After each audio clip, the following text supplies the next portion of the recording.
Morning from the Ageas Bowl, where we are about to get underway. Day 3 of this County Championship Division 1 match between Hampshire and Middlesex. The state of play from overnight is that Middlesex, replying to that Hampshire first innings total of 419 all out, are in a bit of trouble. They are 142 for 8, so they trail by 277. 270 is the official follow-on figure, so there is still quite a bit of room to make up for that one. So if Hampshire were to get those 2 wickets fairly quickly, whether they would enforce the follow-on or not, we'll have to wait and see. The not-out batters are Josh Ageas, who's 24 not out. That is alongside his career best figures of 7 for 144 in that Hampshire innings. And Tom Helm, who is 6 not out. But once more, Liam Dawson, who's having a superb match, who hit 141 in the Hampshire innings. Well, he currently has 6 wickets in this innings to date. Your commentary team today, after lunch, because she's training with the Vipers this morning, will be Vipers batter Emily Windsor. But alongside me, as he's been for the last 2 days, very reassuringly, is Kevin Hand. Morning, JMO, how are you? Very well, thank you. Morning, everyone. It's an interesting one today, isn't it? 2 wickets. Can Ageas get a 50 to go with his 7-wicket haul? I mean, he could get a century, but obviously that's going to require a fair bit from Helm and from Bamber at the other end. But yeah, the biggest factor now for this game is, do they or don't they? Will Hampshire enforce that follow-on? Won't they enforce that follow-on? And how does the game pan out from there? You can see it quite... I mean, they've probably got quite clear thoughts in their mind right now, but if you were to weigh it up, sat here at the other end of the ground, if they bat again, Hampshire, then it's less time for Middlesex to have to save the game, of course. But if they bat again, then that pitch isn't going to get easier to bat on. We saw the footholds already for Dawson to bowl into. And you know, the John Simpson wicket, I think in particular, was the one that really grabbed the attention from that, where it really jumped up at him and he turned it straight to the short leg field. I mean, brilliant bowling. Don't take anything away from Dawson or anything away from Hampshire. They've played the perfect match here since winning the toss. It was a big toss to win, but I think even if they had have lost the toss, they've got the experienced bowler on home territory. They've got the pitch they would have wanted for this Kookaburra match, and at the moment it's playing out perfectly for them, and all credit to them. A very, very good side. If they do enforce the follow-on, then you know, Middlesex will at some point say, look, somebody's got to get this first century of the summer. If they get it today, then all of a sudden that kind of puts a little bit of pressure on that last innings of the match, perhaps. So yeah, there is a little bit to weigh up from this end, but as I say, I'm sure Hampshire have got pretty clear minds and clear thoughts on the other side. Interesting, Liam Dawson taking 6 wickets, so he's currently 6 wickets for 38, but all the 6 wickets were taken from our commentary and the northern end of the ground, and switched ends, and there wasn't quite as much there for him in the wicket, or it didn't appear so for the few overs that he bowled late on day 2. So will he switch back to this northern end? That'll be another little interesting factor within the game, which will be revealed shortly, I'm sure. The 2 umpires, Nigel Long and Ian Blackwell, are out in the middle. James Vince leading his team out from the pavilion end, the far end as we look. There again, there are a few clouds around. Day 1 was very much bathed in sunshine with not a cloud hardly in sight. Yesterday was a little fresher, and pretty much the same today actually. So we're set for day 3. Now there is an outside chance that this game might finish today, depending on how this wicket behaves. Well, yeah, I mean that's the thing. If they pick up these 2 wickets, bang bang, then there's every chance this game finishes today, I think, isn't it? What have Middlesex batted this innings? 52 overs so far. Yep. You'd almost, you know, if you're a betting person, you'd be saying it does end today if these 2 wickets go quickly enough. Yeah.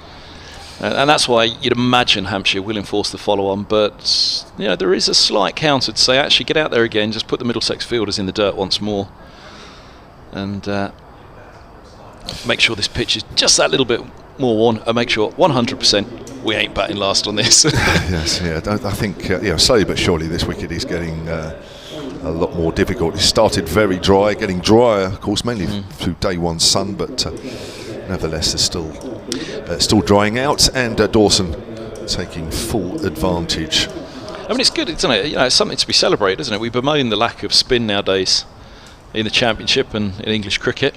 So we're seeing a look at it here in this match, which is something very much to be welcomed. So it's going to be Kyle Abbott to get proceedings underway from the pavilion end, and he's going to be bowling to Josh De Caires.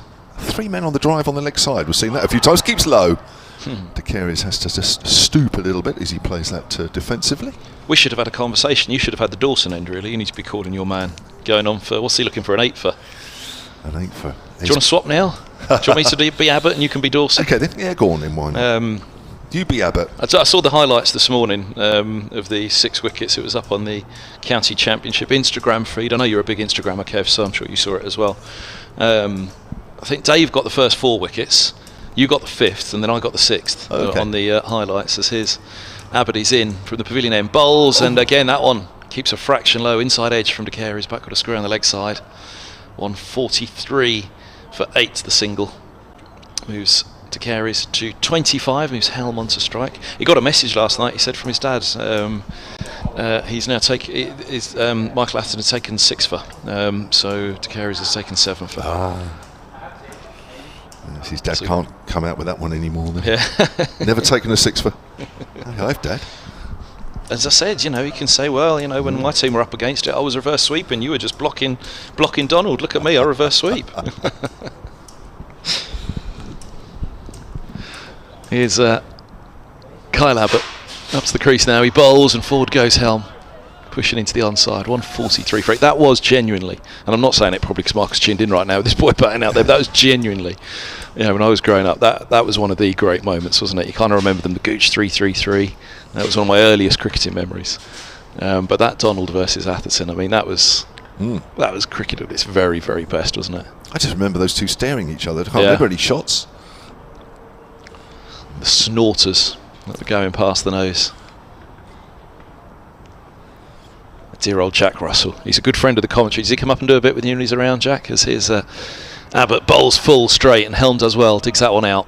Down to mid-on where it's fielded by Keith Barker. He's been on a few times with this Jack Russell over the years. Has he with you? Yeah, he's good. Usually when he's selling one of his books, his paintings, but I've certainly spoken to him at 1 or 2 grounds over the years. I'm not sure if I've actually or he's actually come up and he's great. Only commentary. You'd love Jack. When I've been off commentary, I've certainly spoken to him.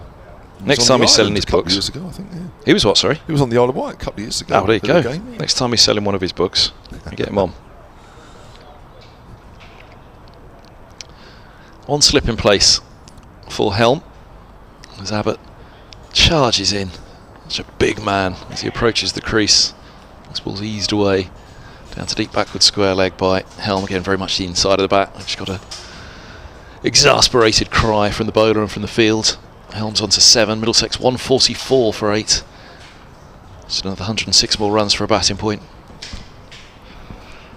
That's 80, such a long way away now, isn't it? Even when you're going well, 250 is a long way to get your first batting point, isn't it? Even coming out in April and the ball's hooping around. I know. I mean, I haven't looked at the ratio of bonus points batting this year to last year, but I just imagine it's well down. Well, again, one thing we mentioned coming into this innings, Middlesex have only gone past 250 once all season, first or second innings. That's his Abbott full straight and very much weighted on that one, which is why there was an exasperated cry even from up in the commentary box this time. It nearly pinned him, that one, didn't it? But inside edge of the bat once more as that one works its way down to a fine leg for De Caires to keep the strike at the end of the over. He moves to 26. Helm has 7, 145 for 8. Cometh the hour, cometh the man. And I'm not talking about Kevin James for once. Liam Dawson down below us. I've just seen the England 11 actually for the next Ashes test. Oh, what I named it. Is Dawson in? No. Not yet. But there is no Moeen Ali. In fact, there is no spinner of any shape or form. Josh Tongue is coming to the side.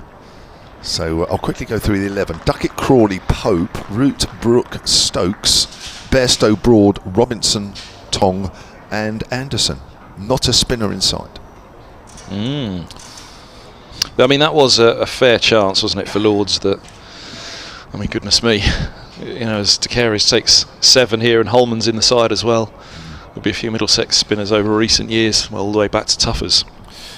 They'll be shaking their head at no spinner, or well, nodding their head at no spinner in the in the Test side for Lords.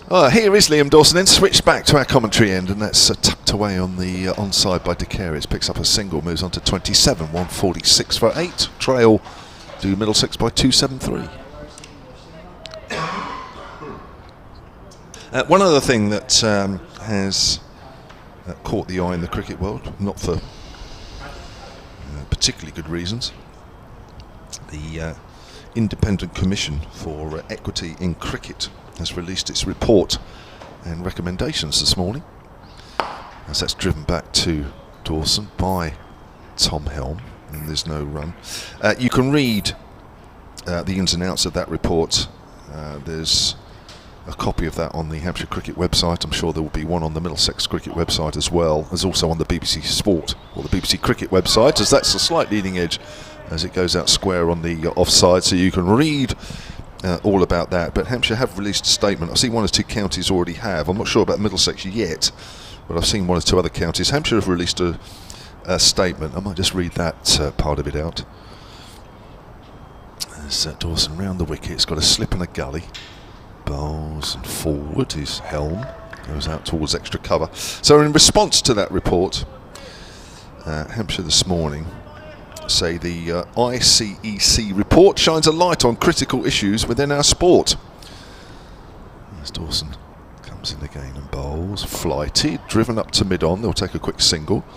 147 for 8. We are grateful to the members of the Commission for undertaking such a thorough review of the game, and to all those who shared their experiences as part of this process. We are committed to making cricket the most inclusive of sports in the country, and we will now take time to review that report in full.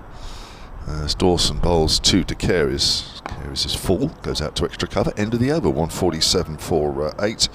And report in full, working closely with the ECB and partners across the game to ensure that this ambition is realised. And there is a link through to that report, and the England and Wales Cricket Board statement in response to that report as well. That's also a click through, but as I say, you can do like that, or you can go to the BBC Cricket website. There is a couple of articles on that one. Kevin. Here's Kyle Abbott. Sorry, Middlesex come out yet? I'm just looking now, actually. See if there's any statements. Here's Abbott. Bowls. And now look at that, keep low. Kev, look at that. Goodness me, on the back foot, Helm. Well, you mentioned it first ball of the day, didn't you? That kept a fraction low from Abbott to De Caires. This one to Helm, who's a considerably taller man, playing it off the back foot. Just fraction full of a length. Could perhaps have been forward to it, but it's come back into him as well, hasn't it? And just missed the off stump. Again, that's why you almost think any sort of... I mean, there really is a job to do here for these two this morning, isn't there? Just to try and give something. If Hampshire then force the follow on, and Middlesex can dig in at the start against Dawson and co, as Abbott's in, and Helm is forward to this one, defending back to the bowler. Yes, there's enough problems trying to negate the spin without having the seamers bowling at you, and it's a little bit up and down. Yeah, I mean, Middlesex knew when losing that toss that whatever Hampshire posted, they had to match it. They had to match it, and they're obviously palpably short here now, 272 runs behind. What the follow-on sometimes opens up is that the side does come out and make a better job of it in the second innings. Yeah. Which is, if that ball's keeping low as well, does it put any doubt at all if these two were to scramble together a 50 partnership as Abbott's in, bowls, and Helm clips nicely through mid-wicket. There is a deep square setback though, so it's just going to be a single. Two short mid-wickets in close, relatively close, slightly advanced the pair of them from an orthodox straight and an orthodox mid-wicket. 148 for 8. De Caires back on strike on 27. He'll have his eye on a 50 for sure, with 2 wickets at the other end. Can he find another 23 runs? He's batted nicely for his 27, and I tell you what, he's not making a bad job of nailing down his place in this side once more. I think he was a little unlucky that he's had to wait so long for his chance, but batting was hard to come by for the seconds at the start of the season. In fact, was it the... No, it was the Sunrisers match at Radlett that I was at earlier this year. As his Abbott to De Caires, who's forward, but playing it late, letting that ball come onto him and come onto the inside of the bat. It ricochets to the first of the 2 short mid-wickets. I was going to say that Radlett game, Sunrisers, first one of the season, not the second Radlett game of the season. Remember that one, Kev? The Radlett game, they were. I was trying to think. The Sunrisers game, I think, was there on the Friday, and the club season was to start the next day. And they'd had 3 washouts. There hadn't been a ball bowled at Radlett when Sunrisers were there for that Friday because of the weather, early season weather, the damp March that we'd had as well, leading up to it, not really helping with every bit of rain you got was just topping things up, wasn't it? So here's Abbott from the pavilion end. He bowls and forward goes to Carey's angle bat, picks up a single defensively. That ball was played, it ricochets with the angle right over the top of it and out towards the deep point. It trickles, so De Carey's moves to 28, 149 for 8, and that was the problem, and that was De Carey's club indeed, Radlett, but that's the problem that the seconds were facing, trying to put any pressure whatsoever on the Middlesex firsts, the bats. They couldn't get out there and have a net themselves, have a bat themselves. So yeah, he's had to wait his chance, and as I say, he was probably a little unlucky. He lost his place last year after he got an 80, opening with Mark Stoneman. Last ball of Abbott's 11th over, number 23 for him. He's in. Helm leaves alone a ball that bounces. Just picked up an extra bit of bounce, that one, didn't it? Which was rather a surprise. Helm made sure he got those gloves and the bat right up above his head and out of the way. 149 for 8 after 55 overs. Peter Chapman has emailed solentcricket@gmail.com. He says the scoreboard is frozen. Not quite sure where. It hasn't here. I'm not sure it is. The live picture feed's fine, and computers all look fine. So please keep giving us the score, says Peter, who's in Penzance. So I'm not quite sure which scoreboard is frozen, Peter. But he says no, it's unfrozen. He's literally just emailed again to say it's unfrozen. So we're all good. I did have a message as well, actually, from Harry Breen that said he couldn't hear the sound, but we're all good here. That's played off the back foot by De Carey's. Start of a new over from Liam Dawson. Was that a complaint or a compliment? I think just yeah, it's probably saying just as well. That's probably a footnote. What had you sign off emails afterwards? BA or whatever? No, PA. What's the word? I can't remember. Oh, PS. That's right. That's pushed out into the extra cover. I was just checking there wasn't a PS saying thank God.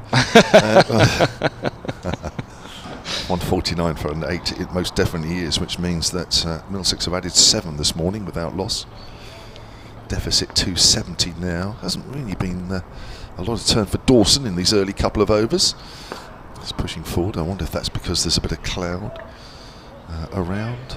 A little fresher, but still a nice temperature. Matthew Birch has also emailed solentcricket@gmail.com as the deep square leg fielder. I think that's James Fuller is coming in to save one. More at mid-wicket, just waiting for him to get in position. As Dawson comes in again to De Carey's.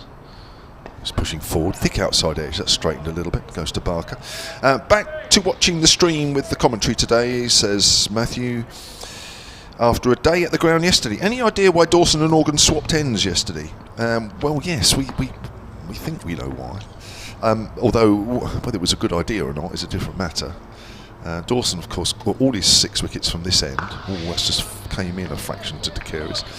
We're thinking that Felix Organ then came on at this northern end because he was then bowling into Keith Barker's follow through, because Keith Barker bowled his overs yesterday from the pavilion end, 10 of them.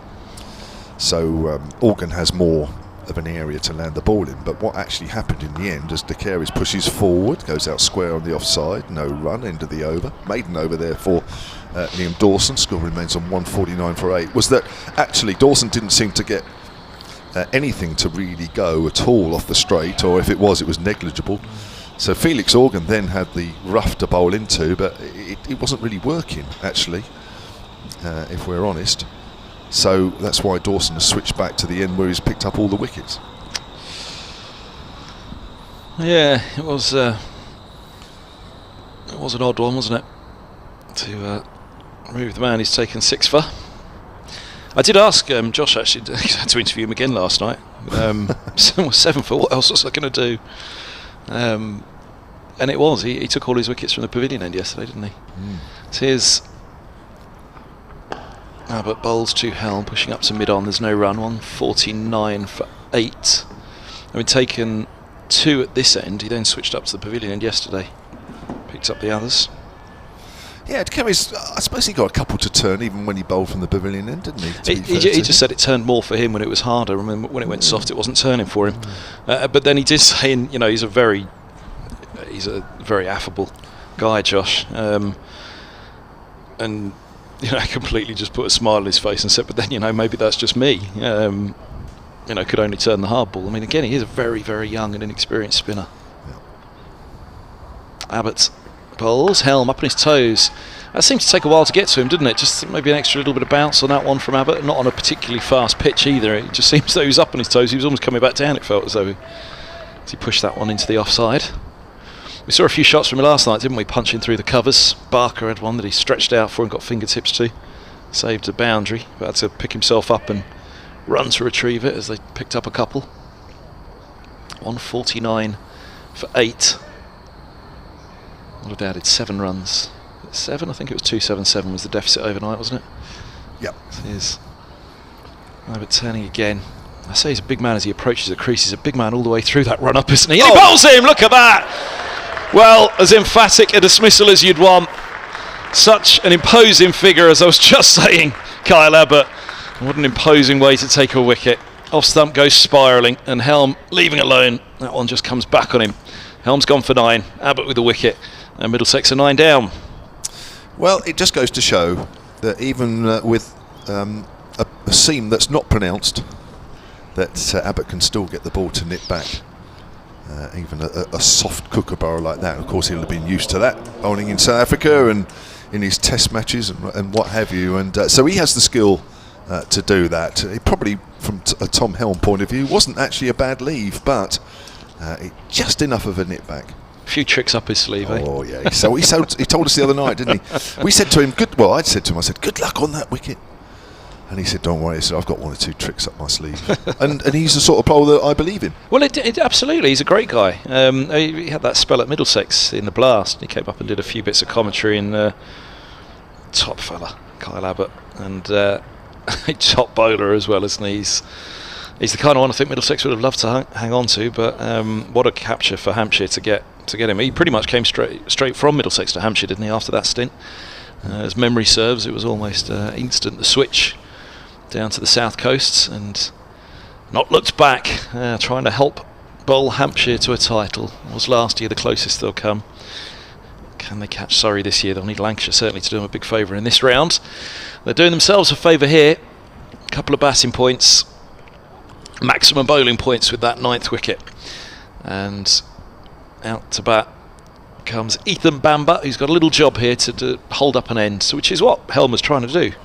Misjudged the leave. I did wonder, there was a ball an over or so back that I just felt that just seemed back slightly. I thought it can't have the kookaburra, but it was something else that we noted, wasn't it? That this attack, they've got Dawson, they've got Organ, who between them have both got far more experience, even young Organ, than the Middlesex spinners, but they've got 2 overseas as such in Abbott and Abbas, who will full well know how to bowl with the kookaburra.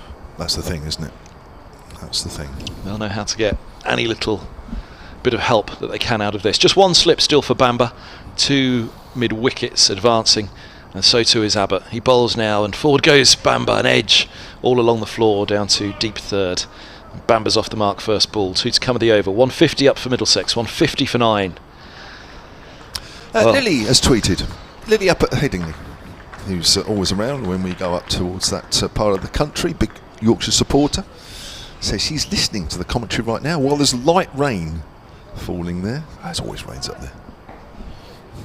Who's she going for as her second favourite commentator today? Doigy's her favourite. Is she going to go for you or me as second favourite? It'll be you. It's always you. Well, she could hedge it. Well, she could be clever, couldn't she? She'd say, lovely to hear the 2 Kevs on my favourite and second favourite commentators. My favourite and second favourite Kevs. No, second and third favourites. Kevin Howes will be her favourite. Yeah.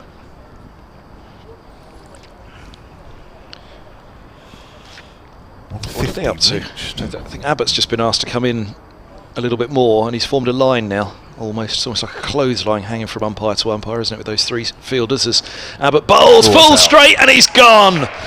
De Carey's is gone for 28. There have been a couple now that he's bowled full and straight, and De Carey's had a couple of inside edges save him. Down to long leg Backward of square. On this occasion, not so. No bat involved. And De Care is still looking back at the line of it. Off he goes for 28. LBW to Abbott. So 2 in the over for Abbott, his first 2 in the innings. Middlesex are all done for 150. 269 is the deficit. 5 points for Hampshire in the match, with those 3 bowling points confirmed at the start of this over. Middlesex just the 1 point as the innings comes to an end. And it's highly likely that's the only point they'll be taking out of this match. 56.5 overs it took for Hampshire to wrap up the Middlesex first innings.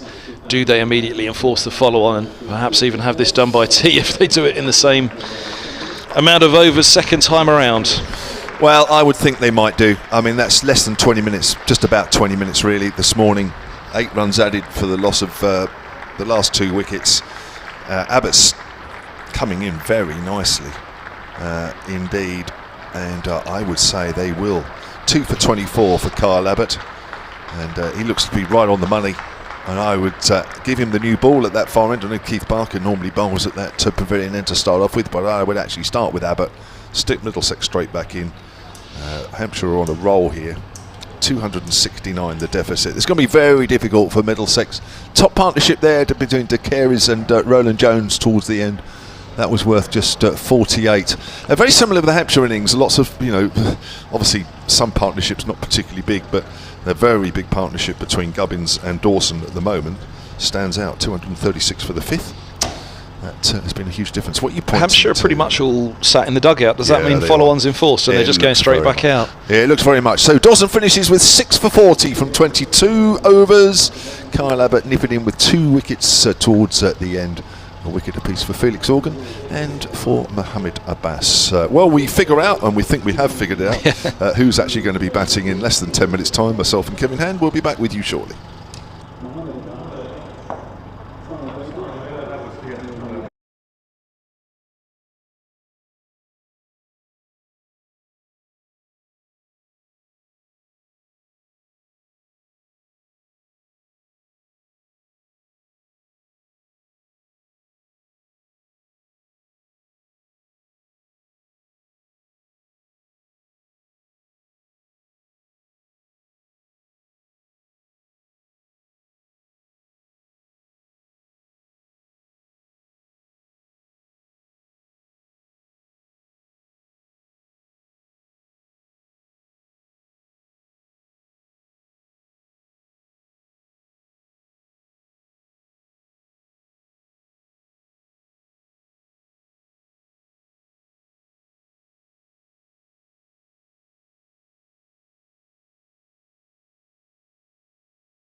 already this morning. It's job done for Hampshire. Middlesex resuming on 142 for 8.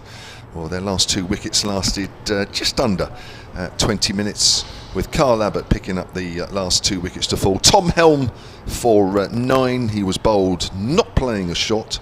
He added just 3 this morning. Josh De Carey's the last wicket to fall. LBW to Abbott for 28. He added 4. So Middlesex added a total of 8 to their overnight total. They were bowled out for exactly 150, and they will follow on here, 269 runs behind. I'm Kevin James. Next to me is Kevin Hand. Yeah, well, this is tough for Middlesex, isn't it? It is Stoneman and Robson who come back out, so it's not De Carey's who's sent straight back out to carry on. Well, he was out, wasn't he? So we were saying, should he have been not out at the end of the innings, would they say to him, well, go on then, Josh, carry on. But no, it's Robson and Stoneman, who it was a reasonable start for them in the first innings, wasn't it? You're just thinking, oh, what? Okay, it's calm. But then all of a sudden the wickets went. In fact, let's have a look at what the overs were for these two before that first wicket fell. Stoneman was caught Brown off a Bass for 6, 17 balls faced, and that was the last ball, or the penultimate ball indeed, of the 8th over. Now this is interesting, because Keith Barker is actually going to switch ends, and I thought this might be the case. We were talking earlier, weren't we, in that first 20 minutes about Dawson changing ends, because Felix Organ, the off-spinner, was going to bowl into Barker's rough. And when Dawson switched ends to the pavilion end, he didn't look quite as effective, because all of his 6 wickets were at this northern end. Well, Keith Barker is going to open up instead of Mohammed Abbas, which means that there'll be some rough created at this end, so that Felix Organ, I guess, can bowl at the pavilion end at some point. Has he got size 16 boots or something, Keith Barker? Why does he scuff it up so much better than others? And I'm not, obviously, look, there's something in the way that he turns, isn't there, clearly, which creates a slightly larger foothold. I mean, it was said to me, they're like craters out there, his footholds at the moment. So nothing untoward, there's no suggestion there whatsoever. But Barker clearly, as you've just alluded to there, he's changed ends for a reason, hasn't he? Oh, Kev's got to go. So it's me, and it's Barker. And for Middlesex, it's Sam Robson. There's Barker's left arm around the wicket, 2 slips. 3 short mid wickets, really, as this ball's short and cut away by Robson for 4. Middlesex off the mark, first ball, short and wide, and well, into Sam Robson territory. That's pure muscle memory, that. Aussie born and bred Robson in Sydney. Short, wide, outside the off stump. See you later, mate. So yeah, we've had a string of fielders, a clothesline almost, from umpire to umpire, standing onto the square leg. It's Abbott. He's almost a silly mid-on, really. Then there's a short mid-wicket and a wide-ish mid-wicket as his. A full one from Barker to Robson. He didn't get forward to that, and it squirts the thick outside part of the bat into the offside, or is that Gubbins coming around from cover towards slip to collect, towards point to collect? So 2 slips, a point, cover and a mid-off on the offside. The 4 on the on. The 3 stood almost perfectly in a line between the umpires. And then long leg, Mohammed Abbas ready to go at the pavilion end. Barker close to the crease as he bowls this one. Really close to the crease, close to the stumps as he bowls this to Robson. It's eased away backward a point. And no run. Noticeably jumping in very close to the stumps on that one to deliver that ball. 4 without loss. Armband on his right wrist for Barker as he comes into bowl. Very close to the stumps on that one again as he bowls, and this one's eased away into the onside, fielded at mid-wicket. 4 without loss. Umpire Long standing at this end. Change of ends for the umpires, change of innings. Blackwell moves to square leg with the bowling from the hotel end. 32 minutes past 11, and the game feels as though it's very much kicked on now. The game has been afoot for some time, really, possibly since Hampshire won the toss on the first morning. Barker's in, close to the stumps again. He bowls And this ball's turned to mid-wicket. There's no run. I think umpire Long's just going to have a little chat with Barker there. Kevin James and I looked at each other last ball. Yeah, Barker's gone a little bit too close in his follow-through. He's bowling very, very close to the stumps, left arm around. And then umpire Long has said, just kindly remember to step off the track when you finish bowling, when you've delivered your follow-through, please, Keith. Well done, umpire Long. It's Barker past the umpire's shoulder, bowls, and he turns and apologises to the umpire there, Barker, because he hasn't come off on that follow through, and he immediately turned and apologised to the umpire and kept on going. Everybody, all eyes on him as that ball turns defensively into the onside. That 4 without loss is the score, and Robson has all 4, having faced all 6 deliveries in that over, getting off the mark with a cut shot for 4. And actually, my apologies, said it would be Abbas. It's going to be Abbott's continuing from the pavilion end. We thought that.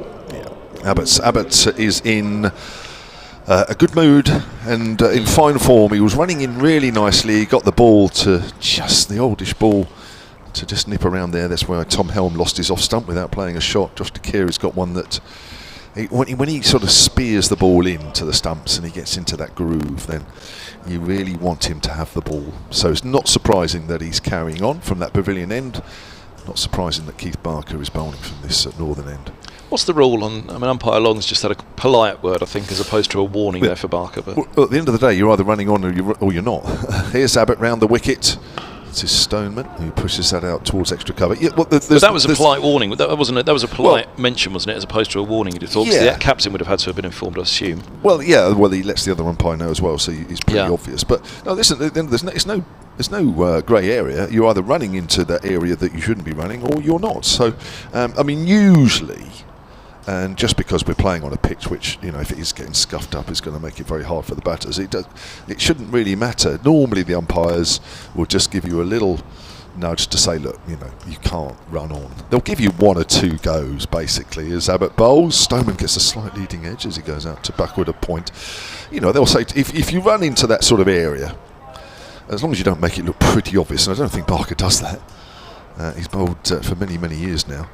But you can get very close to it, of course, and it will still be in play. But there is a clearly sort of, I wouldn't say it's marked out because you can't do that, but there is a defined area where you can't really run into, and the umpires will, for the first couple of times without, if it's not intentional or they don't feel it's intentional, we'll just say, look, you can't keep doing that. And then if they feel you are, Stoneman drives up to mid-off, then they will say, right, the next time you do that, then you will have an official warning, and that's... and that will be the case, and I think that's pretty sort of standard throughout the country.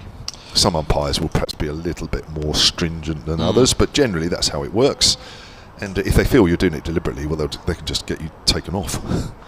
But I don't think anybody deliberately does it. Some just get closer to that area than others. Some bowlers are able to just in their action get off pretty quickly the area. Others always seem to have that problem, wherever they go. But of course, you can't keep running into that area because you will never get picked because you'll just get taken off all the time. Here's Abbott. Bowls. Always playing a missing outside the off stump. Good delivery, that one. It just so happens, and this happened at Warwickshire. We were discussing this before we came on air, that when Keith Barker was at Warwickshire, they had a certain spinner called Jeetan Patel, who was a very good spinner. But, if we're really honest, the bloke probably got dozens more wickets because Keith Barker was bowling at the other end, and then when he came on, he just bowled into the rough. Now, but it was perfectly legitimate. Nobody's not doing anything that's not within the laws. It's just that that box that you're not supposed to run into, some people say, well, actually, it could be expanded a little area, but it's not easy just to get off the pitch when you're bowling, running through your action. The Stoneham turns that away on the leg side. As I say, some can get off it easier than others, but it's not an easy thing to do, to run in straight, bowl, and then within 2 paces get off that line. It's not that easy. You get sort of 1 pace down the wicket, don't you, really? So when you bowl, so if you're right arm over like Abbott is, so you bowl over your front foot, which is your left foot, you usually get your right foot coming through, which, as long as it's not exaggerated, that will stay within the permitted area, but it's your next foot that, if you're not getting off quick, is a problem.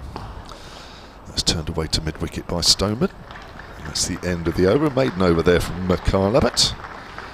And Middlesex following on of 4 without loss. So yeah, it's some bowlers. I mean, that's another thing as well. You see, is when you get really close to the front foot line, you're bowling no balls. Then of course your right trailing foot that comes through is then getting close to that box area.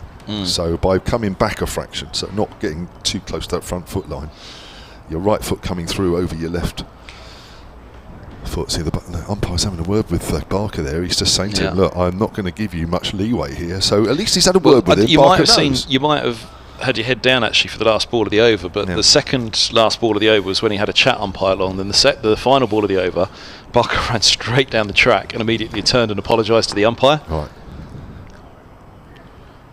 So I wonder, was it just this was Long's opportunity to have a word with them about that last ball of the over and say, look, you're right on the limit now. Yeah, and they're probably being a little bit more stringent in this situation than maybe normal, because it clearly will affect things here, probably more than a day one pitch that's got a bit more moisture in it, because it won't scuff up as much. Barker's the only bowl short. That's left alone by Robson through to the keeper. I've actually lost which end was which now, because did we swap with the I can't remember with the update. Shall I do this one then? Up to you. Who do you prefer? Abbott's on fire, isn't he? Would you prefer? I prefer them both. I like one neither more than the other. I'll do Keith Barker. Why not? He's round the wicket.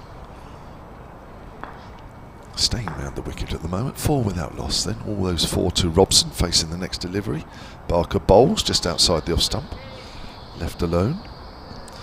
You can tell umpire Nigel Long sort of looking almost every ball now at that area. So if you're looking on the live picture feed, just to the left of Nigel Long, you'll start to see 1 or 2 little marks starting to form. Almost in line with his hip, isn't it, actually, you can see.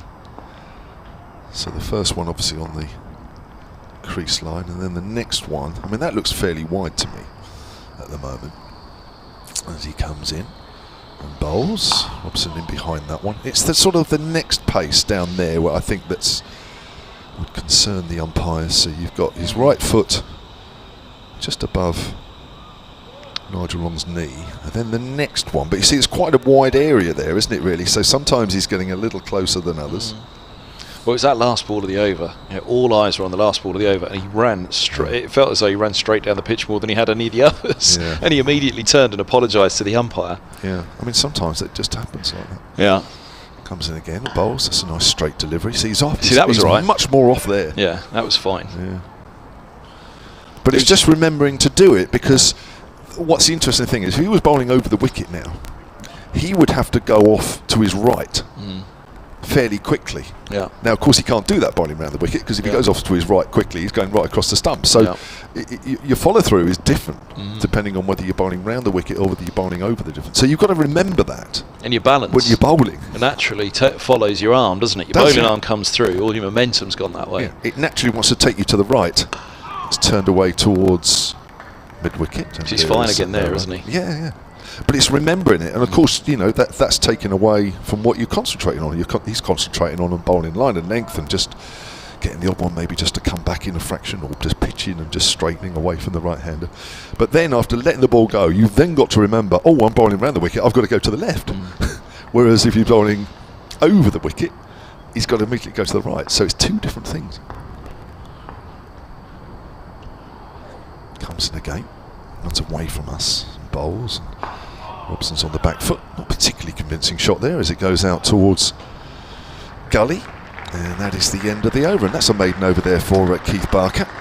2 overs, none for 4. Obviously Nigel Long, the umpire, happy with that over. Yeah, it was much better that over, wasn't he, Barker? Yeah. Noticeably better. Maybe he was just lulling the umpire into a full sense of security for the next one. Yeah, well, you don't want to upset the umpires either as well. You don't want to be taken out of this. I mean, he's a player as well. He's got his own game to be thinking about, Barker, as well as all the rest of it. But it is interesting the fact that he switched ends. It might be as much to do with the fact that Kyle Abbott was bowling really well from the pavilion end, so just let him keep going.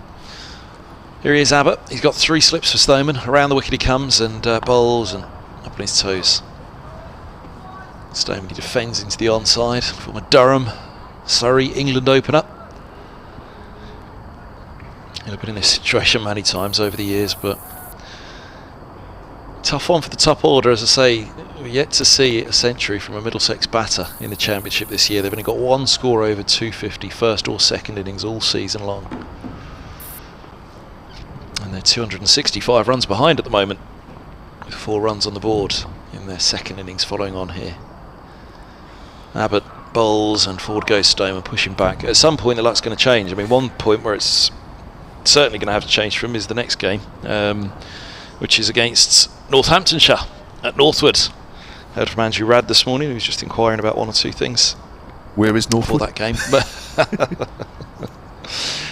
Have you must have done Merchant Taylor's School. You've done Radley, you've done Richmond, yeah. I was just thinking if you'd somehow skipped that one and it had just been the Uxbridge, Radley, Richmond route for you. Southgate. Yeah, sunny Southgate. The Waterfall Road end at Southgate. Around the wicket comes Abbott, and that's left alone outside the off stump by Stoneman. He plays inside the line of it. Through it goes. 4 without loss. I've done several games there. I didn't play there, but what was your favourite outground for Middlesex? My favourite Uxbridge? outground. It was good back then, wasn't it? Gatting Way, really close. Yeah, Uxbridge is alright actually. I don't mind it. You don't play there anymore anyway, do you? No. It's all gone, isn't it? Finished. Well, it really did die a death, that track. Let's hope it comes back, but it was very slow and very low, and it made for the only format that was any good in it really was List A in the end, because you didn't mind a nudge and a nerdler in a List A in a tight game like that, but it was no good for the 4s and 6s you want from T20. As his Abbott bowls and Stoneman's up on his toes, and he works this one wide of Abbas at mid-on, and they're going to pick up 2. Abbas hits the throw, 1 bounce back to the hand of Abbott, who takes it calmly. So cool, but 2 of those there, that was as cool and as calm as you can imagine. Abbas threw it, and it looked as though economy of effort and the whole thing. 1 bounce, it landed right over the stumps. At that point Abbott was walking back past the stumps, just threw out his right hand, picked it what looked like over the top of middle stump, and on he continued walking. There's years of experience on a cricket field from the 2 of them. It's old hat now. There's his Abbott. He bowls hard and fast on that off stump, and Stoneman defends away into the offside. There's no run. There was a Championship game as well. Nick Compton was playing for Somerset, and I remember Stephen Finn bowling his heart out against Compton. Middlesex were in pretty good shape at that point. I'm trying to think what year that would have been, somewhere circa 2012, let's say. They were on their way back up towards Division 1, although they'd been back up in 2012 actually. Maybe that was their first year back up. 2011 they were promoted. And Finn was bowling to Compton, and they were right on top of Somerset in that match. They were all over them. It was basically Middlesex versus Compton. As Abbott bowls and shorts, Stoneman looks to hook him. He's hit somewhere around the ribs, and he's not going to rub it just yet, but that will hurt wherever it was that height that it struck him, whether it struck a bicep or a tricep or whatever it hits, but it'll hurt wherever it is, but he's not rubbing it. 6 without loss, that's the end of the over. Yeah, Compton just managed to stand firm because it was slow and low, and Finn, that effort that he was putting into just to try and find some sort of pace or bounce or something out of that track, but Compton stood firm. Somerset got the draw, and it was a horrible few days at Uxbridge to commentate on, because it really was a slow track, and it ended up in a tame draw in the end after Compton had seen off the very best efforts of Middlesex. So yeah, Uxbridge is done and dusted. But yeah, so for T20, it's a nightmare as well, because you don't want a slow and low track really for T20. The crowd want the wow factor, don't they? They want a bit of pace, a bit of bounce for the bowlers, and they want the 4s and 6s for the batters as well. But for List A, you can kind of nudge and nerdle it around, have a nice tight List A. You don't mind that, a low scoring List A. Nobody was really, it was only a low scoring List A. Nobody thinks that, do they? But any other format on there was useless. Barker switching to over the wicket now for the right-hander Robson. Robson pushes forward, so now you can see on his follow-through there he has to go way to the right. Barker walking back way off the cut strip there. So there's your different angles of follow-through that Barker has to think about after he's let the ball go. He's not allowed to run down the wicket at all. Bowling left arm over, that is a big no-no. I don't think he ever has any problem actually getting off coming over the wicket. A little bit easier. Comes in again, 2 slips weight as he bowls, and Robson, slight leading edge there, pushing at that one as he goes out to extra cover. Yeah, it was fast and bouncy in your day, Uxbridge, wasn't it? They used to love it there. Boom, off the middle of the bat. It was gone, raced away for 4. I played for Middlesex against Hampshire there. Did you? Oh, was that the? Would that have been the Malcolm Marshall match? Norman Cowens was telling me of a match at Uxbridge. Oh no, where he hit him in the head. Yeah. Yeah. No, I didn't play that one. I was there, but I didn't play it. There was another game there. That's right. Well, I think I've told that story before, but Norman Cowens walked out at number 11 without a helmet. Malcolm was bowling forward back to Barker. Come past Barker up to mid-on. True story. Norman got up to bat at number 11. And we said to him, "You've forgotten your helmet." And he said, "No, I don't need it." He said, "Fast bowlers union. He'll pitch it up to me." First ball, doing on his head. Fortunately, hit him in an area where it wasn't too bad, but yeah, first ball. His version of the story, which is not Is that anyway, the same one? Yeah, exactly the same. But you know, from his own perspective, as he walked out, it was Embers who was batting at the time at the other end. Oh right. Barker to Robson. Robson in behind that one. So everything you've just said, take it forward. He gets out to the middle, and Embers says to him, "Whatever you do, get forward, Norman." So first ball plunges forward, boom, side of the head. From Malcolm Marshall. No bowlers union back then, eh? Yeah. Would you believe it? Obviously it wasn't. There were times when that went on. Bowlers union. Fast bowlers would look after each other. Yeah, absolutely. Of course they would, but remember, not always. Stephen Finn again. Even in recent years, Stephen Finn against Alan Richardson. Now Richardson really was Finn's mentor at Middlesex. Yeah. So he pitched it up to him, did he? Here's Barker. Robson pushes forward, slide inside edge on that one as it goes out squarish on the leg side, picks up a single. Well, it was getting painful at that point because I mean, Richo by then must have been, late 30s, certainly mid 30s to late 30s. Wisden Cricketer of the Year when he moved to Worcestershire, of course. But back he was with Worcestershire at Lords, and Finn's charging in. Middlesex needed the wicket. Number 11's out there, and nothing was going above shin high. He wouldn't even hit his knees. And block, and you're thinking, oh, come on, Richo, you're going to have to miss one in a minute, or Finney's going to have to drop one short. I can't remember who won in the end, but whether Finn managed to get him or somebody else managed to get him or the other end, Finney never drops one short in what felt like a very long spell. Barker to the left-handed Stoneman, who gets one on middle and leg, turns that to square leg. And you could see the two of them smiling about it, and there was no way. And Finn's a great guy. I mean, I'm sure you know Stephen Finn pretty well over the years. Not pretty well, but I've had a few chats with him. He's a lovely guy, isn't he? Yeah. Really as nice as they come. And there's no way in the world he'd never have had it in him to hit. It really wouldn't. It was going halfway between the knee roll and his ankle. He wouldn't go anywhere above that. Finn, he was just keeping it right up to Richardson. It would have broken his heart to hurt Richo. So it felt like it went on forever, and you're just thinking, oh no, at some point he's going to have to. He can't just keep hitting halfway up the shin. But anyway, however it finished without Richardson being hurt. End of the over 7 without loss here, and it's Mohammed Abbas who's coming on replacing Kyle Abbott. 2 overs for 2, and they've already decided that maybe Abbott isn't quite getting enough with this new ball, or maybe just Mo Abbas says, "Oh, give the ball to me." Maybe they just felt, look, you're warmed up, you're in your spell, keep going. A couple of overs with the, which is fair enough. Yeah. It could be a long day, this one. I mean, to be honest, there hasn't been any demons in the pitch this morning, is there? We haven't seen Liam Dawson yet. Well, we did, didn't we? But there wasn't a lot happening for him, was he? In the 2 or 3 overs that he bowled this morning. No, but then that was that older ball, wasn't it? It won't be long before they throw him this new ball and say, right, go on then, get going again. And again, that was what Josh reported, wasn't it? With the ball that they had first up. Once it was soft, he just couldn't get it to turn. Holden got a few to turn, didn't he? The wrist spinner. Yeah. And so I fancied, was it more just the bounce that De Carries was getting? Here's Abbas. Bowls, and that's clipped by Robson to mid-on. Around comes Barker to collect. Simon Whiteside has tweeted at Silent Sport. I think he's tweeted you as well, Kevin. He did mention yesterday about a game between, I think it was a young Middlesex team and I think it was a Hampshire side or something like that at Winchester School, and he reports that it was a 35 over thriller. It contained 100 from a Middlesex Academy player. Oh, you should have whisked him over here. Abbas.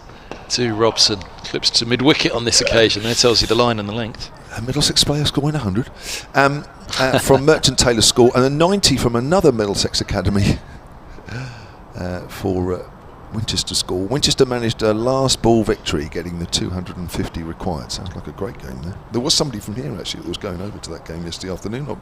Sounds like it was well worth it.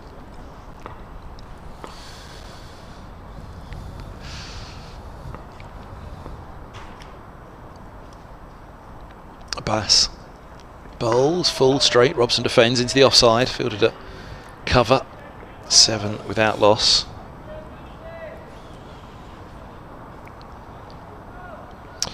Yeah, Winchester College, I think that game was that actually.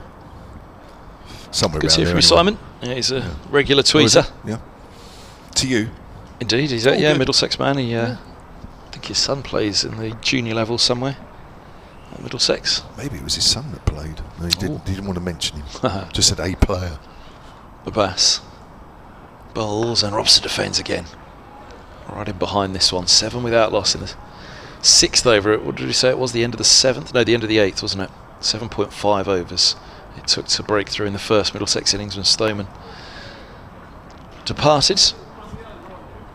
To Mohammed Abbas, indeed, who had Robson dropped at second also, didn't he, by Holland in that first innings. The chatter down below.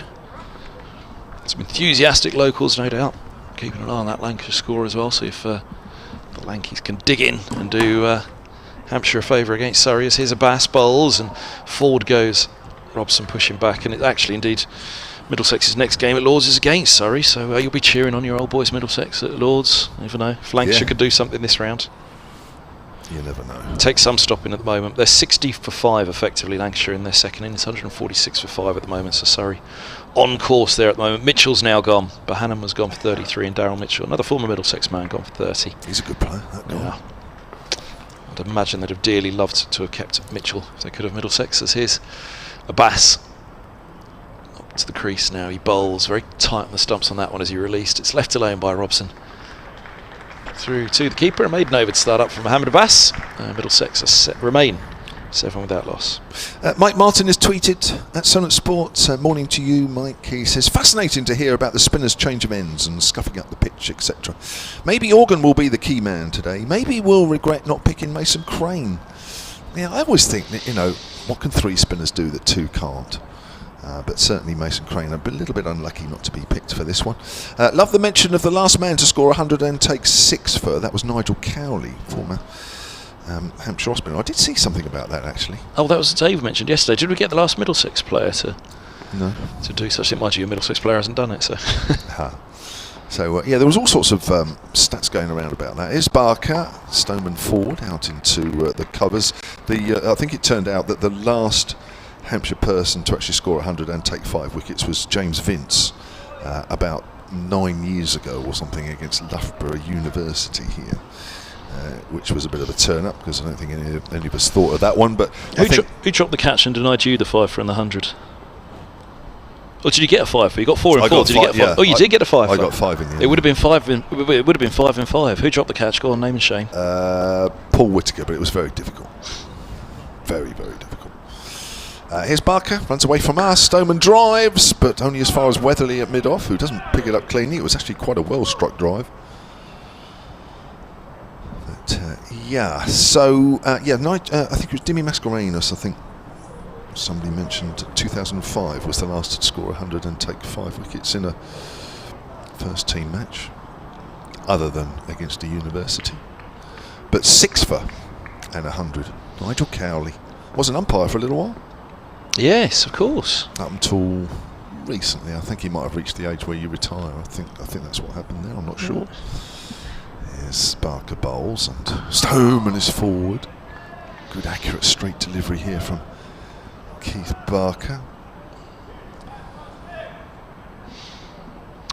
Warwickshire 105 for 2, just talking of those scores elsewhere. They trail Essex by 194 runs at Chelmsford. Middlesex head to on Friday night for their penultimate blast fixture. Chelmsford on a Friday, you lucky man.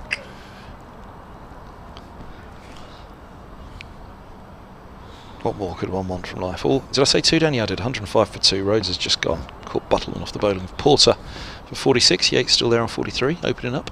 Barker again to the left-hander Stoneman. Driving, and that's good diving stop from Joe Weatherly. Barker stuck out a foot, missed it. Weatherly diving full length low to his left, prevented any runs being taken. So the score remains on 7 without loss. Middlesex following on, having been bowled out for 150 this morning. Look at the hugs he's getting from everybody. Kyle Abbott's come over. Oh, did he hurt himself in the process? Because Abbott's laughing. Yeah. Something went wrong in the process, did it? Abbott's finding it hilarious. It might not have hit full on the hand. It might have just been the wrist, I think, or something. Who's he got hugs from? Gubbins has come to give him a hug. Abbott. Oh, the Gubbins love hugging people, all of them. Comes in and bowls to Stoneman. It's gone up to Weatherly again. This will be a little easier. Did you get a hug when you met the Gubbinses? No. Oh. They love you as well. They were in awe. They were in awe. That's why. Yeah, I find Mrs. that a bit Gubbins odd. loves you. What? They're in awe of you? Well, no. Well, yeah, that as well. But I mean, as nice as people as they are, I'd find it a bit odd that somebody I'd just met gave for you the a first hug. time would hug me. That would be a bit odd. I think. I don't know. But yeah, they're very nice. Who's having a chat now? Oh, Silly Madon. Yeah. Dawson's going on the drive on the offside. Not a bad move, that actually. It doesn't seem to be a lot means he can't come straight off the track. He's got to go around him. It's to keep you on the track. That's a little fuller. And again, Joe Weatherly is at mid-off. And he's Gear just off, saying to the Barker. umpire, yeah. Gear off. Yeah. Look, Robson's gone and just prodded exactly where he was stood to make the point to the umpire. Fun and games. Fun and games. I mean, it's nothing that's not done everywhere all the time. It's just one of those little games within the game out there at the moment, isn't it? I've been involved in games where the fielders between overs just walk over certain areas and try and make out that it goes on all the time. I'm not saying it's going on here at all, but it's all eyes on it though. Look, even is that James Vince walking past it now, having a good look at it? Yeah. That spot on the follow through. Is he just trying to get in the head of the batters?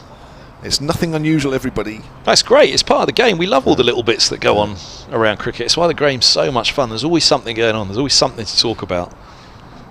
You know, that great battle between the batter and the bowler. But and even in a dead game, you get somebody who's short on runs and they're desperately hanging on to their place in the side. Particular pairing between a batter and a bowler. And any little antics as well. Now we've got a silly mid on as well for Robson, as Abbas brings his mid wicket in. There is he had 2 mid wickets, so there's still an orthodox one. So silly mid on, a wide mid on, mid wicket and long leg. The onside 2 slips go down as Abbas bowls and Robson pushes to cover. There's also a point and a mid off either side of Gubbins there retrieving the ball. 7 without loss. How many maidens on the bounce is this now? It feels like they've been 7 on a loss for 7 without loss for a while. Abbas opened with a maiden. Barker's last over was a maiden. So certainly that's 13 balls without a run scored. 21 to find by a wicket, isn't it? 21 without a dot ball. Oh, did you hear that? Emily Windsor and I were talking that the other day, and apparently now was she saying it was in the Rachel Hayhoe or in the Charlotte Edwards? 3 dot balls to take a wicket. As here's a full one to Robson and along the floor to second slip. It's edged low down. It was never carrying that one to Dawson, I don't think, although Dawson looks a little disappointed. Oh, maybe he's hurt himself actually. Ooh, no. Is that a wrist? That's a horrible one as well. It's his left wrist, isn't it? Or is it his right wrist? Which one? It might be left. Yeah, that's hurt. He's taking his cap off as well. Never think about it. Sunglasses off. Take a big deep breath. Ouch. Abbas goes again. 3 dots wicket. It must have been the Charlotte Edwards, mustn't it? It's his Abbas bowls, and this ball's pushed into the onside. 7 without loss. If they're trying to take a wicket, they try and get 3 dot balls in a row. To take a wicket. So it's come from the 21 dot balls in first class cricket. 21 dot balls to get a wicket. We were saying there was a T20 game recently where I can't remember how long it was. They'd gone a few overs without scoring a boundary. So we said, is this the version of 21 dot balls in first class? How many deliveries without a boundary does it take to buy a wicket in T20? And Emily said that for the Southern Vipers it was 3 dot balls, So here's Ageas Bowls. This is punched through points. Nice shot by Robson. Should be a boundary. I think it's going to keep its legs. It is. Just go over the rope. Was that Fuller giving chase at backward point? I think it was. It's got the shape of Fuller as he picks himself up. Athletic looking guy. So Robson moves to 9, Middlesex. Well, at most it was 15 dot balls in a row that before Robson moved Middlesex to 11 without loss, and he's on to 9. 258 the deficit now. Oh, sorry, at fewest it was 15. 258, yeah, as we were saying, Middlesex only once scored over 250 this year in first or second innings. As here's Ageas Bowls, and down the leg side to Robson, through it goes. Tumbling stop behind the stumps by Ben Brown. They did chase that 240 odd, 240 plus to beat Nottinghamshire. 249 for 6. Yeah, but they need. I'm just trying to remember what the victory target was, because 249 was probably what they finished on. I think Robson managed to push it away. Was it 4 off the last ball? Maybe it was 248. They were set and hit 249. But anyway, yeah, they need 258 more here just to make Hampshire bad again. As here's Ageas wide on the crease on this occasion, very wide on the crease. Robson defends. He's down on one knee, pondering life. Sam Robson, having defended that, whatever it was that put him down on his knee. 11 without loss. Robson 9, Stoneman 2. End of the over. Some look 240 all out in the second innings against Surrey at the Oval, game which you lost by 9 wickets. 274 all out. First innings against Notts, yeah, at Lords. Nothing, as you say, over 300. No, indeed. Yeah, and well, you know, just one batting point all year. They only take 1 bonus point from this match, barring something quite miraculous today and tomorrow. So they've got a bit of work to do this year, Middlesex. Northamptonshire against Kent is a game that they'll have had their eye on as well. Kent lead Northamptonshire by 381 runs with 1 wicket remaining. They're 618 for 9. Miea with 179 and Bell Drummond with 297. They don't play Kent again. They did beat Kent at Lords. There's Barker starting a new over the wicket to Stoneman. Accurate. Stoneman pushes forward out into the covers. Paul Williams, who's in Portugal, has tweeted at Solent Sport. Hugging, well, that's a way of life here out here. Nice to hear Dougal, that's Nigel Cowley's nickname. Nice to hear Dougal mentioned my only playing cricket claim to fame was bowling Nigel first ball on a beach in Cornwall. Beautiful. Well, it doesn't matter where it was. The fact that you did it. Here's Barker. Stoneman in behind that one. New Zealand was that? The email came in from the message, did you say? Portugal, where Hugging's a way of life. I thought you said New Zealand for some reason. Is it a way of life out there? Well, Ian O'Brien, when he was overseas in 2010, he brought in Hugging for the bowlers. The bowlers, before they all went out to bowl, and as soon as they came off, when they were done, end of sessions or whatever, they all had to hug each other, the bowlers. Really? Yeah, get the pack going together. So that was something that came in for the Middlesex bowlers for a while. I don't know if they still do it or not. 11 without loss as Barker comes in. Stoneman gets a straighter one, works that wider mid-on, chase for Abbott. I think the ball is just about going to win that one, even though it's holding up. Yep, good shot, actually. A nice firm push off the front foot from Stoneman, who moves on to 6.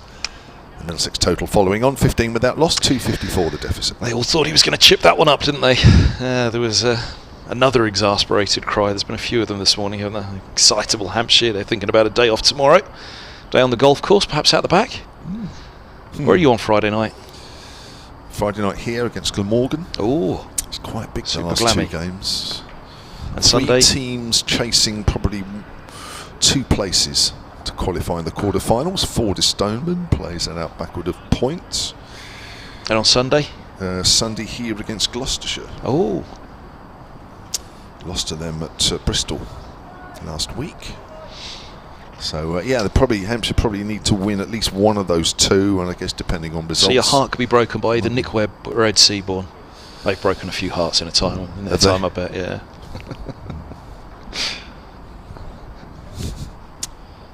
Trying to think who's with me on those games.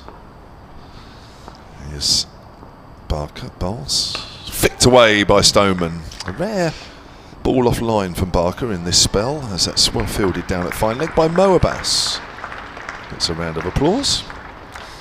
And Middlesex move on to 19, I think that will be, as the scoreboard already moved on. It looks like it has. One scoreboard is working and one is not. The one to our left is a blank screen. The one to our right has all the numbers that we need, or most of them. 17, the Middlesex total is. Stoneman moves on to 8. Yeah, he decided that one was going, didn't he? Yeah. They've got that onside field packed for him. I mean, you'll quite often see right armers around the wicket to Stoneman trying to get him caught at mid-wicket. Still the man on the drive on the offside and on the next side. Whips that away past the diving fielder at square leg. And that is 4 runs. Last 2 deliveries there from Barker. Just a little too leg stumpish. 21 without loss. Middlesex. Stoneman has moved on to 12. Robson has 9. The deficit now down to 248. Thank you to John Williams, who's made some nice comments about the commentary. SoCricket@gmail.com. He's a pretty good conductor as well, isn't he? John Williams, he did E.T., Indiana Jones, Star Wars, Jaws. Didn't he do Jaws? Okay. Dun, dun, dun, dun, dun. Do you have that here? Do they play the Jaws theme tune on a T20 night? No. Not that I'm aware of. Churchy's not a fan of it. They play it at the Oval. Do they? But he said it's the biggest anti-climax because you'll see it on the big screen and Jaws theme tune's still going. And then you'll see on the big screen it's not out and Jaws stream's still going. and it's going and it's going and you eventually get the nod out that you all knew with the big finale of the I'm sure it's John Williams. Is it? Oh, have a look. Harry Potter as well he did. All right, okay. While you're having a look, thank you to Joe, who's on the ground, who's just spotted that Liam Dawson was off for a moment, so that would have been a worrying moment, having the ball cannoned into his, well, maybe somewhere near his hand in the last over in the slips, but he's back on now. Yep, John Williams Found it was. He did Jaws as well. Oh, he did them all. I think he's retired now. He did some great, unbelievable soundtracks. Here's Mohamed Abbas, very wide on the crease, very wide on the approach and edged! Doesn't carry to Dawson at second. Robson really fished at that one on the back foot, didn't he? Look at how wide, I mean the approach of Abbas on that was as wide as you could imagine. And Robson, yeah, just short of Dawson at second. He probably heard me scream edged from here. Yeah, thought you'd blown up. Ian East, thank you at Silent Sport, says we might have missed it, but Barker has just been given a first official warning. I did miss it. Well, I saw, and we did miss it, I saw him fold his arms at one point after one delivery, and I thought, I'm amazed he's not having a word with him there. Here's Abbas wide on the crease again, goes full with the ball this occasion though, and Robson with the angle turns a single out to deep mid-wicket. Yeah, there was one ball towards the end of Barker's last over, whether it was the last or second to last. I just saw him stand in not a great position, and immediately the arms of umpire Long, and Long's one of those umpires who, you know, every little thing he does, well, he doesn't do anything little, does he? They're all pretty big and extravagant manoeuvres. He's a great guy to catch up with in the evening after the game, isn't he, umpire Long? He just thrust his hands under each armpit and stood there with his arms crossed, and he looked at Barker, and I was surprised he didn't speak to him at that point, and I wonder did that come after the warning then? So interesting that. Worth keeping an eye on. But Barker, he's bowled 5 overs now anyway, so he's nearly done his job. It's enough. Abbas is around the wicket. Bowls to Stoneman. 2 slips and a short mid-wicket forward gaze. Stoneman pushing into the offside and there's no run. 22 without loss. Well, you have to be careful, of course, if Middlesex bat particularly well in this innings, and well, not Hampshire end up chasing, a little 110 or something, then of course all you're doing is actually making it worse for your own batters. But so there's always that to bear in mind. But the pitch, believe me, is dry enough.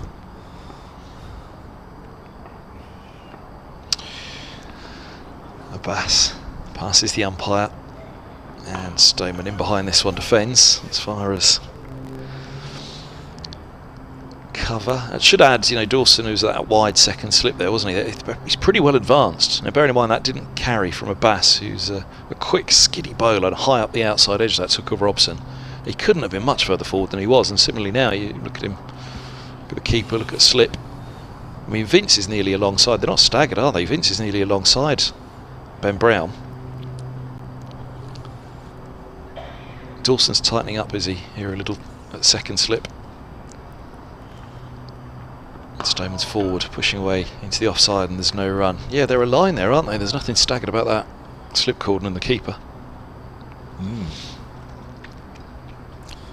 Steve Dunphy has emailed cricket@gmail.com, who says he's going to be at the game on Sunday against Gloucestershire, taking his 10-year-old daughter, as he feels it's a friendly and safe environment here at the Ageas, and I will refer you to that, obviously that report that's come out this morning from the Independent Commission for Equity in Cricket. You can read that on the BBC Cricket website. Also, all the counties, I think, are giving links to it. Abbas bowls full straight and forward goes Stoneman, defending into the offside. One to come with the 10th. I did read out actually the statement from Hampshire a little earlier. I'll read it out again at the end of this over, just in case you missed that early on. But there is a link to that full report on the Hampshire Cricket website and the England and Wales Cricket Board's official response. All links through to that. All breaking news on the BBC Sport website. Stokes deeply sorry to hear of discrimination. England captain Ben Stokes says he's deeply sorry to hear of experiences of discrimination in a report into cricket in England and Wales. Yeah. Dawson's coming on now. Barker is off after that official warning, which we understand. Well, Ian East pointed it out, thank you. So just very quickly, I'll just read out Hampshire Cricket's response, as several counties have published responses to that as well. You just heard Kevin Hand mention from Ben Stokes. Hampshire this morning, in response, say the ICEC reports as Dawson bowls. Oh my word, that's very nearly an LBW bowled, whatever you would like. First ball, Robson playing back to a very full delivery. Shines a light on critical issues within our sport. We are grateful to the members of the Commission for undertaking such a thorough review of the game, and to all those who shared their experiences as part of the process. I think, Stokes and Heather Knight, the England women's captain, I think were giving their views on it as well. He cuts it away, and that's gone in front of square, but there is a fielder out there deep. I'm not sure who that fielder is out there actually. Has no number. Oh yeah. And I'll be honest with you, that is not a figure in the deep that I recognise. So Joe, if you're there, I think it's nearer you. You can help me out with that one. We are committed, the statement goes on, to making cricket the most inclusive sport in the country, and we will now take time to review the report in full, working closely with the UCB and partners across the game to ensure that this ambition is realised. That's Hampshire's statement in response to that report out this morning, which you can read on the BBC Cricket website, as well as I guess all the counties now will have published that as well. 23 without loss. Stoneman on strike. Simon Whiteside said, yes, Kevin is correct. John Williams wrote all the scores that he mentioned, plus many more, including Catch Me If You Can, apparently, in Jurassic Park, Kev.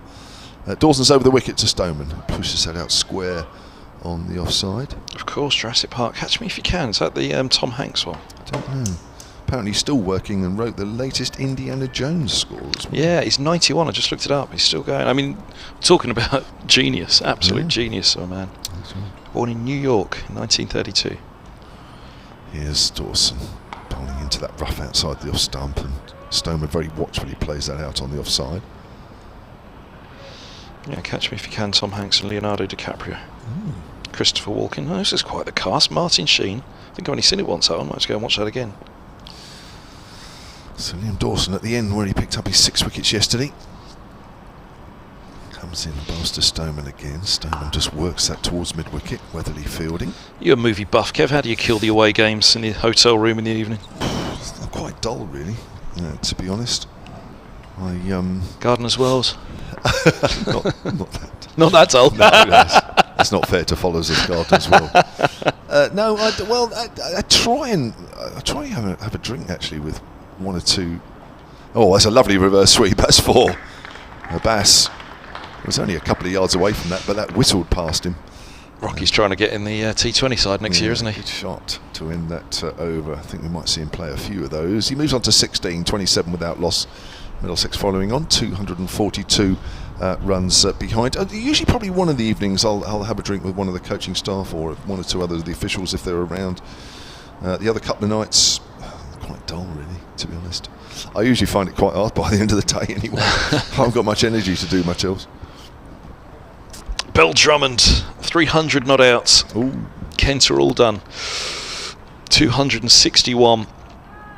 What a performance that was by Bell Drummond, and 179 by Mieye. We were talking about the African player, well, not just African players, but Netherlands players as well. But Mieye, Zimbabwe born, is completely committed to Kent, hasn't he? All those that are missing from the World Cup qualifiers at the moment, but yeah, he's proved quite the find for Kent, Mieye.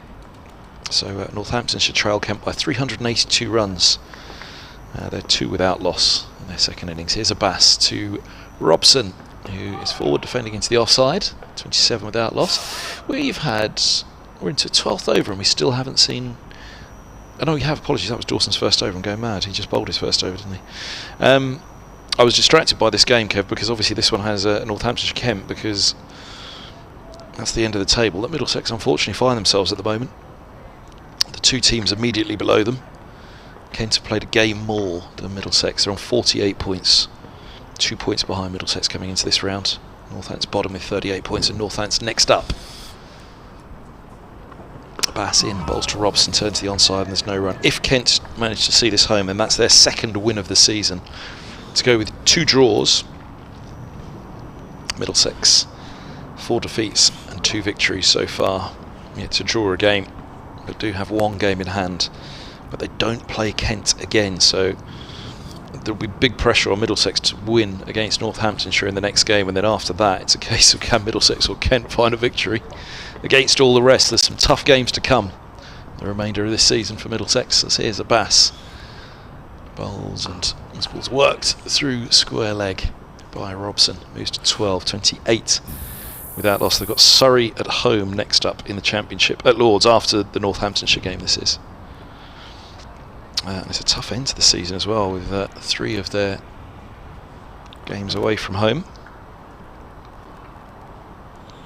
We are together again at some point, Kev, or? We've got a 50 over game, haven't we, I think? So it's only 1 meeting in the Championship this year? Yes, only 1. A Bass wide on the crease to Stoneman, who defends. Cover comes around to collect, no run. I presume it's the first 50 over game for both of us, actually, because it's on August the 1st. Oh, a Tuesday here. Tuesday. So I guess you'll be around for that. Absolutely. Yes, so Middlesex, Northamptonshire, Middlesex, Surrey, then at Lords, then a trip to Warwickshire, to Edgbaston. And then begins the, those 8 days of cricket in August for the One Day Cup. The Bass bowls, and up on his toes, Stoneman pushes in front of our unidentified sub-fielder, who does a very fine job of rolling to his left to stop that one. On the contrary, I have an answer. Oh, go on. Yes. So Joe, this will help you as well. It makes a change for me helping Joe out. Thank you to Fiona, who's the Hampshire scorer. Oh yeah. Who's identified our mystery fielder as a certain Clyde Fortuin, who's South African. He's played 67 first-class matches. Wide of the crease, a Bass delivers, and Robson defends inside of the bat. They'll pick up a couple here. No, just a single to our... did you say Fortuin? Fortuin. Fortuin. Who's a wicket-keeper batter. As I say, 67 first class, similar numbers for List A and T20. And he plays for Western Province and Bolland. Oh, he played with Peter Milan then. I'll have a look. Well, his last game for Bolland was against the Knights back in the middle of March in Pal, a first-class game. So he's now Bolland. Batted number 3 in that game, made just 2 in the first innings. Oh, he's off now. Oh, has he We've gone? talked about him very quickly. And made, he made 133 in the second. Oh, there we go. As actually Bolland lost that game by 9 wickets. But anyway, there's our mystery fielder, who was on for, 2 or 3 overs or so. Thank you, Fiona, for that one. Here's Dawson round the wicket, always down the leg side. He's beaten everybody. And that's rolling up towards the rope, and that is 4 byes. Robson, the batter, went down the leg side. Thank you, Gemma Green, as well. one of our commentators here. He also says Clyde Fortuin from Cape Town, thank you very much. God, it seems like there's a few people on the ground. Joe. She won't like that. Joe won't like that people on the ground knew more. Oh. No, she won't like that. She's having a rest. She worked hard on that cake for us. That's good, that, wasn't it? We're returning the box, which is now minus the cake. Is it? Turned Is away it gone? Behind. I think it's all gone. I think yesterday. Have a look. I was counting on another slice of that. No, we'll keep the little bit of cake. But I said to Joe that we would return the bag and the box. I thought I could have sworn there was hardly any of it. Oh, there was hardly any left. Hey, there's a slice there's a each slice. left. Yeah, okay. Well, we'll keep that and then we'll return the box at lunch. 35 without loss. Middlesex following on. Stoneman on 17 faces the next delivery from Dawson. He's got 3 around the bat. Short leg, leg slip and slip. Stoneman's forward, and it's through the bat and pad, and again it's through the keeper. That kept very low indeed. Now what's that hit? Nothing again. That's 2 lots of 4-byes in this over. Hit Keith Barker's foothold, that's what it's hit. Let's have a look. That's really shot along. Quite a full delivery, wasn't it? I mean, it's virtually pitched on the crease at the far end, doesn't it? Very tricky still out there. Even though Middlesex have started reasonably well here, 39 without loss. 230 is the deficit now. Having started their innings 269 runs behind, having been bowled out for 150. Their last 2 wickets this morning, adding just 8 runs. Both wickets falling to Kyle Abbott. Down the wicket comes Stoneman. He gets wrapped on the pad. Wasn't quite to the pitch of it. Just made sure he stayed right behind the ball there, didn't he? Making sure that if it missed the bat, then at least his pad was in the way. You're never quite sure what that ball is going to do out of the rough. Dawson steadies himself here, comes in again and bowls, and down the wicket comes Stoneman, gets closer to the pitch this time, works it away on the onside for a single. 18 he moves on to. I read the report actually on the BBC Sport website of yesterday's play, and I know down here, you know, a lot of people are saying, well, you know, Dawson should at least be a little bit closer to the Ashes squad than he is, although, as we mentioned earlier, England have actually going in with no spinner for the next test at Lords, so really matter. Oh, he's playing forward and he's caught behind. Oh no, he's caught in the gully, and that has turned, and I don't think Robson could have done much with that. That is, if you have a look at the live picture feed, have a look at this turned from fairly straight, in fact probably maybe from middle and leg, and that's caught in the gully. Robson may be slightly guilty of just closing the face of the bat, but there's the first wicket. He's gone for 14, 40 for 1. Yep, I think a very good description from you there, Kev. Have a look back, that bat face was facing square leg. It was even the back of the bat that one took. It was so close, wasn't it? Let's have a look. Oh, dearie me. And yeah, Robson has a look back at the surface, but that bat face has surely closed too much, hasn't it? Yeah. Fletcher Middleton with the catch there. This is where Dawson's quite good. I'll come back to that article in a moment, but this is where Dawson's quite good, because on a pitch which the batters aren't quite sure, is it going to straighten a little bit, is it going to turn? If you bowl that middle and leg line, which that's pretty much there, isn't it? Maybe middle, but certainly middle and leg, then the temptation for the batter, isn't it? Is always middle and leg. I'll just tuck that away on the onside, and as you do so, you close the face. But actually on wearing pitches like this, you've actually got to be a bit more disciplined than that. You've actually got to play that as a dead straight ball. I mean, it is particularly dead straight. I mean, on the angle, it maybe is just about going down, maybe, but this is where Dawson's good, because that actually is the line that's going to cause the batters the most problem. Yeah. You cannot close the face. At this stage on this pitch, you cannot be closing the face of the bat. You might get away with it once, maybe twice, but you cannot do that on a regular basis. You're going to be found. I mean, look where the face of that bat is pointing, where you've frozen that frame. Where's that pointing? Yeah, square leg umpire. Can't do that. You cannot do that. As I say, we can't quite tell because of the umpire's head, but when you see how much that bat face was closed, just around about point of delivery, you could almost imagine that took the back of the bat. So if you're showing the full face of the bat, you're giving, you know, more of a chance of the bat touching the ball, but by closing it, you've got a smaller amount of the bat, so it's caught the edge. But that's definitely the wrong shot to be playing. Yep. Might be all right on a good pitch. Might be all right on a pitch that's not turning. Not on this one. So, Mark Stoneman has 18. Peter Milan has the job of settling in with 33 minutes until lunch.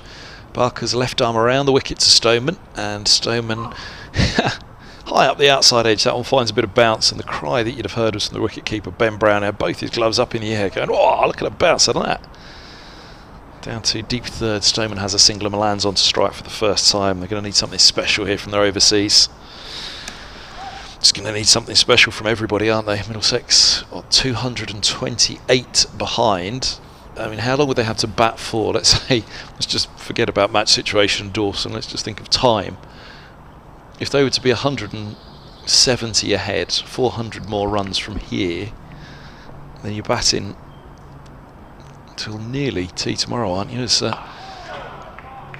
Milan pushes this one to cover, and there's no run, would you say? Maybe a bit quicker than that, maybe just after lunch. Maybe 400 more, 400 runs advanced on this position, which then would be 170 lead. So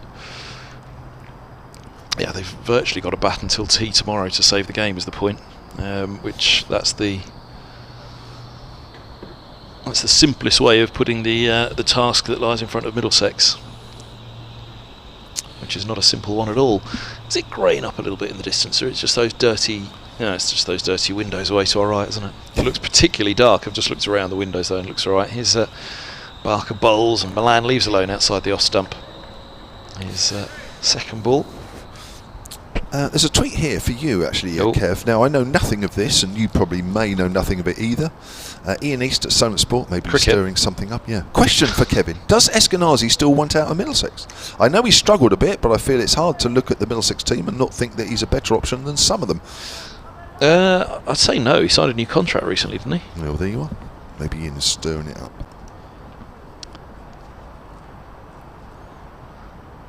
Here's Barker, close to the creases, close to the stumps as he bowls this one, and left arm around he is to Milan. Interesting, they've switched Barker's ends. He's got Blackwell now rather than Lloyd. He's had a warning, hasn't he? So he's left arm around to the right-hander, which means again his follow through is something we'll have a close eye on, as will umpire Blackwell. Barker up to the stumps, bowls, and forward goes Milan. Oh, he's chipped it! He's chipped it straight to mid-off, and Milan's gone. 41 for 2. And well, that ball must have stopped on him, because he's just offered a dolly to the mid-off fielder, just looking for a gentle toe end of the bat. And it's gone straight up and dollied to mid-off, as comfortable a catch as you'd imagine. If you'd put a little kid out at mid-off and said, I'm going to give you a bit of catching practice here, I'm just going to push it up to you, that's exactly what you'd have done. And poor old Peter Milan's going to have to drag himself off. He's gone for a duck, caught Abbott, bowled Barker. And Milan won't quite believe it. Left arm around to the right-hander, he'll have had a good look at that. But boy, oh boy, what a wicket that is. And two come quickly for Hampshire against the Londoners. Well, it's more like a steamroller that's come quickly here than a bus for Hampshire. These 12 wickets that they've taken since their 419 first innings came to an end. But poor Peter Milan, I'm going to have a look at that in the replay now. And he's just got it wrong. He's searching for it a little. Didn't quite let it come to him. And he's lifted it to mid-off, and he just can't believe it. Milan can't believe it at all. So he looks at the fielder, looks at the pitch. And that's a huge wicket. Middlesex's one and only overseas, which brings Max Holden to the middle. And he's used his feet to get to the pitch of that, Milan, but even still was searching for it. Well, it's again on a drying wicket, isn't it? The ball is always going to hold in the surface from time to time there, and he's gone at it with hard hands. Yeah, so looking at his advance, trigger movement, and then boom, boom. Yeah, he's just pushed at that, hasn't he? Yeah. Early on in his innings, fourth ball, hasn't really got the feel of the pitch. He didn't get any runs in the first innings, I don't think. So, Well, no one did. Unfortunately, when you're on the receiving end, as the Middlesex are, just slight little mistakes, aren't they, are emphasised. Yeah. Barker's around the wickets. The left-handed Holman, who digs out a very full and straight delivery to mid-on. Yeah, Milan in the first innings, 1. So 1 and 0. Yeah. 41 for 2, end of the over. Barker, 1 for 16 from 6 overs with 2 maidens. And no Eskenazi is mentioned, so Holden goes up 1 and he bats at 4. He was dropped to 4 in the T20 from opening because they felt that they wanted him to play the spin, such an expert player of spin in T20 that they wanted him down the order. Well, he's got a fair old task here against a spinner in a very different situation, a very different format. Yeah. 41 for 2. That's right, yeah.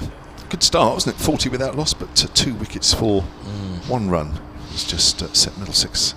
Oh, they nearly made it to the end of the 8th over, didn't they, in the first innings before they lost a wicket, and this time they'd nearly got to an hour. There's Liam Dawson then, 7 wickets in the match.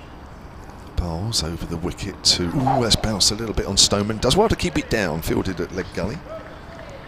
Well, this was the Simpson mode of dismissal, wasn't it? Left arm over to the left-hander, and he's now got 2 lefties to bowl at. Holden got done by Dawson in the first innings, back and across, didn't he? Got pinned.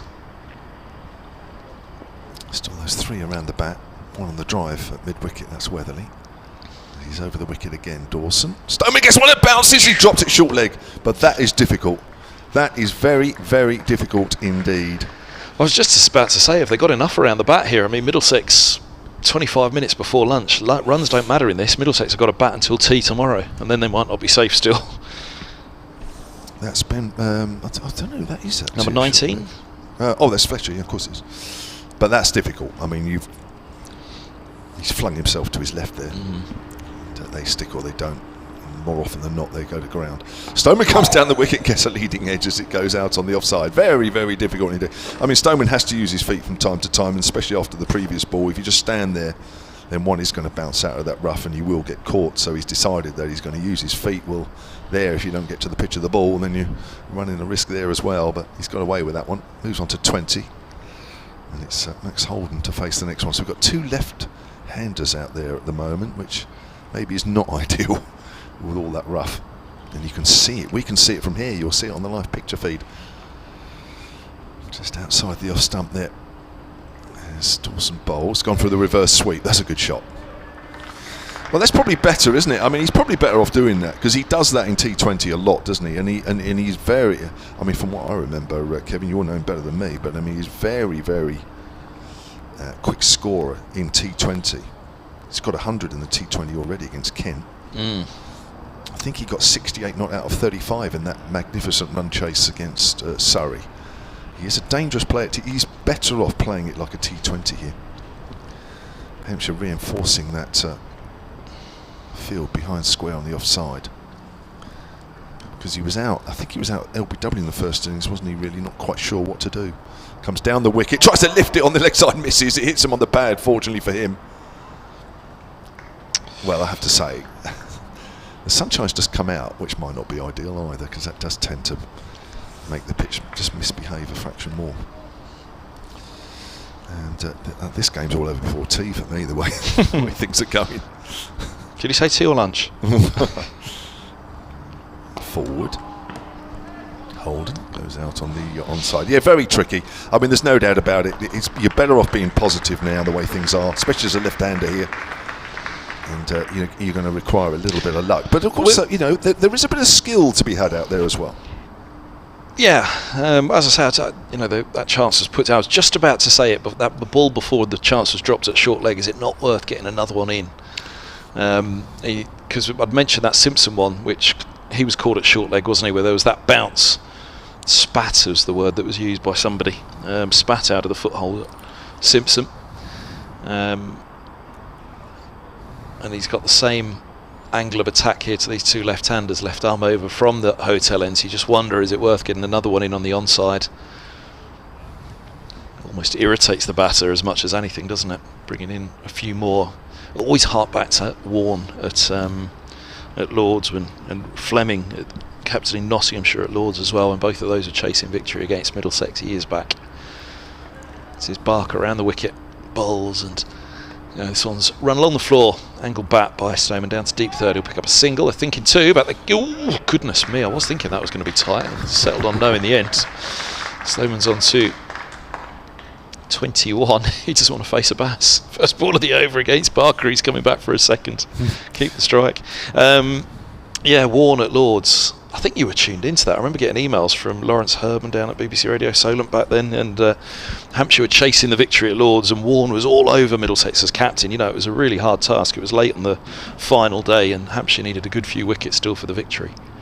So here's Barker around the wicket, bowls, and edged, and gone! Holman using his feet, looking to advance, looking to counter against Barker, looking to drive through the covers. A thick edge flies to the slips, and that is the end of, the scoreboard's given it a Stoneman. It's not, it is Holden.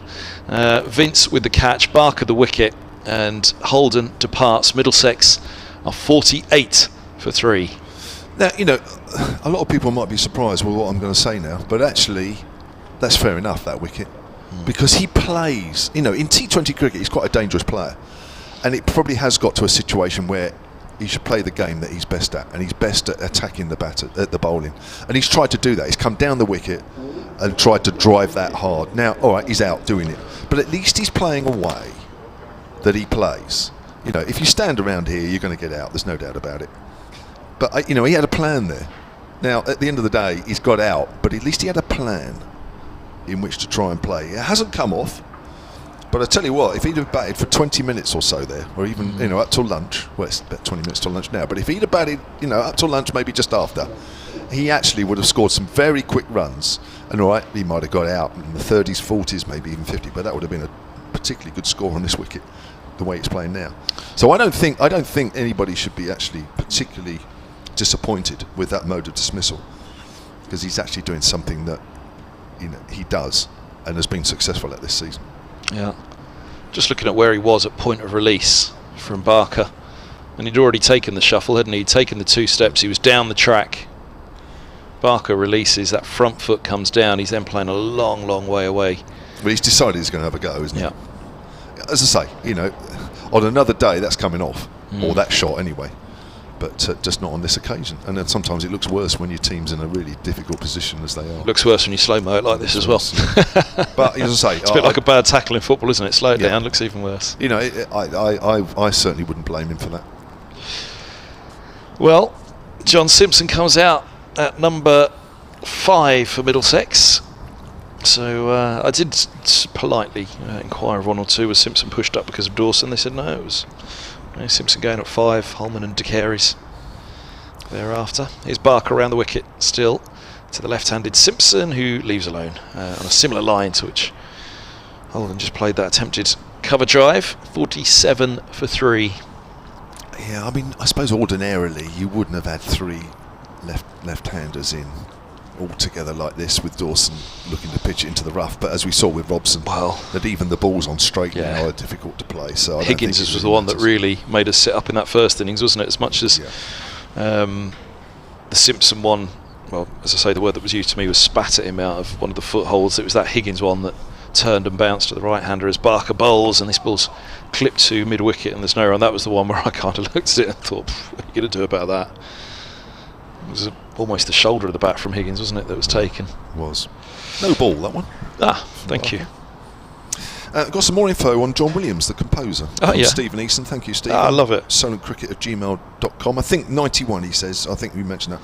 He announced he would retire after composing the score to Indiana Jones and the Dial of Destiny, but has since rescinded his decision, according to Stephen. Barker bowls and forward goes Simpson, pushes away into the offside. There's no 91 years of age and he's still coming up with classics. I mean, goodness me. So he did all 9. I know you're not a movie buff, but he did all 9 of the Star Wars movies. So from 1977 to the last one would have been released somewhere around 2017 or so, I guess. Okay. So a 40-year span of Star Wars movies. He did all 9 of them.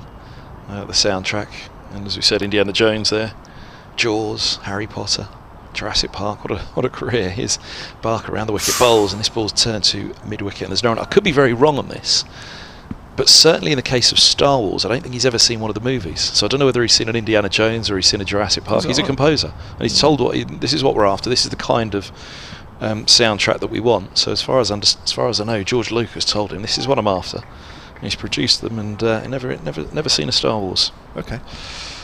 So, but whether he saw the Jurassic Parks or Indiana Jones or anything, but yeah, 91 still going.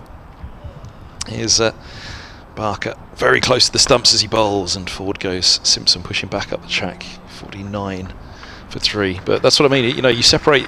If you just were to play that music and not know they were associated with movies whatsoever, you'd say this is genius. This is amazing.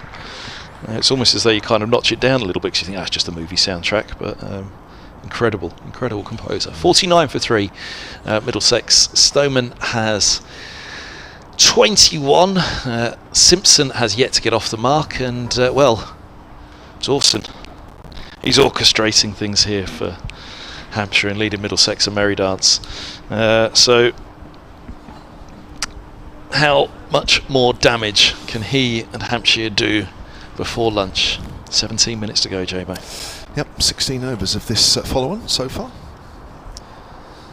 Dawson, who will have a little bit more rough to bowl into after that last over from Barker, which was round the wicket.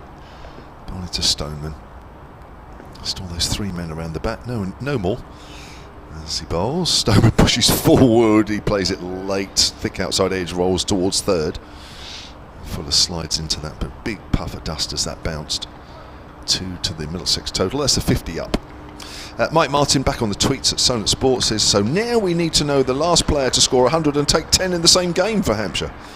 Dawson's only 3 wickets away from that. He reckons Dave Allen will know, but Dave Allen won't know for a while because he has a gig this lunchtime with his band, or a band.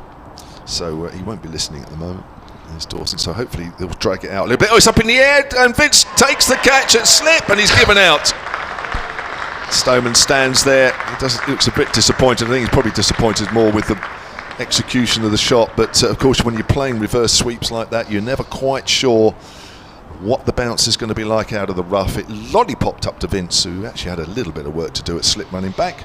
But Stoneman's gone for 23. Yeah, I think he was standing in resignation, wasn't there? Yeah. I chuckled slightly because if you saw the way that umpire Long gave him out, umpire Long was walking to square leg and kind of looked up and saw that Stoneman was still stood there. So he was almost halfway to square leg when umpire Long put the finger up. He was in no doubt whatsoever. I don't think Stoneman was in any doubt. I think it was just resignation and disappointment for Stoneman. And as I say, umpire Long, as I say with umpire Long, he's a great umpire to watch, isn't he? He was off. He was stomping away towards square leg. Yep, you're gone, Rocky. And then he looked up and saw that he was still there and put his finger up halfway to square leg. Yeah. Ryan Higgins comes out to bat, 51 for 4. What more damage, as we said, can Dawson do? Well, what's that, 8 for the match now? Can he have his 10 for before lunch?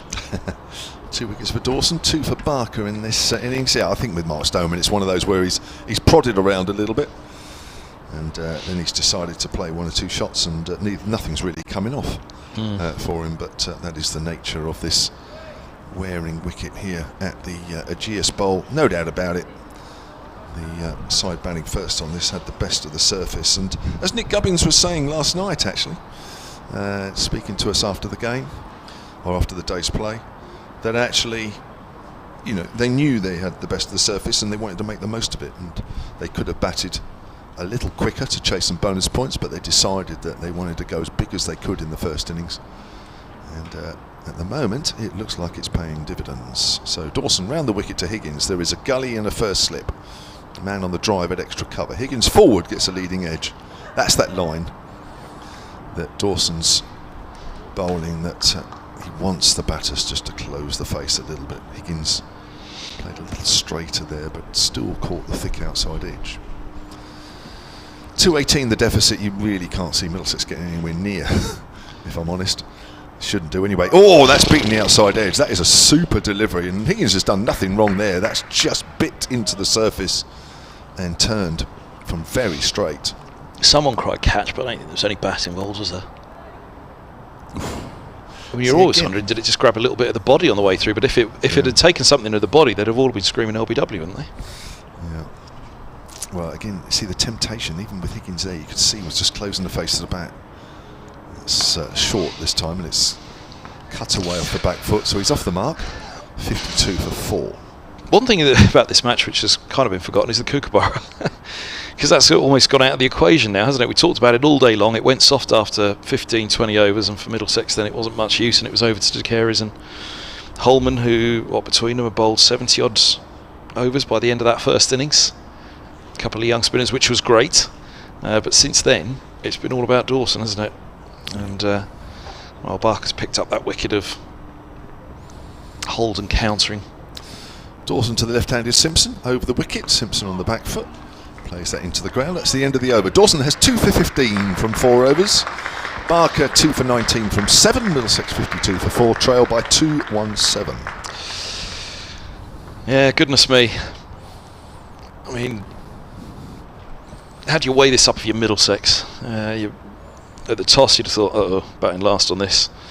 They knew straight away. First morning, all the talk was about just how dry this surface was out there. And straight away, common sense tells you, well, yep, that's pretty much, they've played it perfectly. Hampshire, any county would have done exactly the same thing. And speaking of, here's Organ into the attack, so it hasn't taken long to get spin from both ends on this third day. We were all wondering what would it play like on the final day, whether that dryness would mean that batting would become harder. Nobody thought the pitch would break up for a moment, but just wearing across the 3 days, the footholds, and well, here we are on the third morning, and game's up for Middlesex, barring something quite spectacular from the two who have saved them on a number. Well, they haven't really saved them actually, because Middlesex have lost 4 games this year, but they've come up with rescue acts in individual innings. This partnership, Essex first up. They both got 50s. Here's Organ, bowls to Higgins down the track, kills the spin straight away, meeting it at the pitch, and dabs it to Gubbins, his good mate at mid-wicket. He'll be positive, Higgins, won't he? You would imagine so, yes. Rarely anything but. As Organ bowls to him down the track, he comes and drives back to the bowler, no run. Yeah, I mean, with the ball turning into him, coming down the wicket is the safer option for him rather than a left-arm spinner. So, but with that in mind, Organ to Higgins, rocks back and turns it fine of the short leg fielder, comfortably fine. A leg slip might have had something to say about that, but a single down to long leg where deep backward square leg goes around to collect, which is Mohammed Abbas. He's had a quiet game, hasn't he, Abbas? Well, mind you, he got it all going in the Middlesex first innings, didn't he, when he had Robson dropped and Stoneman caught. Since then, it's been mostly about the spin. As Organ, his right arm around the wicket now to John Simpson with 2 slips, and Simpson plays back, pushing into the offside. Gubbins fields at cover. 53 for 4. Holman and De Carey's to come. Then Roland Jones, Helman Bamba, who were the 2 out there this morning with De Carey's. As forward goes Simpson. He clips this one into the onside. Full delivery from around the wicket to the left-hander. Over the top of it. Works a single out to the sweeper on the boundary, and he's off the mark. 8th ball, Simpson. Higgins 6 balls faced. He has 2 to his name. How long now? 10 minutes to lunch. And coming to have a chat is Kyle Abbott, isn't it? At mid-off, coming to have a chat with Organ. What's he just advised him there to bowl to Higgins? Organ. Right arm over from the pavilion end. Higgins, comes down the track, and he's chipped it over the short leg to Mohammed Abbas at backward square leg. And a single's taken in the air. But this is what we were saying about surrounding the bat at the moment. I tell you what, Higgins would be an interesting man to surround the bat too, because he wouldn't like that for one moment, would he? He'd definitely, that'd make him counter even more. 55 for 4 at the end of the 18th. And just under 10 minutes to lunch on the third day. Well, when Stoneman was out, Middlesex had actually lost 4 wickets for 11. Having put on 40 for the first wicket, 2 for Barker, 2 for Dawson. But you do feel as though just about any over that's bowled at the moment, especially with the 2 spinners on, there could be a wicket. So wouldn't rule out another wicket between now and lunch. And even if Middlesex get to lunch, then it's going to be a tall order even to get to tea. 214 the deficit as Dawson comes in again. 55 for 4 Middlesex. He's bowling. He's coming down the wicket again there. He's taking a bit of a chance. He's Ryan Higgins, but I guess it sort of needs must really, because if you just stick around, you're going to lose your wicket. You've got to try and play positively. And he's doing that. Wasn't quite to the pitch. Fortunately for him, he didn't do too much off the surface on that occasion. Dawson in again, bowls to Higgins, just forward, gets wrapped on the pad, but that's just sliding down the leg side. The Lankies are hanging on. 190 for 5. They lead by 104 now. 38 for Williams, 24 for Salt. Good 100 against Hampshire, Phil Salt. Good player, isn't he? Yeah, he is. When he left Sussex, I wondered whether Middlesex would be able to nab him. Comes down the wicket again to Dawson. Nicely played on the leg side. May look for 2 here. It's quite a bit of work for Kyle Abbott to do. He's in front of square. That ball's gone behind. The figure that he went to Lancashire for, though, I don't think Middlesex were in the same country, let alone the same ballpark. Pretty big payday, as I understand, for Salt going up to Lancashire. He'd have helped the T20 situation. Fine cricketer. Big loss to Sussex, wasn't he? Here's Dawson again. Down the wicket, and he's gone big, over mid-wicket. Well played. Ryan Higgins, that's 4 runs. It's slightly against the spin, but he got close enough to the bounce of the ball, and that was because he came down the wicket.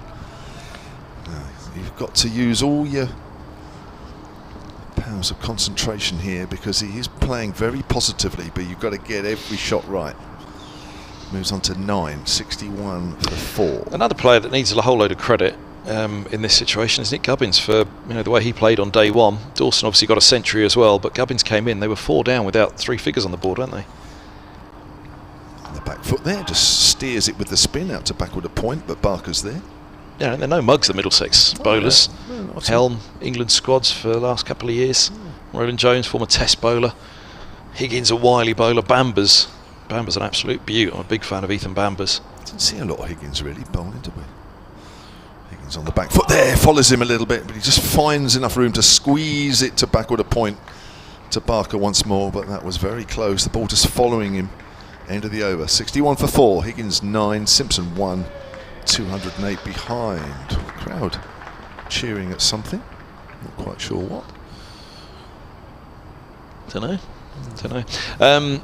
And yeah, Gubbins, of course, a left-hander, and the man who took 7 for in that first innings for Middlesex was an off-spinner. So he bowled an awful lot to Gubbins, picking up 7 wickets. But the left-hander managed to secure a century. Dawson did it in pretty quick time. Well, not pretty quick time, his century, but a fair quicker rate than Gubbins. As his Simpson on strike, Organs around the wicket to bowl to the left-hander, and he eases the off-spinner into the offside to Gubbins. That cover, still 2 slips in place. Backward point, deep cover. Cover is Gubbins, mid-off, mid-on, deep square and backward square leg. Organ bowls. Oh, look at that turn and bounce to Simpson, who's played inside the line, to be fair on that. He's seen the length of that one. I assume he's played inside the line. It really has turned and bounced. Fun for the off-spinner too. Let's have a look at that one on the replay on the stream. Here's Dawson. Organ in front of us though. Bowls to Simpson. And this is pushed to mid-on. There's no run. Here's that ball before to Simpson. I don't think he has played inside the line of that. Blimey, I've just seen the replay of it. Here's Simpson over the top of this. Pushes to point. There's no run. Did you see this one, Jomo? That was pretty nice for the off-spinner to the left-hander. It might be a ball. No, it's going to be this one. Organ takes a while before he steps in, so we can watch the stream comfortably, but dearie me. Here's Organ in, bowls, and Simpson down the track. Pushes back into the onside. There's no run. Almost shimmied to take a run, didn't he? Because nobody went to collect the ball. That's silly mid-on. Organ in the end charges to get it. That one that beat the edge, I was saying he played the line because he's got his back to us. The keeper's there as well, and it was so far away that Brown took it to the line that Simpson played. I assumed that he was just leaving it alone outside off, as that one does something pretty similar and beats the edge again of the forward defence. A maiden over from Organ. There's some absolute beauts in there from him. Let's see that last ball of the over once more. As we look back at the stream. Well, Organ posing just as big a threat now as Dawson is as well. That's another beaut. And that's going from straight. There's no footmarks there. Yep. I mean, that is the pitch. Yep. That's nigh on ragged for him there, isn't it, that one? And again, the previous one had bounce also. Dawson round the wicket to Higgins. Oh, he's beaten the outside edge. Lovely ball. Perfect left arm spinner's ball, that one. Pitching fairly straight. Just watching the replay, actually. That's pitching, well, maybe a fraction outside off stump, but of course the angle means he's got to play. In again to Higgins. Has followed him a little bit, but he's found room and cuts that away on the offside for a single. Higgins moves into double figures, 62 for 4, 207 behind. Tough to weigh this up from a Middlesex perspective, because you can look at the toss and say, you know, it was a good toss to win that for Hampshire, and it was. But at the end of the day, Dawson alone, but Dawson and you can see now Organ as well. Just getting more out of this surface, the more experience of the two of them, and it is that further day on as well, the pitch. I mean, those last few deliveries there for Organ in that over. It's doing more and more all the time, isn't it? Still the 3 round the bat though for Simpson. 2 on the leg side. Vince a slip. Simpson goes for the big one over the top, and that's over Abbas, and that'll be 4 runs. Use your feet. That's the way to play. That's the thing with the left handers. It's slightly easier coming down to Dawson, because if you miss it and explodes a little bit out of the rough, then you've got your body, you've got your pads, sort of as a second line of defence. So that's the theory. So even if you don't quite get there, of course, when the ball's turning away from the bat, then there's nothing. Once it goes past the outside edge, there's nothing. But of course, it's turning into the left-hander here. As Dawson bowls, Simpson thinks about sweeping, plays it into the ground in the end. He was shaping, decided against it in the end. 66 for 4, Simpson on 5. It's just clouded over a little bit more. Still okay, clouds fairly high as Dawson bowls. Simpson comes down, kicks that away really. So it goes out on the offside. Not sure the umpires would have allowed that had there been a single. Not sure there was much intent. Bat was well behind the pad. Just looking at that one, the ball before, where he said he was thinking about it, he was, wasn't he? There's a little he just killed the bat down on it. And Higgins just trying to kill time there a little bit as well as Dawson comes into Simpson. It's played out on the onside. I think they were just about squeezing another over in. Higgins was just standing in front of Dawson a little bit, just looking at the pitch, trying to kill a few seconds. Oh, actually, oh no, he's done it. He's done it just in time, because that is lunch with Middlesex 66 for 4 in their second innings following on, trailing by 203. Yep, long way back. Well, no way back now for Middlesex. There was a long way back this morning, wasn't there? 2 down. Well, 2 still standing overnight. They were 8 down in their first innings. 203 still the deficit, only 6 wickets standing. Organ getting the ball to really grip for him, the off spinner, but Dawson 8 in the match now, 2 for 26. Brilliant from Dawson. And Hampshire played it perfectly. Middlesex were right up against it. 40 for the first wicket, Robson and Stoneman, but since then it's become a procession again. Myself, Kevin Hand, and Emily Windsor, as she's been training with the Vipers and having lunch with us. We'll be back with you this afternoon.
Welcome to the Ageas Bowl, where the two umpires, Ian Blackwell and Nigel Long, are leading the Hampshire players out into the middle, where we are about to get underway. The afternoon session on day 3 of this County Championship Division 1 match between Hampshire and Middlesex, and this may be the last session of the game. You certainly can't see it going through to tomorrow, but we'll have to wait and see, because the situation in the game is that Middlesex, following on in their second innings, are 66 for 4, and they still trail by 203. There is a bit of spin out there, a little bit more spin when the ball hits the bowler's footmarks.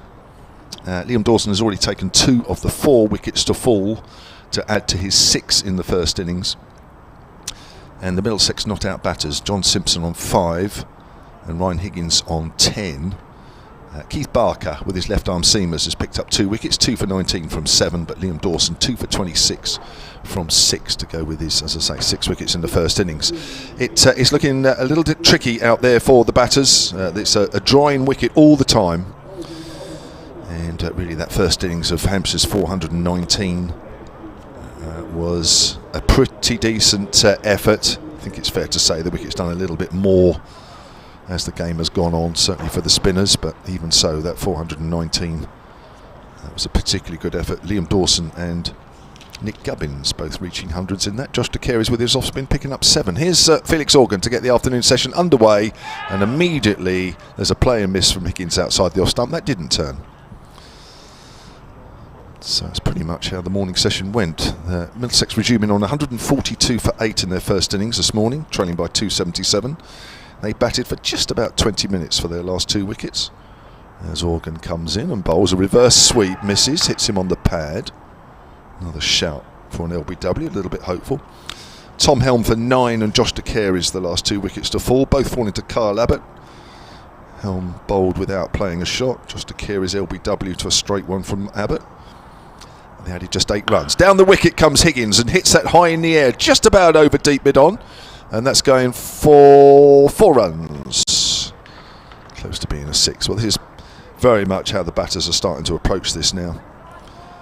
They are trying to be very positive, because it seems little point in just prodding around, because the ball is misbehaving a little bit out of the footmarks, and the odd one's turning from fairly straight as well. Not unplayable, but it's hard work for the batters as Organ comes in. Reverse sweep, and that's gone straight to Dawson on the 45. So 70 for 4, Middlesex following on. Still 199 runs behind. I think it's fair to say Hampshire's first innings total was far too much from what we've seen since. There's Organ comes in again and bowls. Reverse sweep again, and that's a good shot. Hit hard behind square, well to Dawson's right. And Higgins, with 2 boundaries in this over, moves on to 18. 74 for 4 now. Following on, the wickets that fell in this second innings, Sam Robson just closing the face of the bat a fraction to Liam Dawson. The ball turned, well caught in the gully by Middleton. Peter Milan pushed at one from Keith Barker and was called at mid-off for no score. Max Holden came down the wicket at Barker, tried to hit him high over the top. He was caught in the slips by Vince. That was for 5. And then Mark Stoneman, as Felix Organ bowls again. There's another reverse sweep, but Dawson's a little deeper now. 75 for 4. First over after lunch. Mark Stoneman also caught by James Vince. He was going for the reverse sweep, got a top edge, looped up in the air. Vince had a bit of work to do running around from first slip, but got there fairly easy. He was out for 23. Middlesex actually did lose 4 wickets for 11 at that stage. They were 40 without loss, 51 for 4, 15 minutes before lunch. These two took it through to the break. And Higgins has been positive in that first over since the break, adding 9. And will face the second over. Emily Windsor's wolfed her lunch down, not too much I hope. She's been practising with the Vipers this morning. They were still in the nets when I walked around, just towards the end of the luncheon interval. They are playing the Sunrisers on Sunday in the resumption of the Rachel Hayhoe Flint Trophy after the Charlotte Edwards Cup.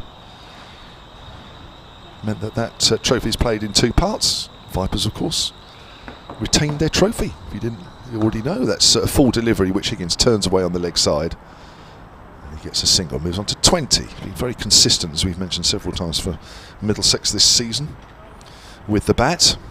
I think they're going to need quite a bit from him here. They're going to need quite a bit from anybody here, because they are still 193 runs behind. You feel it's just a matter of time, really, with the spinners working away, just waiting for the next one to misbehave a little bit out of the rough.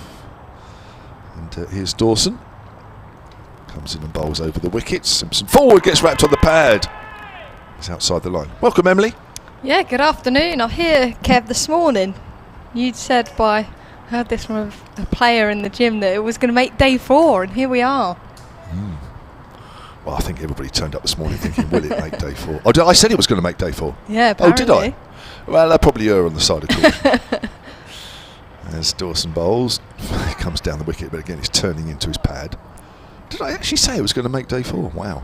I suppose you always, I don't know. On arrival today, you just never know, do you? But it's a pitch that's traditionally here got slower and easier to bat on, but this is quite clearly a different pitch. Yeah, that's the thing, I suppose. You tend to go on what normally happens here, don't you, as Dawson bowls. Simpson on the back foot works that to mid-wicket, and there's no run, because generally it doesn't get worse here, does it really? You're right, it gets slower, and it does turn a bit, but nothing worth worrying about. But this is a little different. It's dusty. It's very dusty. More dusty than normal. Dawson comes in and bowls. Sweep shot there from Simpson, in the air slightly, but rolls out to the man on the 45, which I think is the substitute fielder once more. Had a bit of fun with that, Emily, early before lunch. He's got a different hat on, hasn't he? Well, he is. If I can find my... No, he's a South African. Yeah. A name I hadn't heard of before. Simpson plays forward, just past Vince, thick outside edge, and there is no run. 76 for 4. I've just got to quite remember what his name is. He is called Clyde Fortune from Cape Town, 27 years old, batter wicketkeeper. Oh. I know what I know. I don't know why he's here. Maybe he's proing locally or something. I just don't know. I've not heard the name. I didn't know he was around. Probably no reason to know that. But he was identified by scorer Fiona. Maybe playing for one of the Southern Prem teams. I guess it must be. Felix Organ to continue from the pavilion end. Bowled 3 overs so far, so into his 4th. Into Higgins, who sweeps that into the onside. The substitute fielder does the fielding, great diving stop at deep square, and they come back for a couple. Higgins moves to 22, 78 for 4 Middlesex, trailing by 191. He's now wearing John Turner's shirt. He had no number on his back when he came on beforehand. He's now wearing John Turner's shirt. I don't think that is John Turner. Organ in, sweeps again, and that goes to a wide fine leg. Will be no run. Oh, maybe it is actually. Maybe it is this time. Yeah. Maybe it is this time. It gives me John Turner body language vibes, but just a different hat. Yeah.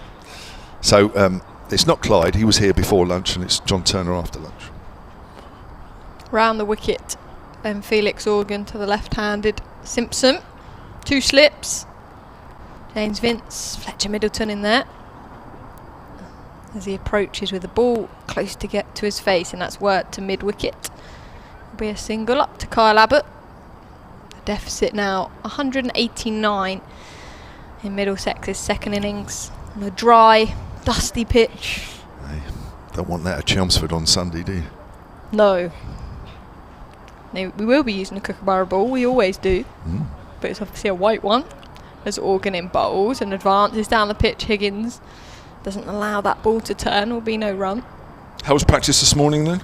Yeah, good. Lottie worked as hard in the field. She loves her Skyer catchers at the moment, the ones where you're really close to her and she sends them high and far over your heads. She just laughs at us as Organ in bowls. That's a reverse sweep by Higgins, but only to a short third, will be no run. Nobody breaks a finger doing that, do they? No one today. I've got a graze on my knee, look. Oh dear. That's what hurt my war wound from the Skyers. But I take a graze. As Organ in bowls and swept into the leg side this time. He's timed that one. John Turner, the substitute fielder, does well coming round. Dive into his right. And they come back for a couple again. Higgins to 25, 82 for 4. He's just playing here, isn't he, Higgins? These two batters obviously playing the white ball team for Middlesex. It's taking it on a bit, the spin. I feel like if you just prod it back, you're going to get an edge. The ball's going to turn, you're going to get out. So taking the aggressive option. Yeah, Max Holden was certainly doing that, coming down the wicket at Keith Barker. Tried to muller him over mid-off, but got an edge. Fast, James Vince, but that happens. But at least he was trying to. At least he had a plan to combat the. What a game Liam Dawson's had, though. Oh. I see, the only saving grace is that England haven't picked a spinner for the next test. So he hasn't got to look at the name Moeen Ali or Rian Ahmed. Here he is over the wicket then to Simpson. Simpson gets wrapped on the thigh pad as it bounces out of the rough. Stuart Cullens at Sunnet Sports is a great way to spend the day doing laps of the Ageas Bowl with his little one strapped to his chest. He's watching Hampshire dominate Middlesex. Perfect day. Walk around, look up every now and then to a wicket. A little cheer every now and then. Yeah. We know in the nursery when we've picked up a wicket. You can tell during your practicing. It's pushed to mid-wicket, yeah. Go another one, do you? When you're in the middle of your practice. As that ball's coming down from one of your skying catches, you go, oh, that's another one. Distracts me. I can blame them for the drops. No, wasn't too many of them today, thankfully. Good. Good to hear. There's Dawson. There's a sweep shot there from Simpson. That's a nice shot. For me, John Turner is already doing too much fielding out there. We should be protecting him. He's been an absolute diamond this year, coming into the side, both in the Championship and in T20. And I thought he was going to have a rest this game, but already he's doing too much fielding. The S&C's probably gone to him. Go to the nursery and do a running session, or your substitute fielder here, and I know which one I would take.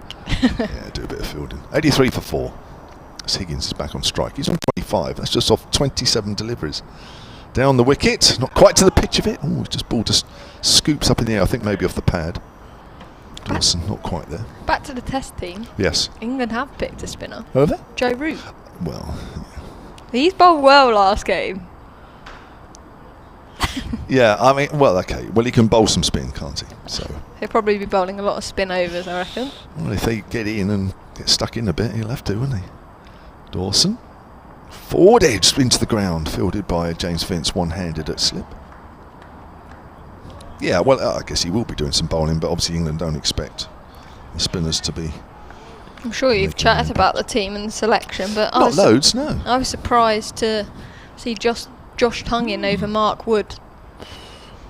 Is Mark Wood not fit? Something they're not telling us? Arm ball, but still found room behind square on the offside. Not picked up cleanly by Fuller. They'll pick up 2. Again, John Turner's racing around. He's run around too much. Get him, hide him somewhere. Get him in the slips. Yeah. Yeah. Over. So for me, Mark Wood. Do you think he might be injured? I mean, that's 2 tests now, and didn't this happen a couple of seasons ago or 3 seasons ago, where they saved some bowlers for the test series, and then by the time they were all fit and or they got selected, the series was already over? Was that the last Ashes series in Australia? Yeah, I think so, but I like Tongue, I think, bowled well in that test that he played against Ireland, but Mark Wood, the pace he brings, the energy he brings to the team, he's one that you want to sit down and watch as well, which is what England want to showcase. There's Organ round the wicket to left-hander, and that's pushed into the offside again. John Turner does the fielding on that boundary to the left as we look at an overcast day today, Kev, but a lush green outfield. Yeah. The sand is starting to get less and less, and we're seeing more green within it. All that seaweed put on the ground. I haven't been smelling the seaweed, No. which is a good sign. As Organ in, reverse sweep by Higgins. That's played nicely. But Kyle Abbott's out on the boundary there into the long barrier. Keeps it to a single. Higgins on to 28 deficit in this Middlesex second innings, 182. Hampshire have batted just the 1 and piled on 419. Liam Dawson and Nick Gubbins, magnificent innings from both of those. As Organ in bowls, and that's cut past the slip. Fletcher Middleton threw his hand at it but couldn't get anything on it, and it's gone for 4. That's 4 runs to John Simpson, and the deficit 178. Well, these two are playing it quite well, aren't they? Especially Higgins since lunch. Just shows you can play on it. They've got the right techniques, and as I say, you will need a bit of luck from time to time. Both of them are sweeping a lot, aren't they, to try and negate that spin, playing off the back foot, playing it late. 91 for 4. As Organ bowls again off the back foot, and this time pushed out to John Turner. On the deep cover boundary will just be a single. This time instead of linging the ball in back to the keeper. Just a little underarm, Kev. Didn't fancy all that throwing. Organ in again, bowl swept into the onside. Great diving stop at mid wicket. That's applauded by this Hampshire crowd, so it's a dot ball. Nice bit of work in there from Nick Gubbins. Just as well, otherwise John Turner would have had a long chase. I hope he's got his GPS trackers on, getting the extra miles in. As Organ in reverse sweep, a cry of catch it, but just drops into that offside. 95 for 4, Middlesex end of the over from Organ. He's bowled 5 now, gone for 28 and not picked up a wicket yet. Peter Allen has emailed silentcricket@gmail.com. He says, how different would this be if Middlesex had batted first? Well, yeah, slightly different. I mean, Hampshire have had the best of the wicket, but I think also, let's be fair, as well as Josh De Care is bowled, he'd only taken 1 first-class wicket before this game. He picked up 7. You know, Luke Holman's an okay leg spinner, but I think you're seeing, certainly in Liam Dawson, somebody that's head and shoulders above everybody else that bowls very similar. He said he was been for 2 days. He can't make today. Well,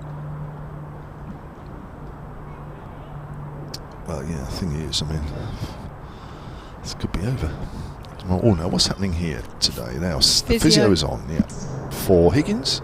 Yeah, looks like it. Not quite sure why. Whether that's hit him on the hand going for the reverse, I'm not sure.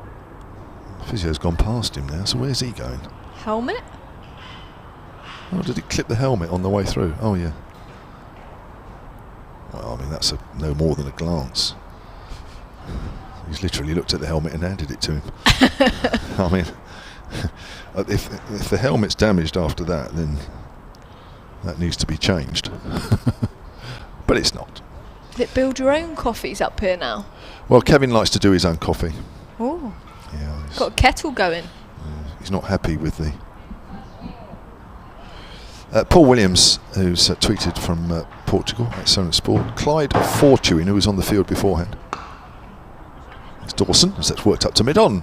Quick single, are they going to run for 2? Oh, yeah, well, it's positive running. Mohabbat didn't actually pick it up cleanly, but they'd stopped. So there was no momentum for that second run. 93 for 4. It was with Adi Birrell, that's Hampshire's head coach, at Pole Rocks and Bolland in the last few years. So that's probably why he's over here. Adi's probably said, look, you know, spend a bit of time with the team around the squad if you want.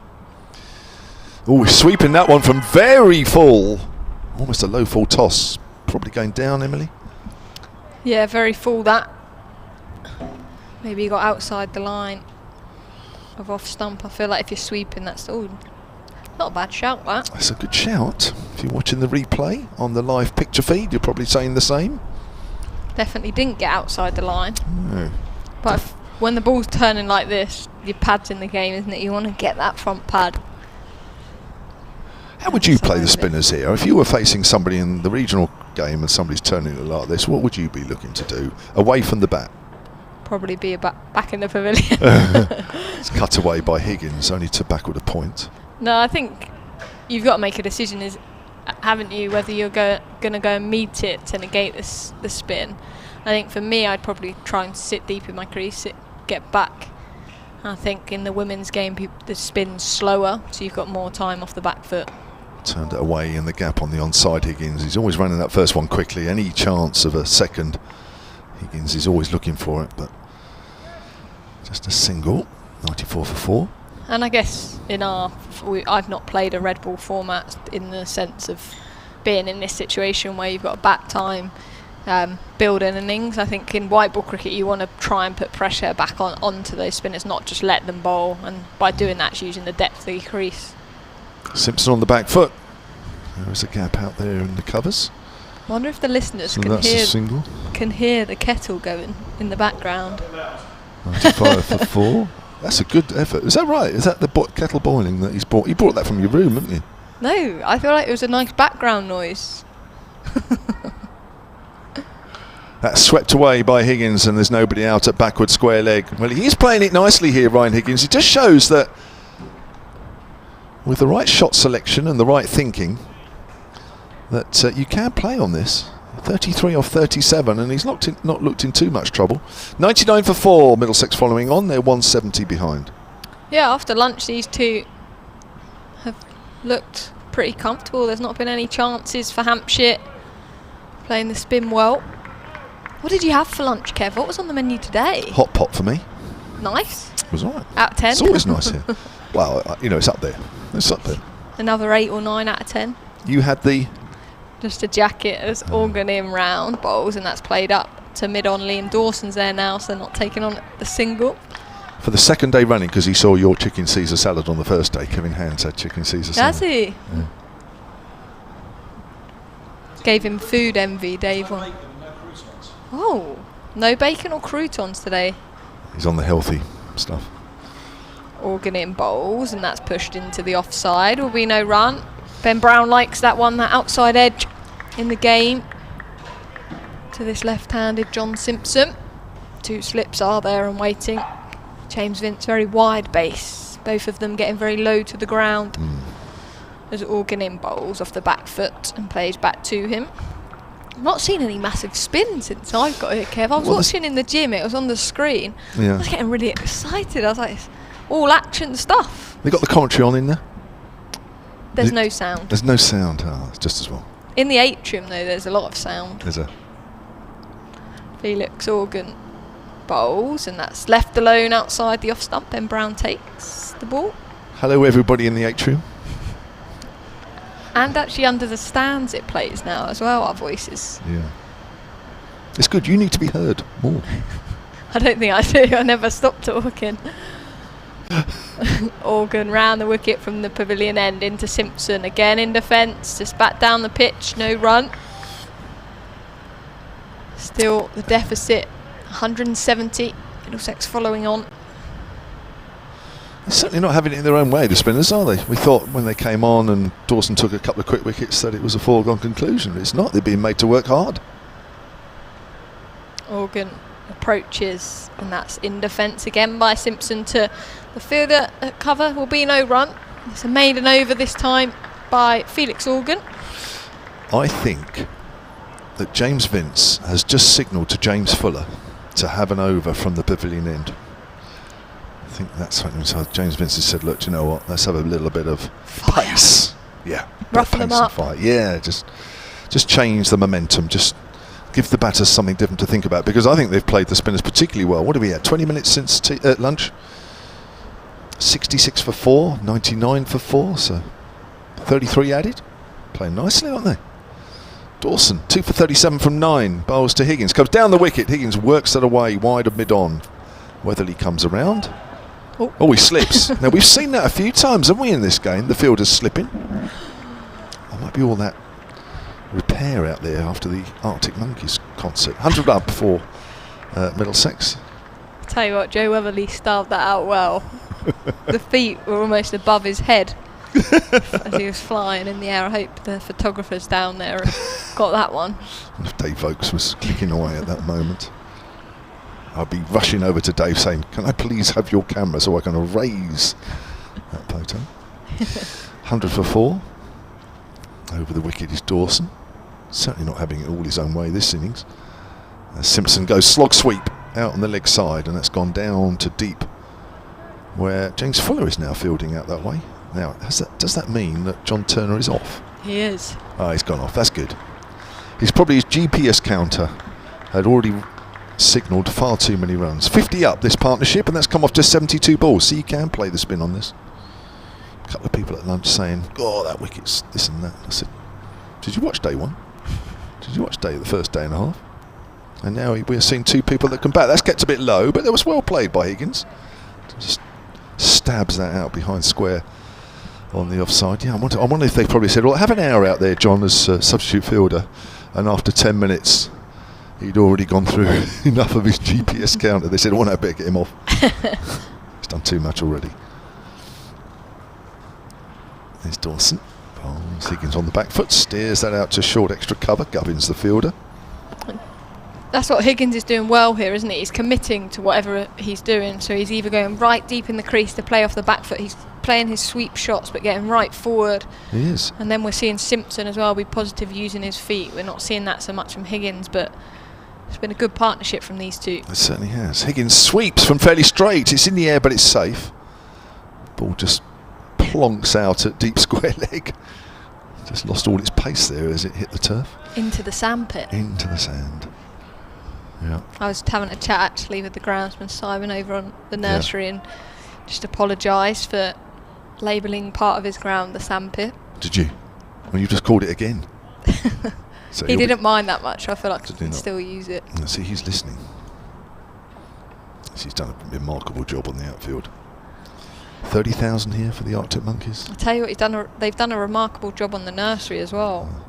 Down the wicket comes Simpson, nice drive, and there is no deep mid-off, so that ball will roll all the way over to the boundary rope. Again, good use of the feet. Again, I emphasise that with proper techniques, proper shot selections, you can play the spinners, and they are doing. 106 for 4. Yeah, exactly that, Kev. There's real positive intent from these two. It's going to be hard work for Hampshire. We're not having a change of bowling from the pavilion end. Felix Organ's going to continue. I sworn he was looking over at Fuller. Anyway, so yes, the nursery ground. Yeah, so that was actually, it had honestly so much like rubbish on it. There was obviously cigarette butts, vapes, there was all sorts on there, loads of like bunting, bottle tops. So it was a pretty minefield for an outfield of a cricket pitch. As Organ in advances and plays that to mid-wicket. Higgins will be no run, so you couldn't really play cricket on it because obviously it wouldn't be like if you dive on it, you're probably going to cut your leg. And obviously similar, it was covered with the boarding, so it wasn't very green. But they've done a remarkable job out there now. It's definitely looking green, and there's nothing that's going to cut my leg. As Organ in reverse sweep by Higgins. Out to Kyle Abbott, deep backward of point will be 1 run. Higgins on to 36, 107 for 4 with a deficit of 162. So we do a giant hoover. I actually asked, I was like, I asked Simon, I was like, how did you get all of that up? And then he went into technical groundsman term. It's some tractor machine that brings it up the grass, which then brings up all the other stuff, and you sweep it up or something. I haven't done that justice at all. I was going to say. But it basically churned it up and then you sweep it up essentially. Okay. As Organ in bowls, advances. Simpson definitely using his feet more these last 2 overs. He picks up a single. He'll move to 21. 108 for 4. Well, this is definitely patience now for the spinners, isn't it, really? Earlier on in the Middlesex first innings and the early part of their second innings, you were just waiting for the next wicket to fall, but this has got a little different feel.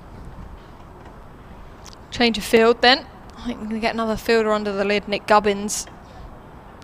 He's going to be asked by the Hampshire captain James Vince to get in a leg slip.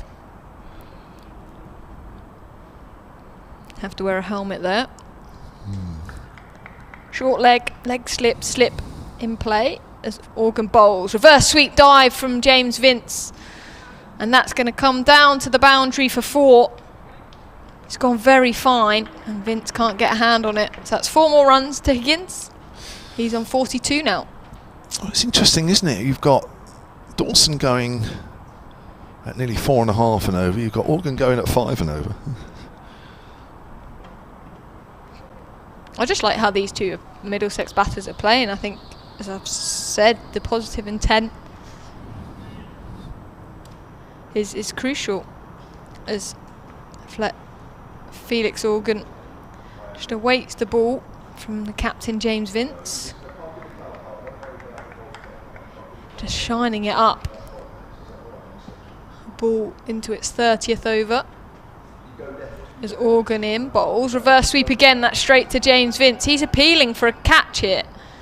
I don't think the umpires are interested. I don't think it went straight into the ground, but that's how fine Higgins is sweeping it. It's to Vince at first slip. 114 for 4 in their second innings, Middlesex. As Organ in, advances Higgins, and that's over mid-wicket, and that's going to be 4 runs. More positive intent from him. He's on to 44, and the score 116 for 4. I mean, this is terrific stuff from Higgins, isn't it, really? I mean, he does not look like getting out. You know, he's got something for every ball being bowled at him at the moment, whether it's a reverse sweep, down the wicket. He's making it very difficult for the spinners. You know, how do you come back at that? I suppose you still think, well, look, hang on a minute. You know, we're on top here. The conditions are still in our favour, so you just continue to sort of while away, don't you? And wait for them to make a mistake. But I would like to see a bit of seam into the attack. I think we will do soon.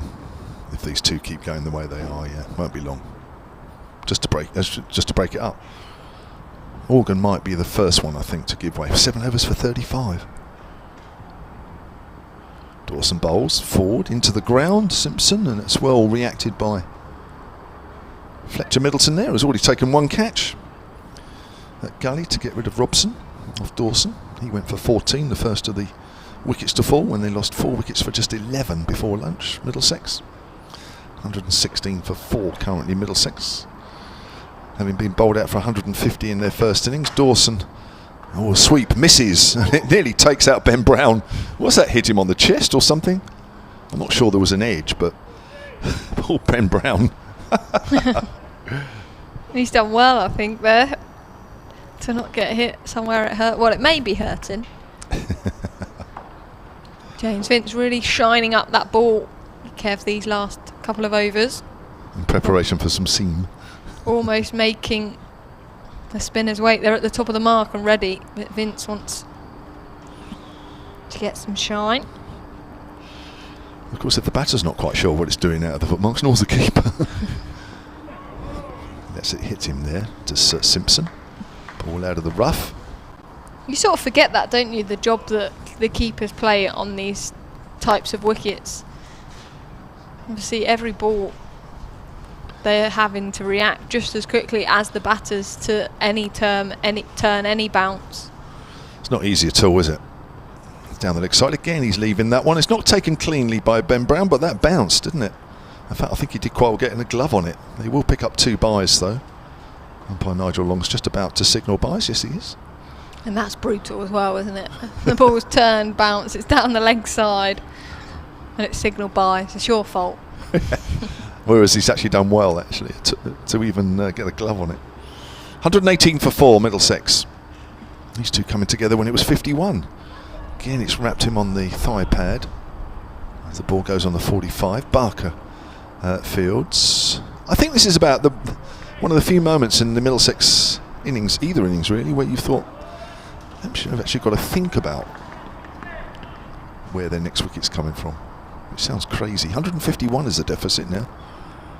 Dawson bowls. Simpson just pushes that up towards mid-wicket. It's a good diving stop.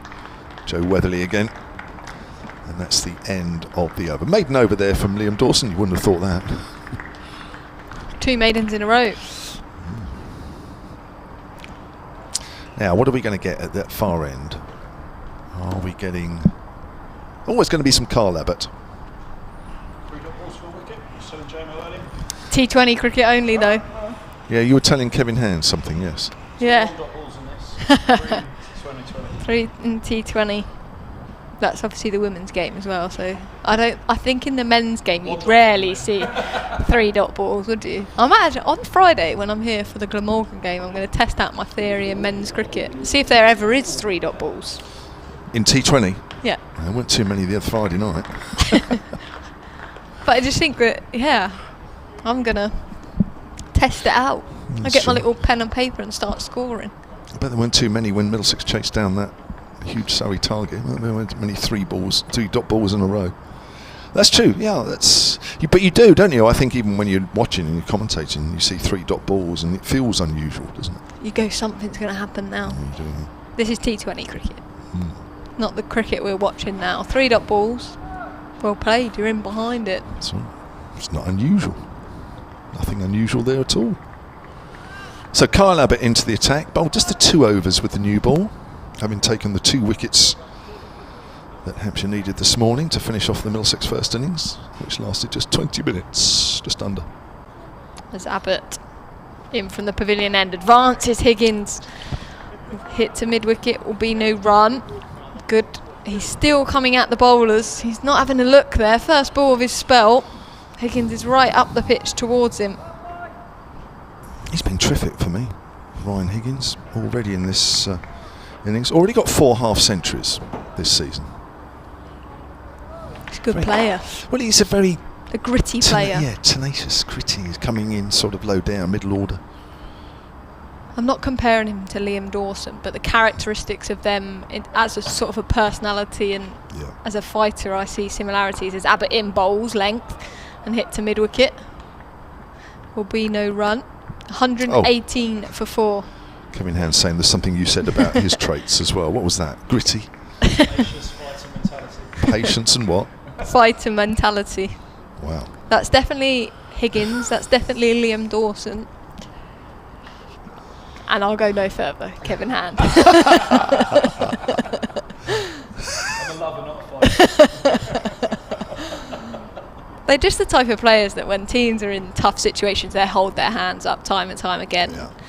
They're the players you want on your side. As Abbott in advances, hits up to mid-on. Keith Barker does well getting down. The tall left arm seamer to keep it to a single. Dot ball, sorry. And that's why the crowd applauds. Yeah, I mean, he's very good at this. When he was with Gloucestershire last year at Cheltenham, I remember he played this horrible attempted mow over mid-wicket. It might have been off Abbott, actually, and got bowled just before lunch, and it absolutely looked horrible. But maybe he knew he was on his way out there, wanted to leave. You never know sometimes the reason for that, but it just looked a horrible shot, it really did. Abbott then scurrying past the umpire, bowls and played to mid-wicket, will be no run. Deficit of 150 now, 151. So these two have put on a really good partnership in this second Middlesex innings. Someone on the nursery doing a running session by the looks of it, Kev. Yeah, that's what you guys were doing earlier, wasn't it? We weren't doing running session, we were doing fielding. Ah, fielding. Could you see us? I could see you guys in the corner doing the fielding, actually, yeah. Oh, I mean, you were doing fielding, you're right, yeah. But I could see just to the right of the scoreboard, yeah. Kyle Abbott in bowls, uses his feet. Higgins again. Just plays it back down the pitch. There will be another dot ball. Kyle Abbott's bowled 5 dot balls so far in this over. I was interested actually when I listened to the interview from Nick Gubbins yesterday about how he sort of said that when they were batting, it must have been, he didn't say it was boring to watch, but they were so slow, and when they had that ring field set, that how hard it was to score against the seamers. And I imagine that's going to be the case here. We've only seen 5 overs of seam after lunch. Kyle Abbott's bowled 5 dot balls so far, but Hampshire opting for that ring type field as he's in again down the leg side, and appeal for a caught behind. The umpire just looks down at the floor and says, here you go, Kyle Abbott, have your sunglasses, have your hat back. But that's a maiden over for Kyle Abbott. Emily Windsor is going to stay on. Kevin Hand is coming in alongside her. I'm just going to take a break. You two were winding me up. It was 10 past 2 on the first day, wasn't it?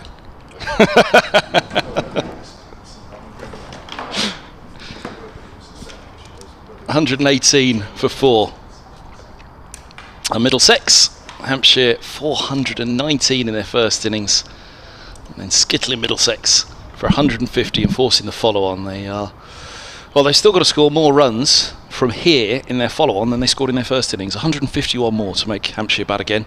They scored 150 in their first innings. Welcome back, Emily Windsor. You've been enjoying this from afar. What a turnaround from day one, eh?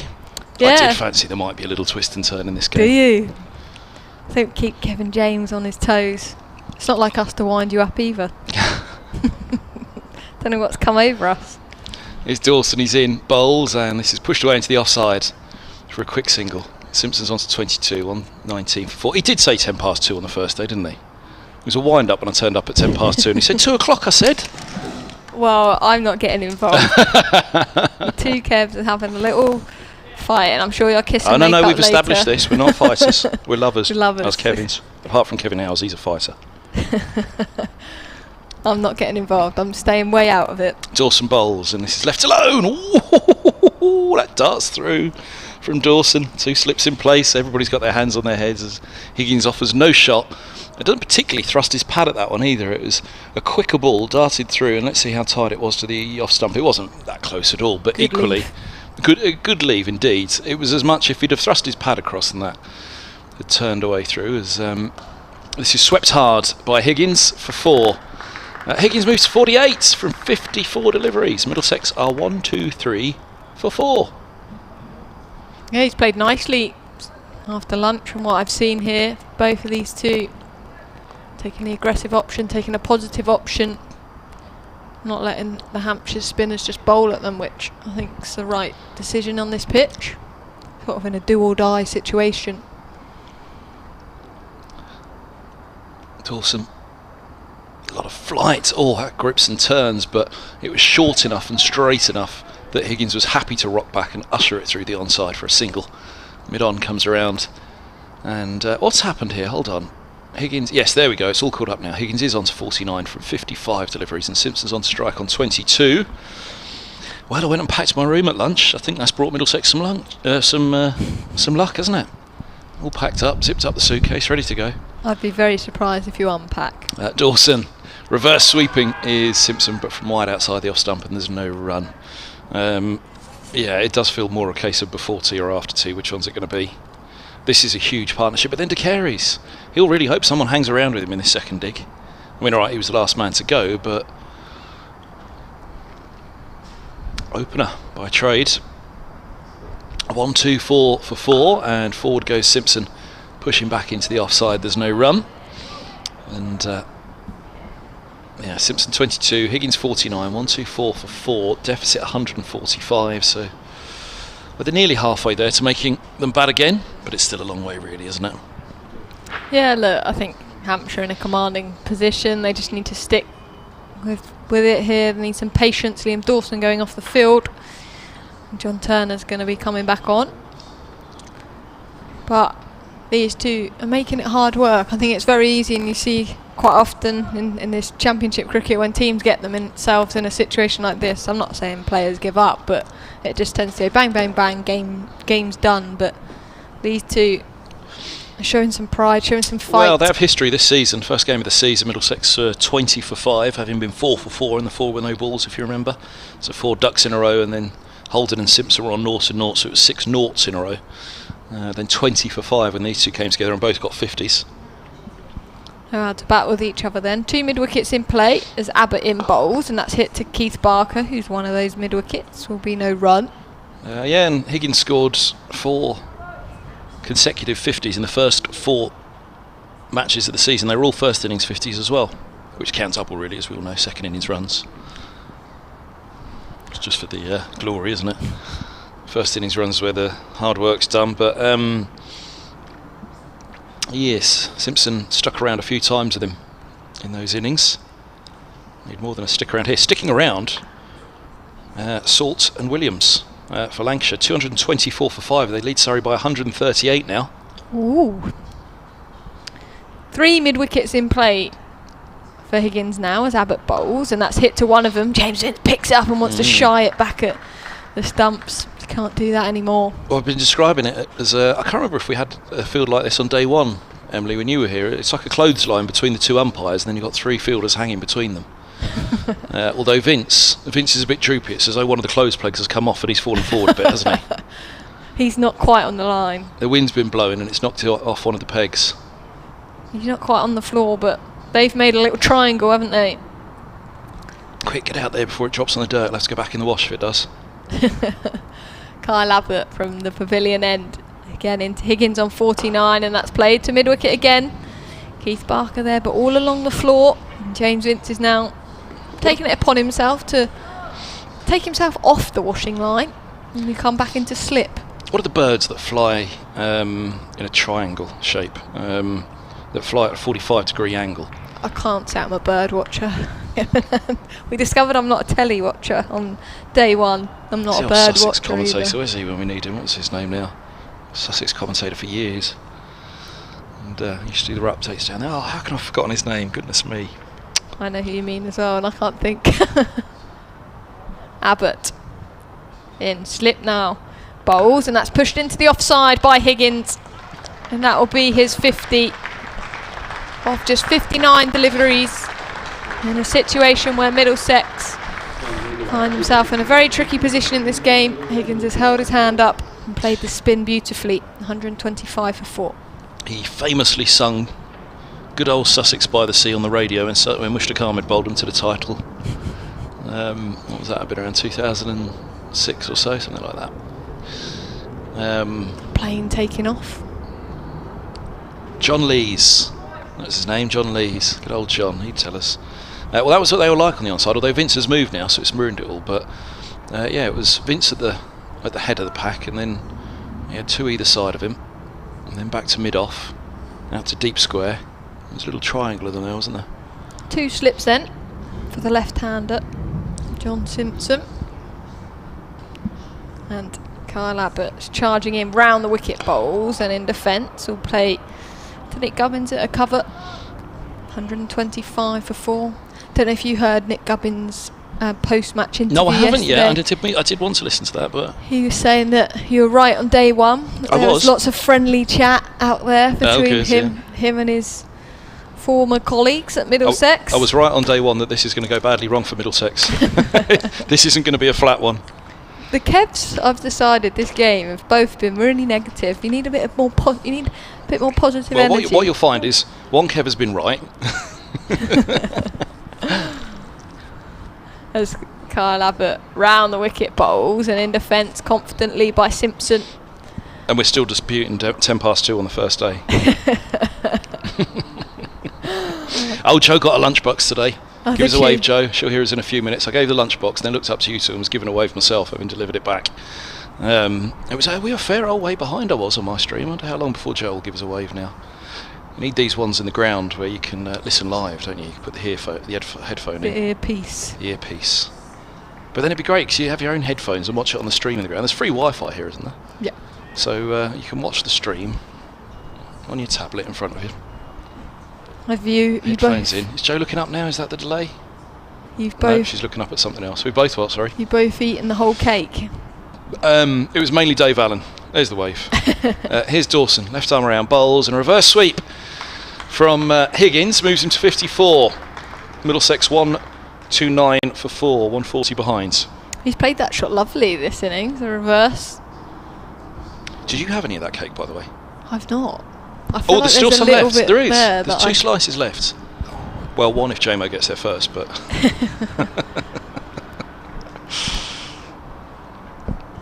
Who's Chili? Chili's, your water bottle belongs to Chili. There's other water bottle brands available. Oh, it's not a person then. No, it's a brand. Here's Dawson bowls, and this is worked to mid-wicket. It's one of those water bottles that's meant to keep it cool in whatever What's weather. the apostrophe for then? It doesn't belong to Chili, it is Chili. Chili's. Great question. I'd just go for the water bottle. I'd choose the colour rather than the wording. Dawson, bit of fly. Oh, what a ball that is. Now Higgins has rocked back to a few, tried to play him from within the crease. You saw that one that he ushered into the onside a couple of overs back. This one has turned and bounced and beaten the edge of Higgins defending on the back foot. Oof. Here's the Bounce replay as for us. well. Turn and bounce. Yep. It was like that Simpson one. It's all Barker's fault, you know that, don't you? So here's Dawson, he bowls. Down the track comes Higgins. Enough of that, he said. Heaves it, but all off the toe of the bat and into the onside. It's fielded at mid-wicket. It's one of those who's going hard at that if you get hold of it. Apparently he's created craters out there. How he managed to do it, they don't know, said Middlesex. No complaints, because they'd have done the same.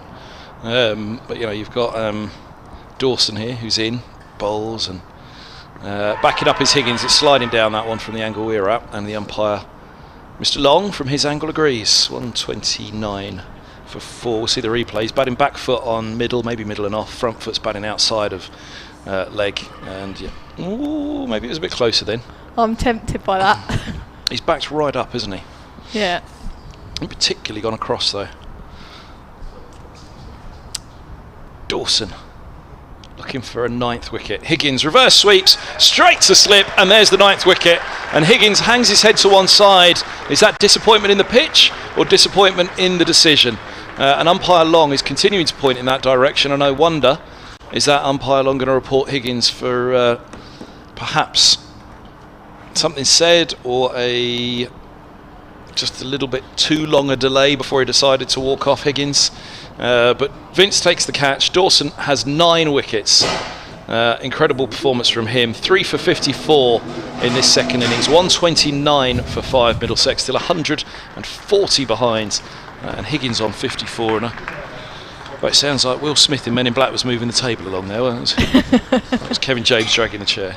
He's causing a load of racket to the right. But yeah, that's big breakthrough for Hampshire. Not in terms of the game, but these two are building a nice partnership and making it tricky for them. But that deficit still 140 in their second innings after being asked to follow on by Hampshire. Up the Shire, as old Bob Hunt used to say of his dear old Gloucestershire.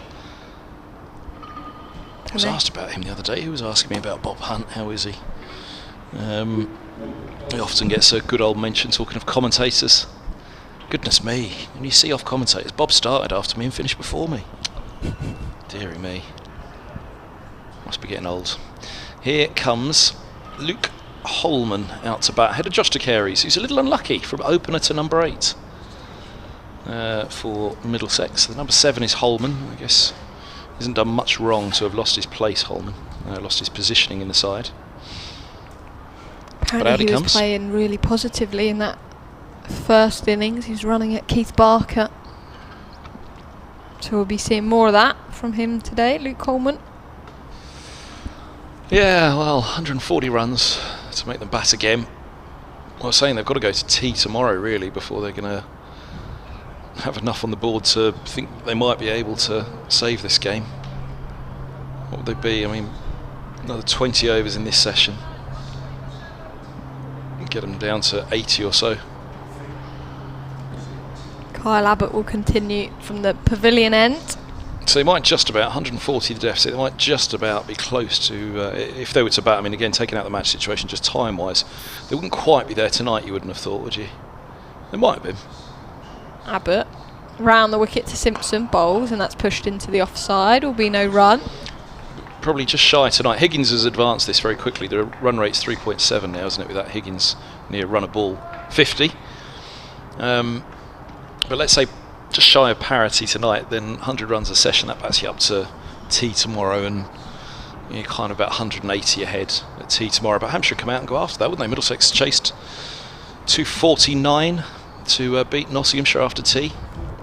Although it was a long evening session with the declaration and the rain that had fallen in the first 2 sessions of that final day at Lord's earlier in the championship campaign.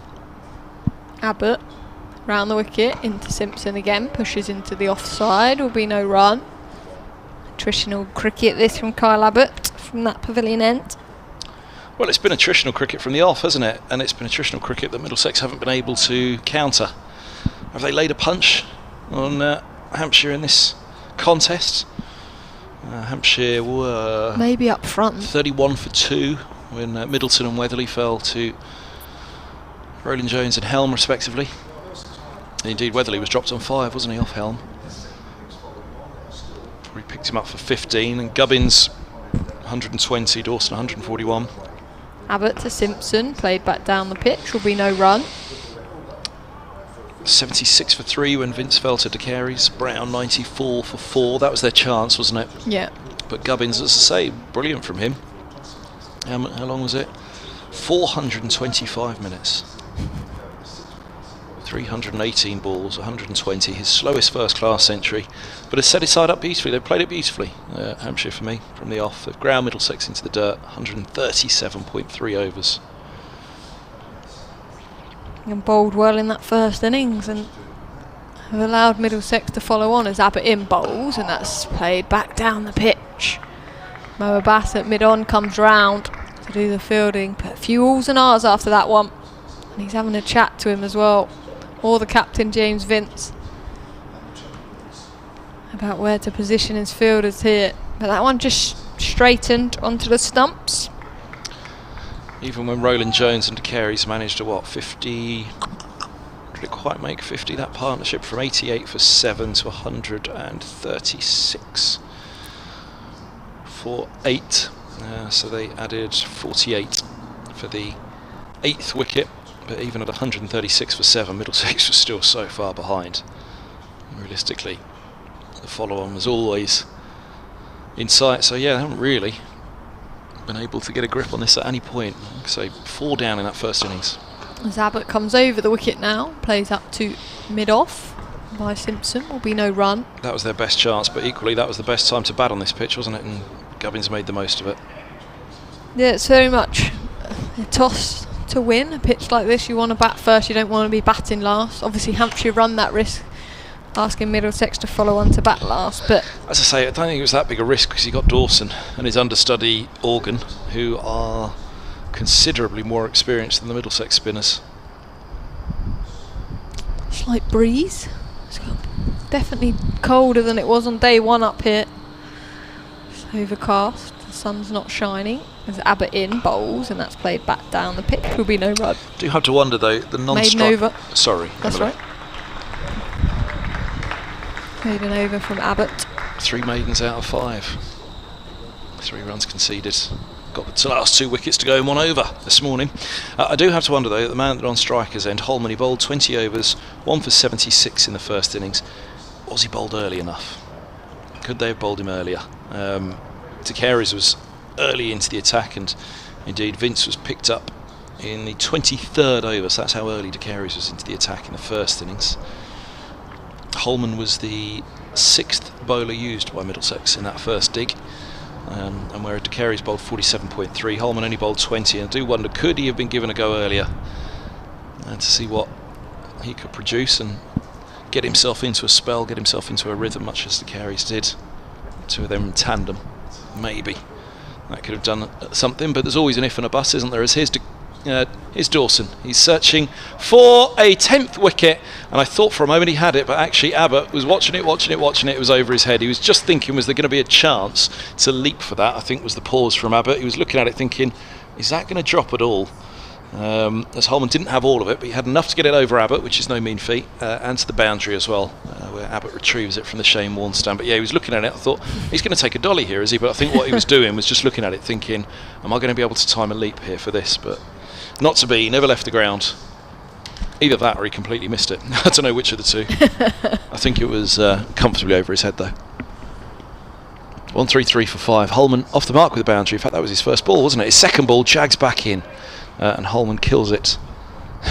Interestingly, obviously you've said Holman you would have liked to have brought in the game earlier. Has he been playing for Middlesex as a spinner? Because obviously De Carey's has almost come in and been that first choice spinner. Is that unusual? Yes, Holman's been the first choice all season long. As forward he goes, looking to sweep, but it thumps off the pad wide outside the off stump. He got a 50 in the first innings of the season. He's done well this year. You know, he's in as a batter primarily. He bowls a bit.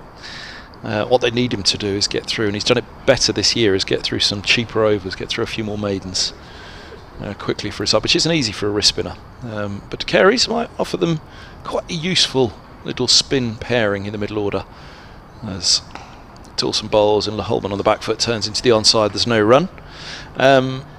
It's not a bad problem to have if you got to. I mean, Holman's ability with the bat, I think, probably at the moment is just nudging in front of his ability with the ball, which is fine. He's a young leg spinner. He's got a 10 for, as I've said before. He's a man looking for a 10 for. Dawson bowls and Holman eases into the offside.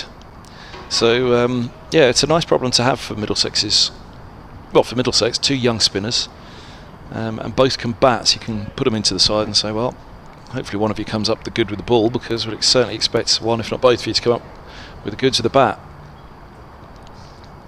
Batting at 7 and 8 respectively in this game, which is probably 8 positions too low for De Carey's. Dawson, lots of flights now, driving outside of the off stump. It must have struck outside the line, mustn't it? It got a big stride in. Luke Holman. First I wondered was the little inside edge onto the pad. From that line, would have had to have done a lot. It was hidden outside the line of off, wasn't it? And he was playing the shot, so he was fine on that. 1-3-3 4, 5. What did I just see at the bottom of the screen there that said West End End? Are they calling it the West End End? It's the West End End. I'm I'm never sure I just heard saw of that on the bottom of the screen there on the... am I going mad? Let me have a look. Oh no, there we go. It didn't say West End. West LED, whatever that means. It's actually not on the stream. It's on our little monitor in front of us at the bottom. I just looked up and I thought, Dawson from the West End End. Yeah, I've not It heard isn't the that West one. End End either, is it? That bit, the pavilion end to be the West End End. Is that not right? Is it Hedge? No, it's Hedge End, isn't it? Or is it West End? Hedge End's to the left, Yeah. I'd suggest, and West End's to the right. So Is the that the whole east? ground would have to twist. Don't worry, we've had this debate about where north, south, west is. There's Abbott in from the pavilion end, and it bowls on a good line and length. But Simpson confident in his defence. There'll be no run. The Solent's very own Bermuda Triangle here at the Ageas. Me and Kevin were actually having a row Oh, about where Portsmouth was and what direction. he wouldn't row with you, JMO. Oh, he was actually getting quite animated about it, and I had to download a compass on my Oh, I love it. on Brilliant. my phone. I'm going to have to go back figure and it out. find this. This will be on the Hampshire stream in the archives on YouTube. I'll have to go back and have a listen. He won though, which is a bit sad. Oh no, did he? Yeah, Oh well, Emily. it's tough to take really. There's Abbott round the wicket to Simpson, played to mid wicket. Will be no run. I just felt like Portsmouth was that way, but apparently the water's that way, and Portsmouth is that way. The water's that way, is it now? Yeah, so Is water's it really? straight ahead of us as we look. The water being the sea, not the duck Yeah. pond, yeah? Yeah. And I felt like Portsmouth was that way, where the Ah. water was. Is that Kev right? was very much directing to the left, and it turns out it's somewhere in the middle. So if Middlesex take this to a 4th day, I should climb up to the top of that mountain and peek through the trees and look out at the ocean. Would you see it from here? No, Ah. well, Even over... if you, maybe if you if climb you up one of up the trees. tree. Yeah. There's Abbott coming round the wicket to Simpson. That's played into the offside, hit on the top of his bat, just down into the ground. Simpson's on 22 off 61 now, part of a 50-plus run partnership with Higgins for Middlesex. Batting for a second time, bowled out for 150 in their first innings, and now 133 for 5. After Hampshire posted a fantastic 419 in the first innings. Well, there's all to play for Middlesex in terms of the next game at Merchant Taylor's School against North Hampshire, which again is becoming a huge game for this season. They lost at Northamptonshire early in the season. Abbott to Simpson in defence, will be no run. Second game indeed. So it's a bit of a must-win, I must say, because Kent are on course, aren't they, to climb above Middlesex, but they've played a game more. So Middlesex will look to climb above Kent with a victory against Northamptonshire next week. For me, of what I've seen of Northampton, their batting, I feel like your bowling attack should be able to do Well, it was wonders that against defeat at the lineup. start of the season. They lost to Essex first game, and you kind of pick yourself up and dust yourself down and say, all right, fair enough. They got royally beaten in that game. Slow starters with the ball and even slower with the bat. Abbott round the wicket to Simpson in defence, back to him. Gives him a bit of a stare, Abbott. You go to Northamptonshire second round and think, right, okay, let's get it going. Lose to Northamptonshire, and all of a sudden you think, oh dearie me, Nottinghamshire pitch up at Lords then. Trip to the Oval on the horizon. As I say, that third day, Nottinghamshire had the better of the championship game at Lords, but then the heavens opened for the best part of 3 sessions, and poor old Stephen Mullaney, he decided to go for broke, go for the 16 points for the win, not the 5 for the draw, and put Middlesex in on that final evening, chasing 248 from 40-something overs. And chase it they did. I enjoyed watching that. As Abbott round the wicket in, a defence again. That'll be another maiden from Kyle Abbott. That's 4 maidens now. He's just gone for 3 runs in his 6 overs. So bowling nice and tightly from that pavilion end. Yeah, I enjoyed watching that game actually. You mean you were tuned in and you didn't message me? Sound turned down. Fair enough. Angus Fraser on with that. Was it Angus Fraser in that? I think it was. It was Gus with that one, wasn't it? It was summarising that game. I've just got the signal from the boss. Oh, the hook. Got one more. One more. One more than I'm subbed. Better take a wicket in this over then, hadn't you? Liam Dawson will continue. He's into this will be his 15th over. Only bowled one maiden. 3 wickets so far. And 9 wickets in the match. As well as 100. It's a fantastic game from him. This ball short and pulled away by Holman for 4. There's a deep backward square in front of him. Just operating in boundaries now, Holman. He has such a wonderful manner at the crease when he's on strike. I feel like he has a wonderful manner. When I watch him play T20s as well, he has that like arrogance, that young fearlessness about him. See, I think he has it more with the bat, and he perhaps needs to find a way to portray that more with the ball. As this is hit hard to mid-off, and is it carried? It has, and Dawson has the 10-fer. Well, the counter from Holman doesn't last long. 8 from 8 deliveries, but Dawson 4 for 62 in the second innings to go with his 6 in the first innings. A 10-fer for Dawson, the man overlooked by England this summer. Well, will they overlook him all summer long? Perhaps not. Yeah, absolutely brilliant that from Liam Dawson, and well deserved. Hampshire fielders getting around him there, but do you know what? I think that celebration wasn't the pure joy for Liam Dawson. It was the fact that Moa Bassett, a reasonably deep mid-off, just managed to take a very low catch to his right. The quick seamer got down there, and another breakthrough for Hampshire. 6 down now, Middlesex. 4 wickets to win for Hampshire. A century and a 10-fer. Now, where's Dave Allen? Am I not good enough? No, well, unless you can tell me, century and a 10-fer. When did somebody last do that? Don't say Kevin James. When did somebody last do that for Hampshire? Has Kevin James done that, do we reckon? Well, he got the century and the 5-fer, didn't he? Who was the last one to get a century and a 10-fer? We got the century and the 6 wickets. A century and a 10-fer.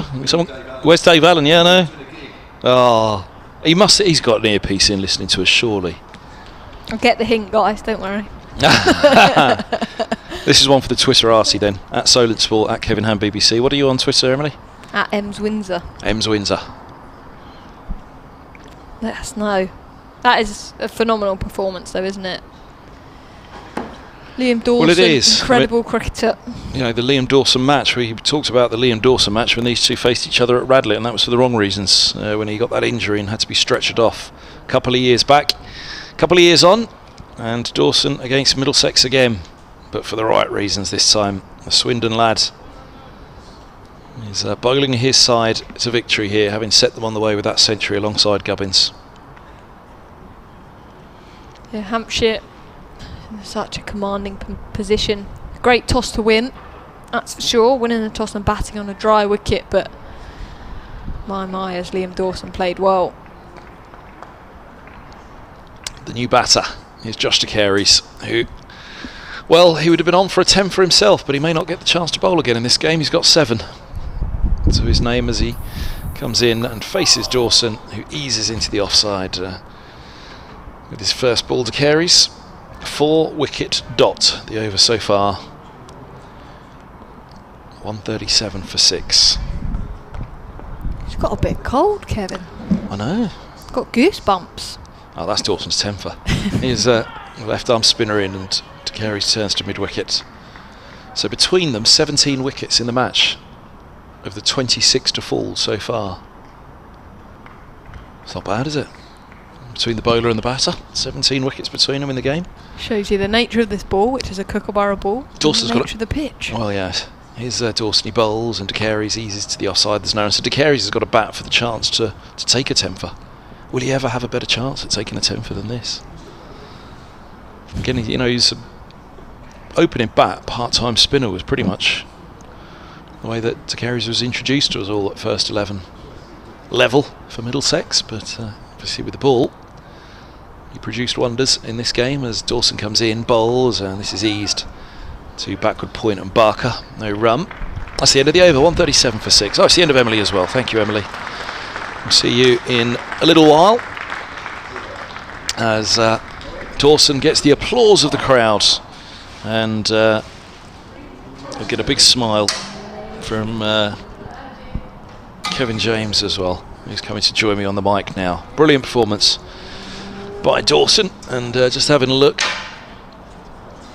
his first class return, 7 for 51, best bowling innings, 10 for 139.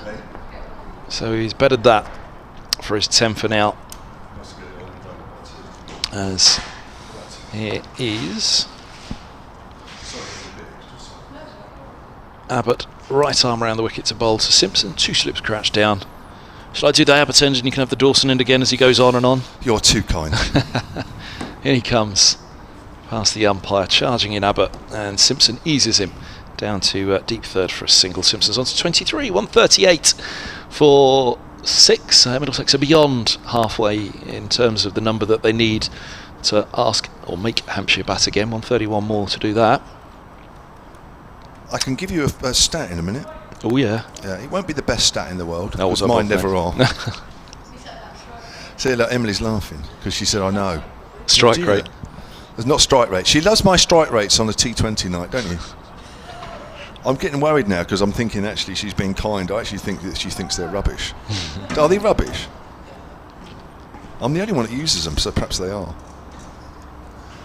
Well, I remember you talking to me about Middlesex a couple of years back, and you went through the strike rates in comparison to Middlesex and Hampshire and said, well look, Middlesex ain't going to do too much if that's the strike rates of their team this year. That's why I think but they've improved as a batting side in T20 Middlesex. So here's Abbott, he's in, bowls, and forward goes to Carey's.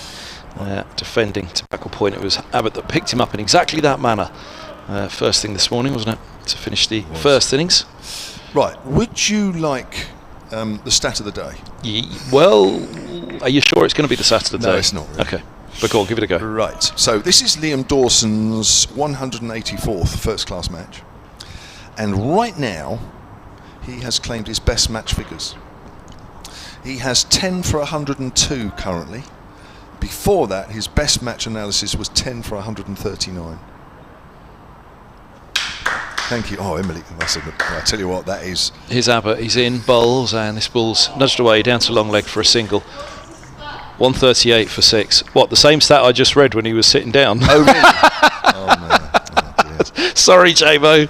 I looked instinctively for it when he got the 10 for it as he beaten it. Yeah. Who was it against? You can beat me. Who was it against, the 10 for 139? I'll have to look that up. Oh, no. How many tempers has he got? That's what I'm struggling to get. For some reason, my Cricket Info page won't let me scroll that way, but maybe if I turn it this way and then... Let's have a look. Ah, there we go, I've got it now. Second temper. So that was the only other time that he got a temper. Okay. Right, I'm now going to look it up and see if I can find it. It might take me a little while, but I will find it, I'm sure. Should we have a race? We'll do it together. Well, you win that. Here's Abbott. He's around the wicket. 139 for 6, and Abbott's in. Wide on the crease, he bowls, and Simpson drops the single into the vacant covers. Barker comes around, Simpson's on to 24, 140 for 6 Middlesex. How long till tea? Minimum overs remaining 50, including this, so 18 overs including this until the tea interval, unless Middlesex are 9 down, and then tea will be delayed. Half an hour or the final wicket. If there are other people listening and watching, which obviously there are, there will be some people that will be quicker than me doing this, but I will look it up as we're talking. Here comes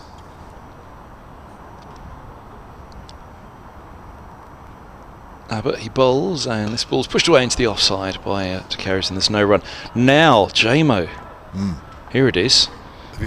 Oh no, it's all right. I thought he took it for Essex. County Championship rewind. Dawson takes first 10 match wicket haul, and it was for Hampshire against Essex at Chelmsford. But Hampshire lost. That game. Was it last year? Was it last year? 5 months ago. There we go. Yeah, it was last year. I remember the game. Yes, of course. Harmer got 500,000 wickets. I was just about to say it must have been a Harmer game, mustn't it? Then if Dawson took a 10 for and lost. Yeah. I was worried for a moment. Well, not worried, but I was thinking for a moment, did he take it for Essex? Because, of course, that's where he went on loan and came back the hero, didn't he? As Abbott comes in, bowls, and forward goes De Carys, pushing back into the offside. Yeah, last summer, it was actually a very good game where I think Hampshire only lost by a few runs. Agonisingly, it does say, Phil, agonisingly. This is the Hampshire Cricket channel on YouTube. Agonisingly short of an unlikely championship victory at Chelmsford, it says. They were chasing a lot in the second innings, and Harmer was getting it to turn and bounce, and they absolutely just went after him, and it was coming off. Goodness me. I think Felix Organ and... Well, last year there would have been Felix Organ and Ian Holland opened the batting, and I remember they got Hampshire off to a really good start. Slog sweeping Harmer over mid-wicket for 6 down towards the pavilion. And I think Barker was caught on the boundary, going for a 6 straight. And if that had gone for 6, that was very nearly the game. Oh, very nearly. Oh. Wouldn't have been quite, but very nearly. Dawson bowls. Down the wicket comes Simpson, who drives out into the vacant covers. That won't go all the way. Bit of a chase for Carl Abbott. And Simpson moves on to 26. Middlesex 142 for 6. No, I've been keeping a close eye on the Surrey-Lancashire game for Hampshire, but also Northamptonshire-Kent has a huge amount on it for Middlesex, especially with the way this game's going, and Northamptonshire, the visitors to Merchant Taylor School next up. They're 82 for 3, trailing by 302 in their second innings. Okay. Here's Dawson. Just gets wrapped on the pad. Simpson coming down. Joe Denley's got 2 of the wickets. Oh, leg spin.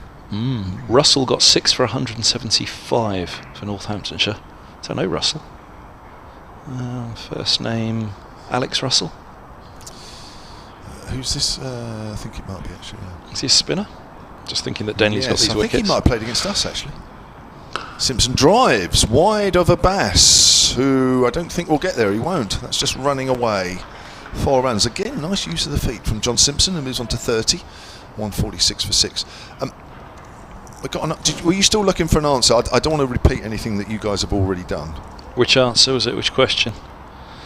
Alex Russell for Northamptonshire is...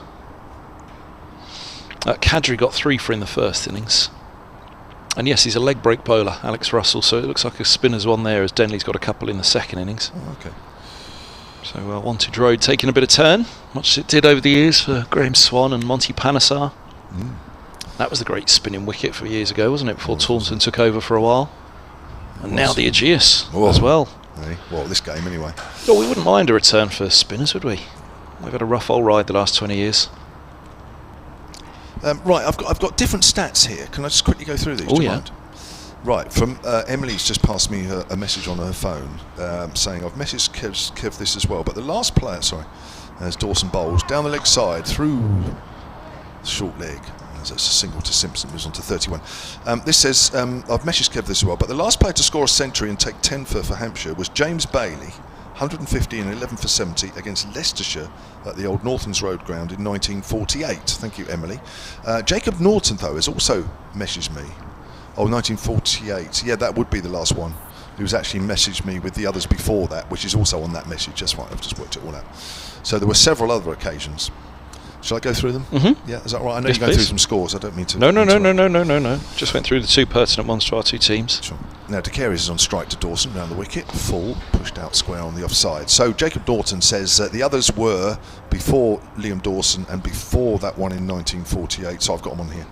Charlie Llewellyn versus Somerset Taunton 1901, Francis Lacey versus Sussex in Hove 1882, Arthur Ridley versus Kent at Faversham, wow, 1876. Oh, very nearly wrapped him on the pad, he's on the back foot, hits on the pad, on the bat as it goes out on the offside. 147 for 6. So there's all the instances of 10 wickets and a century in a first class match for Hampshire. Thank you, guys.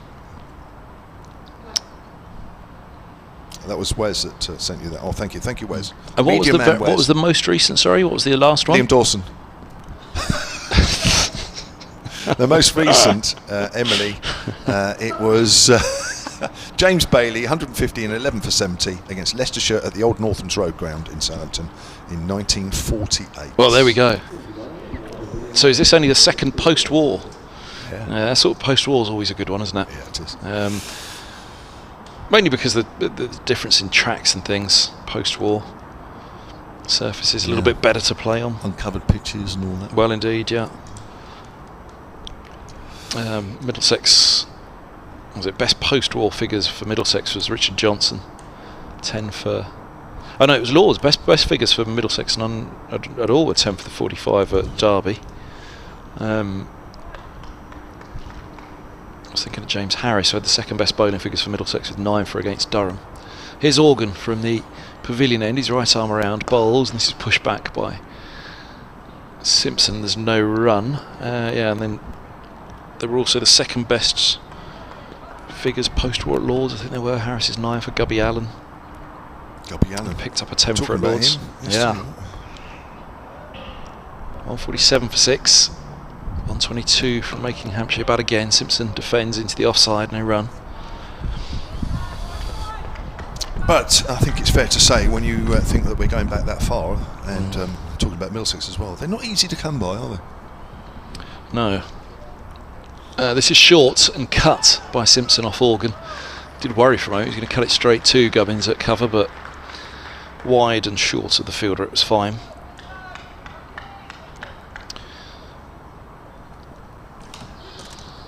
Dawson, Organ, 2 slips crouched down.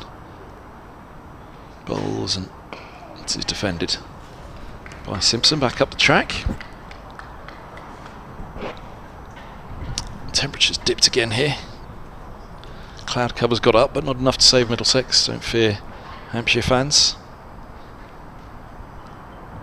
Organ bowls, and forward goes Simpson, pushing away into the offside. On to come with a 42nd over, then 15 until tea. 147 for 6. Simpson 31, De Carey's 1 from 10. Saw a few reverse sweeps from him in the first innings. I think he'll be, well, certainly with Simpson at the other end, he'll be settled down more perhaps in this innings, as this is short and cut by Simpson to cover, and there's no run. Actually, do you know what would be worth noting, which I will do? I'll do it now actually, because it's going to be your over from Dawson. How many were out reverse sweeping and how many were out sweeping to Dawson? Certainly it feels like there's been a lot of reversals from Middlesex. Yeah, there has. Okay, let's clear something up here, because Richard Shelley has just tweeted, the last century in an innings and 10 wickets in a match was 1901. Those after that date were 100 runs in total in the match, not a specific innings. But so here, the Bailey, the James Bailey knock, that's 150 combined. So it was 1901 was the last time that was 100 in a match and 10 wickets. Oh well, there we go. So it's 1901. Thank you very much for spelling that out. 122 years ago. Yeah. Wow. Before even us, JMO. So we cleared that one up. Thank you. Off the back foot is De Carey's, pushes that out towards extra cover. Yeah, Jacob Norton saying Bailey got 150 in the match, but not a century in an innings. 62 in the first innings, 88 in the second.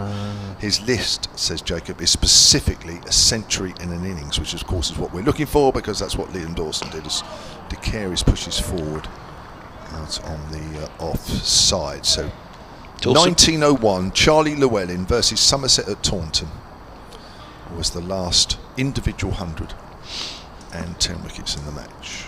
So yeah, 122 years ago. Wow.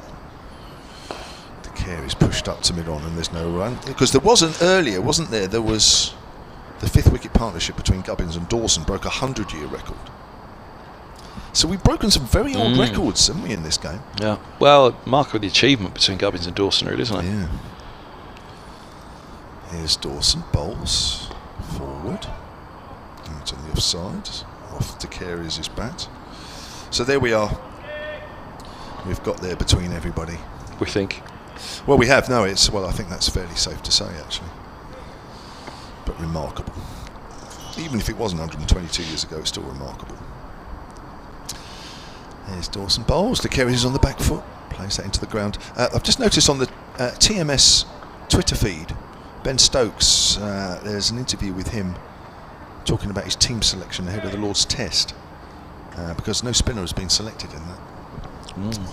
Well, unless you count Root.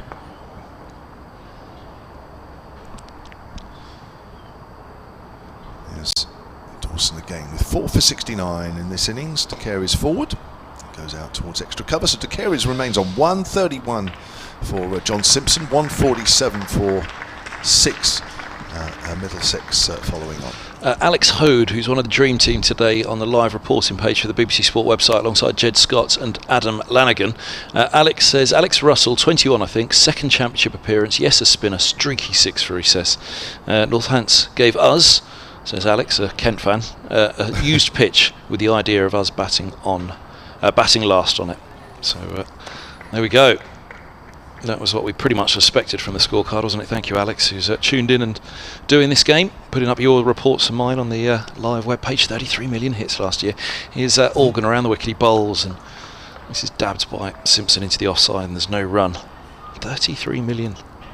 Great job they do on that page, isn't it? We combined with the commentaries. Well done all. Here's Organ. Bowls, and forward goes Simpson, pushing back. 147 for 6. Yeah, good job. If you haven't picked out the live text feed on the BBC Sport website, well worth a look from time to time. Keep up to date very quickly. Keep up to date with all the matches going on. Oh, it's put to bed the old one man and his dog of county cricket, isn't it? Here's Organ cut away by Simpson out to deep point. 148 for 6. The single moves him to 31. Yeah, the internet has sure helped the following of cricket, because the modern world, it is difficult to find time to get to the ground and give up that kind of time to go and watch games nowadays, isn't it? But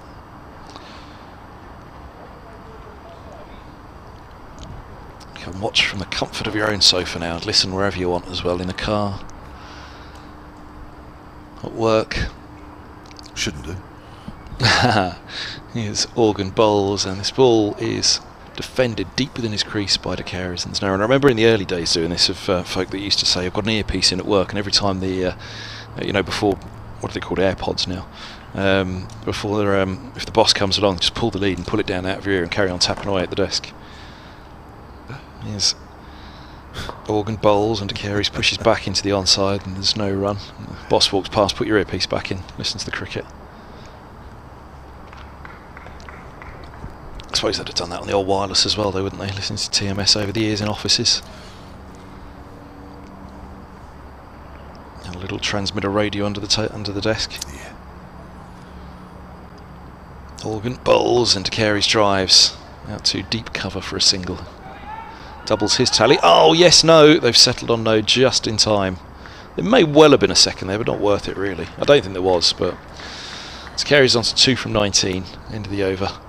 Organ 9 overs, 3 maidens, number 37, 149 for 6. But yeah, now at work, I guess you could just have it on another screen, can't you? And the boss is walking towards you, change the screen quickly. You can have it. You can line it up either side of your page at work, can't you? The cricket and the stream. And whatever you're doing. Would know. So Liam Dawson about to start his 18th over here. Love that catch of Mo Abbas at mid-off to get rid of Luke Holman. You know it's Hampshire's game, you know it's Hampshire's day when Mo Abbas is taking catches like that at mid-off. Low down to his right, 2 hands, never in doubt as Dawson comes in and bowls. Carries off the back foot, pushes that out into the covers but can't find the gap. So 120 runs is the deficit. There are just over or just under 13 overs left until tea. Far off bang on actually.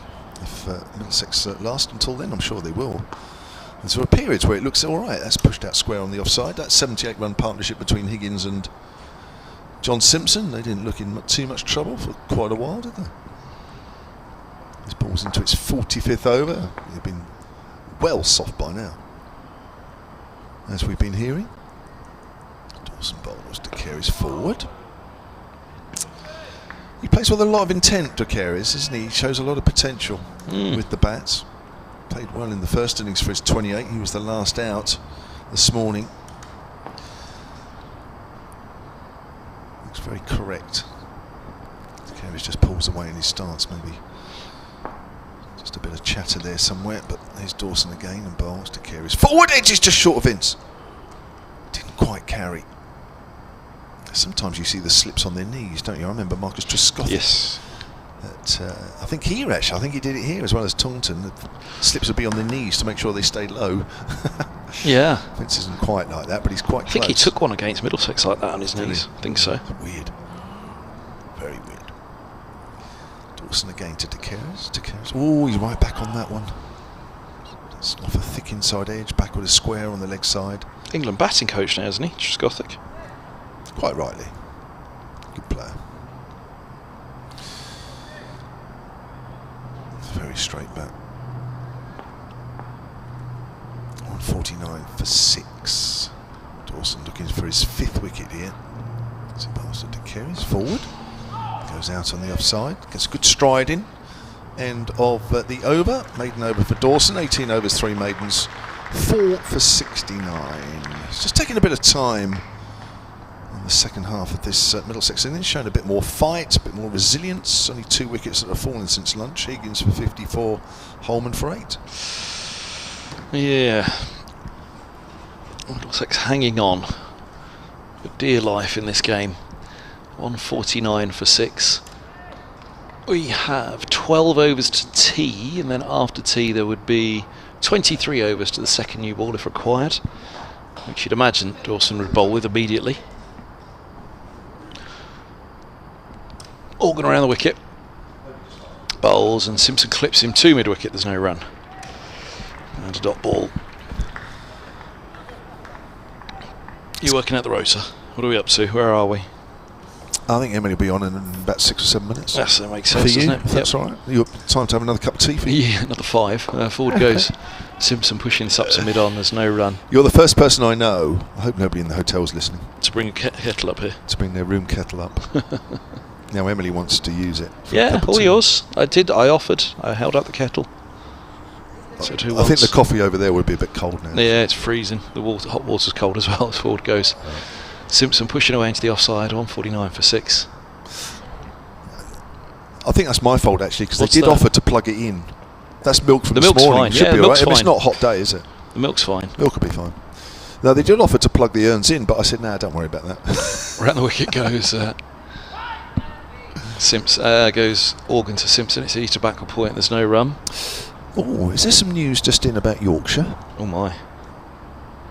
Just looking at a test match special tweet. Here goes. Oh yeah, I think it's on the BBC Sport website 39 minutes ago. So yeah, here's full ball to Simpson, pushed up to mid-on off Organ. There's no run. Shall I read it out? Yeah, all yours. Oh, according to the tweet, the ECB has recommended Yorkshire are fined £500,000 and deducted points across all formats for their handling of the Feek racism scandal. Forward goes Simpson again, pushing back to Organ. There's no run. 500,000. Looks to put them into administration, wouldn't it? I think that was the worry, wasn't it? Are they going to find that? Deducted points. They got relegated from Division 1 last year. It just keeps going, doesn't it? Yeah. That is a lot of money to find. I've just looked into it. The recommendation. So apparently this is the recommendation, and the Cricket Discipline Commission will announce sanctions soon, it says in quotes. The recommendation of a £500,000 fine was broken in relation to each charge: £100,000 for the mishandling of Rafiq's case, £100,000 for the deletion and destruction of data, £150,000 for not taking action relating to racist behaviour, and £150,000 for the systemic use of racist language over a prolonged period at the club. Dawson to De Carey's. Oh, it's gone past the outside edge. Brown whips the bails off. The ECB suggested 350,000 of this should be suspended for 3 years, while the remaining 150,000 should be paid in instalments. I mean, quite seriously, 500,000 would surely put the county into administration, you'd have thought. Put any county in. Well, indeed. Maybe not Surrey. So De Carey's cuts that away, but finds the fielder out in the covers. There's John Turner back on, is it? Or our mate from South Africa? I'll have to have a closer look in a minute. ECB lawyer Jane Mulcahy, KC. I'll come back to that. Dawson. De Carey's. Oh, it's gone past the outside edge again. Said the ECB had taken Yorkshire's financial status into account and is trying not to put the club out of business. Yorkshire Chief Executive Stephen Vaughan said in March the club had a £3.5 million shortfall and needs to repay 14.9 million. De Carey's on the back foot, stares that out into the covers. It's not. To the Graves Trust, one of its major creditors. £14.9 million owed to the Graves Trust. Well, I don't think we'll be seeing any major updates to that ground anytime soon. There's Dawson. There's a reverse sweep, and De Carey's gets wrapped on the pad. May just have been a bit of bat because Dawson started to appeal, didn't. Vince was the only one really that went through with it. I was watching it on the replay. You'll see that. Maybe not see it touch the bat if indeed that's what happened. It's got a bit gloomy out there, hasn't it? It has. Be surprised to see the floodlights on soon.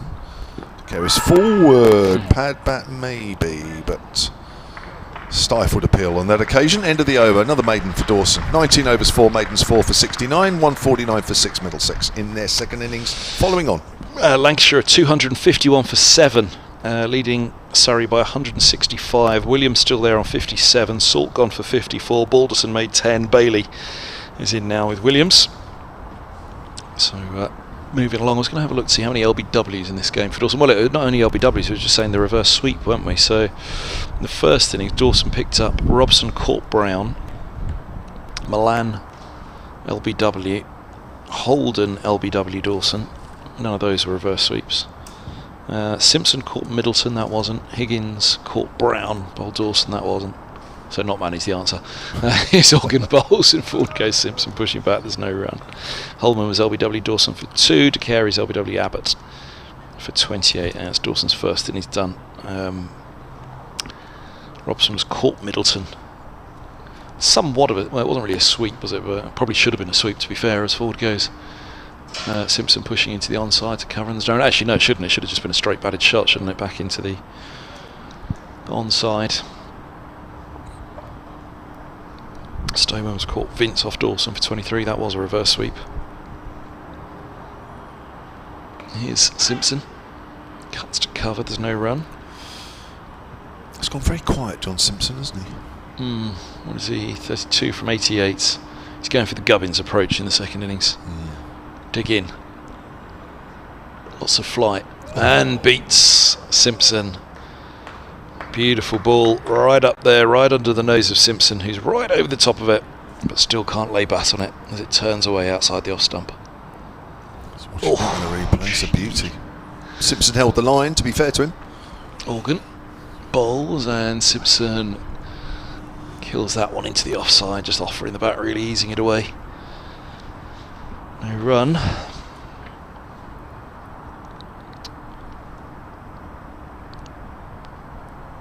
In again comes Organ, bowls and forward goes Simpson. Organ 11 overs, number 37, maiden over. And 11 overs, 5 maidens, number 37. I think that's me done. I'm going to go get a jacket. See you in a bit, J-Mo. Yeah, it's got a bit chilly, isn't it? For the first time in this game, just feels a little on the cool side. No lights on as yet. I think we're a bit borderline on that. But definitely more cloud around as the afternoon has gone on, and certainly more cloud than we got earlier on in the game, where it was lovely and warm, blue skies, mainly when Hampshire were batting. Crowds have been rolling in. Emily Windsor, have you finished your cup of tea or are you still having it? Still having it. Kevin Howland gets extra brownie points for that. Does he? And then I've had a slice of Joe's cake as well.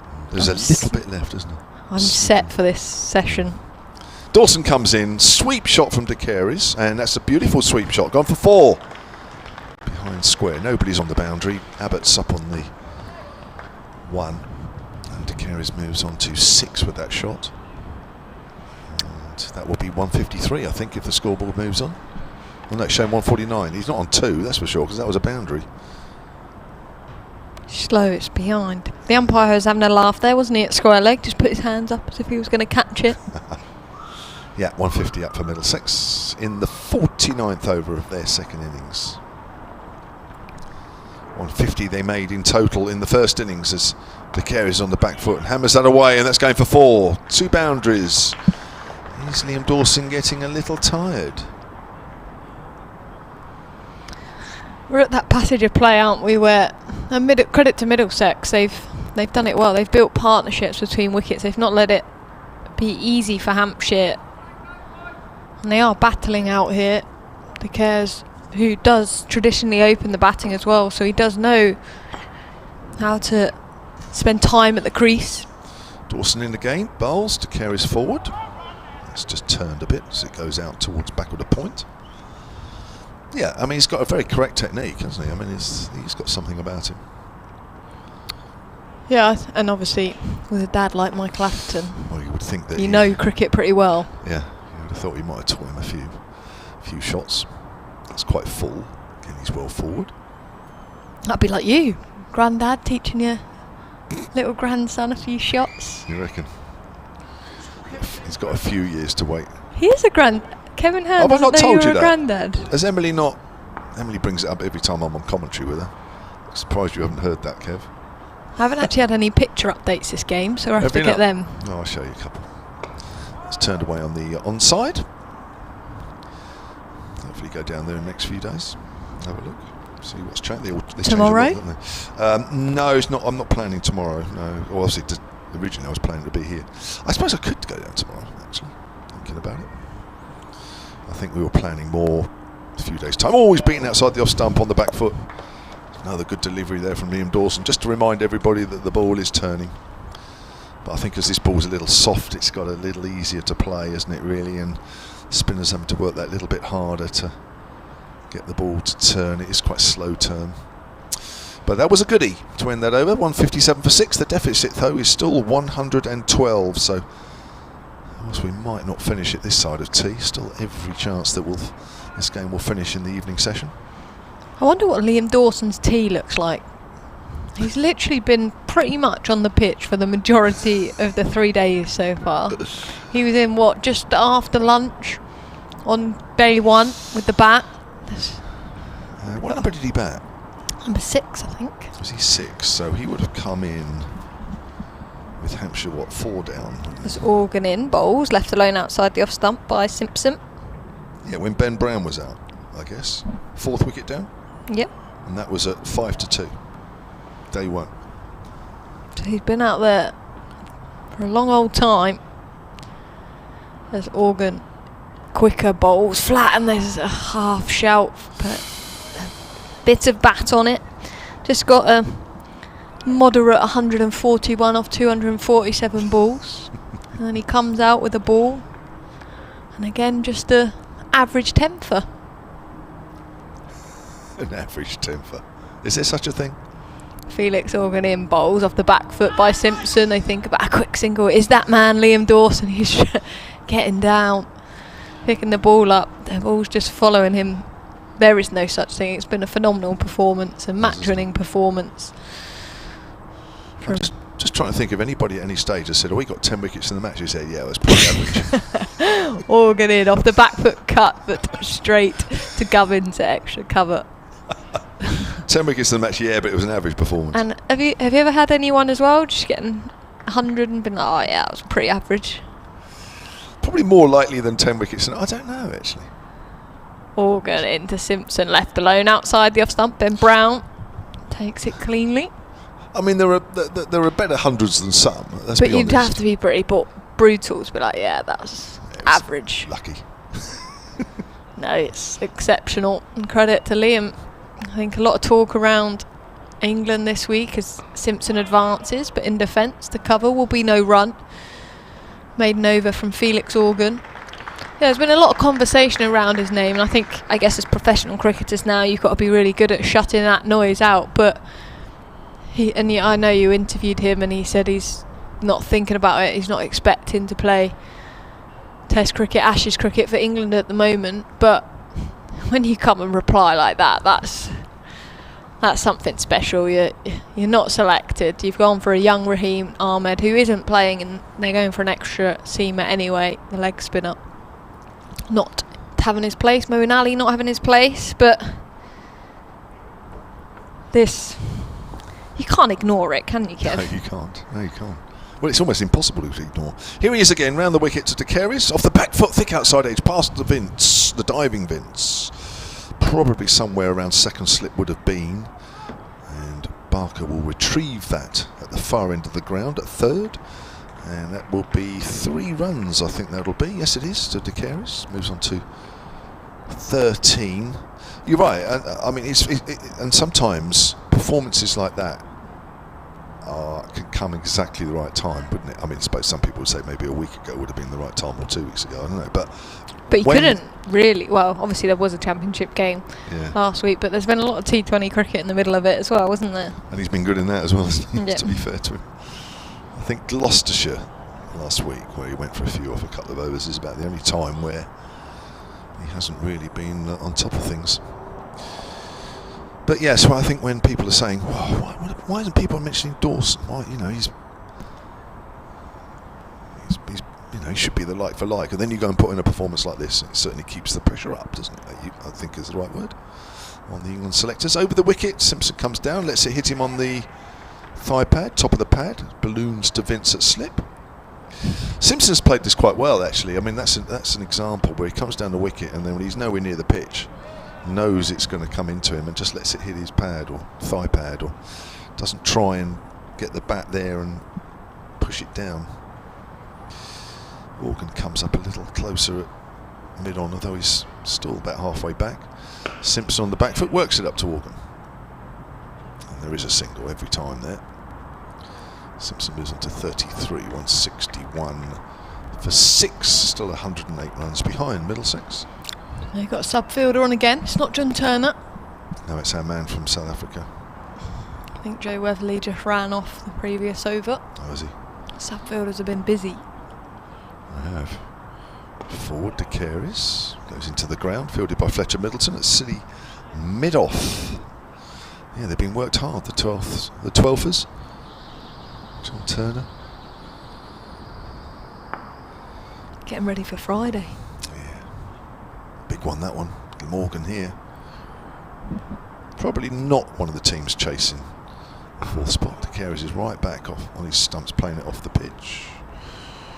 I think it's mainly Kent, Hampshire, Essex playing for 2 spots.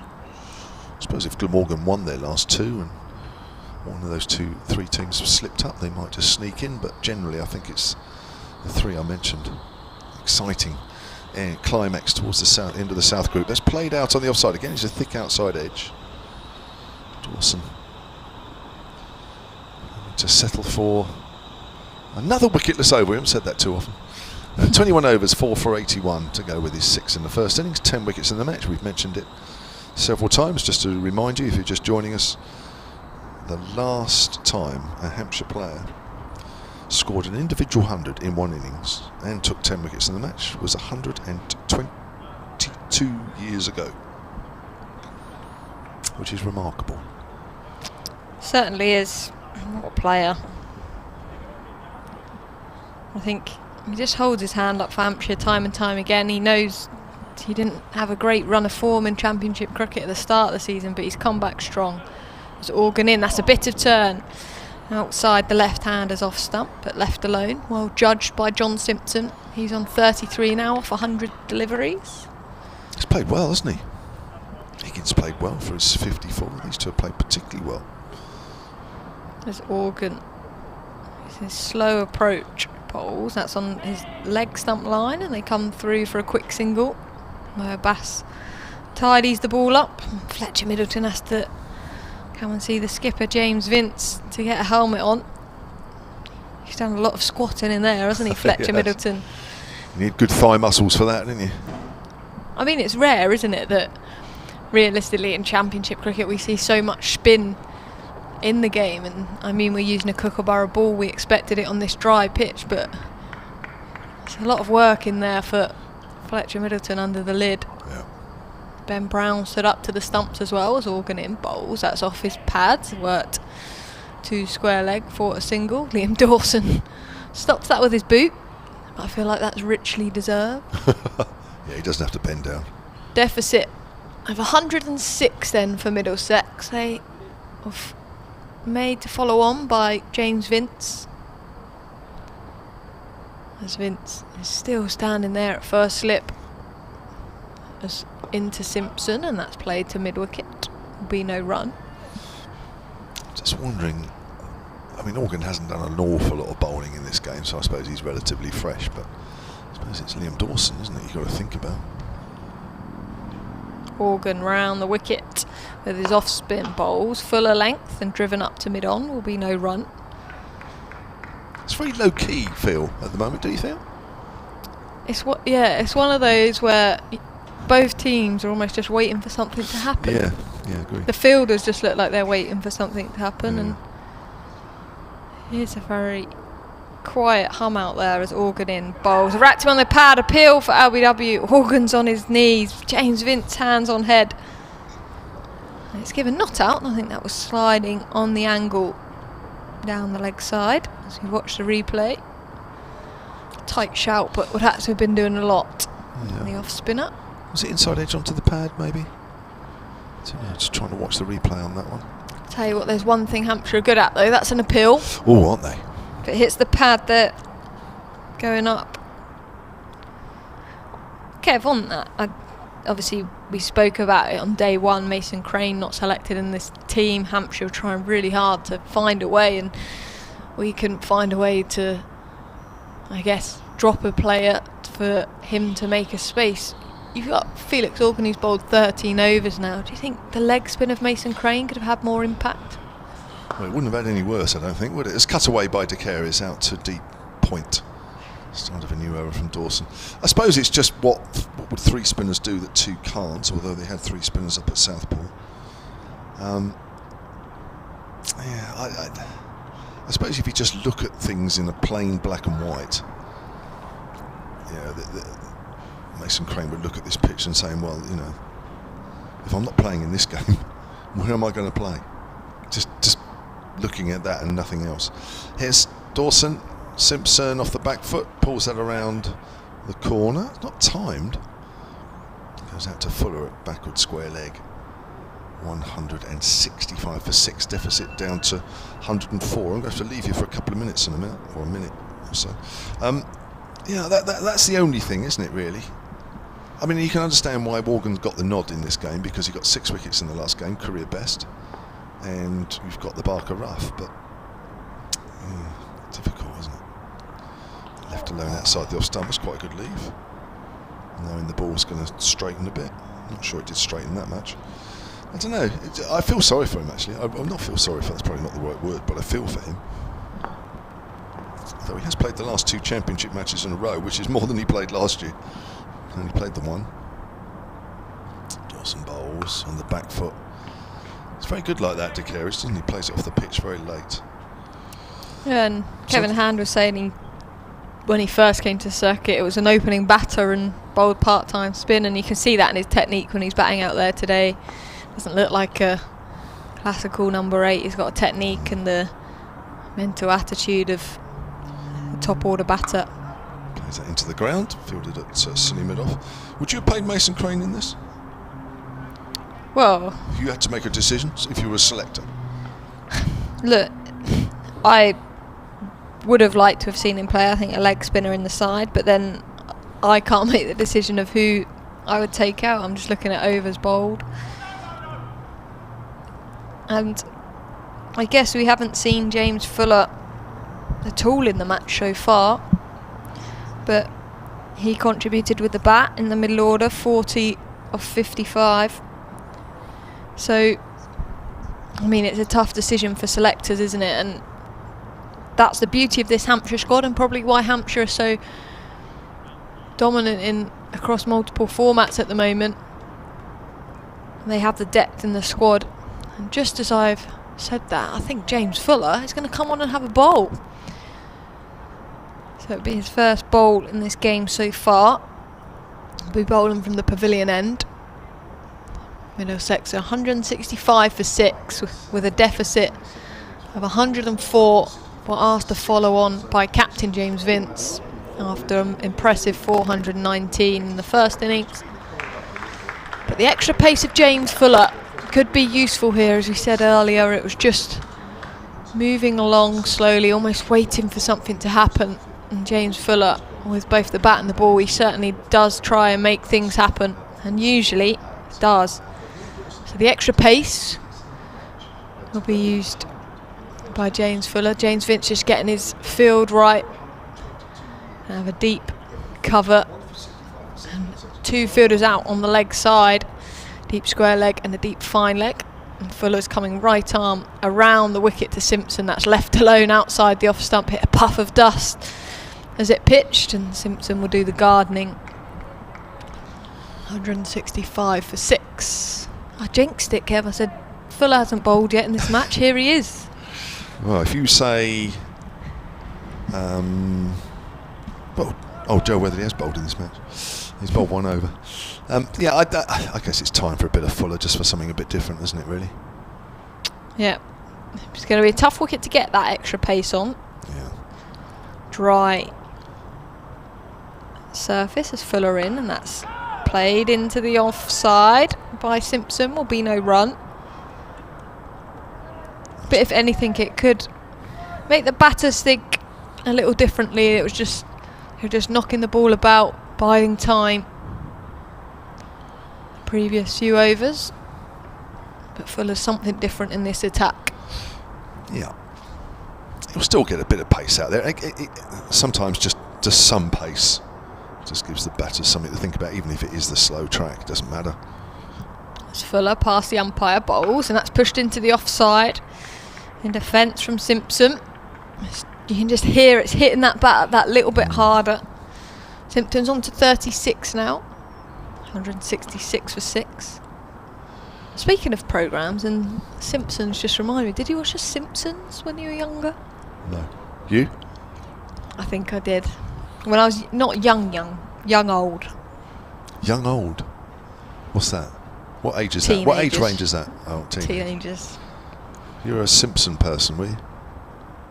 I think it was something probably my parents could put on while they were cooking dinner. It was on at the same time every day.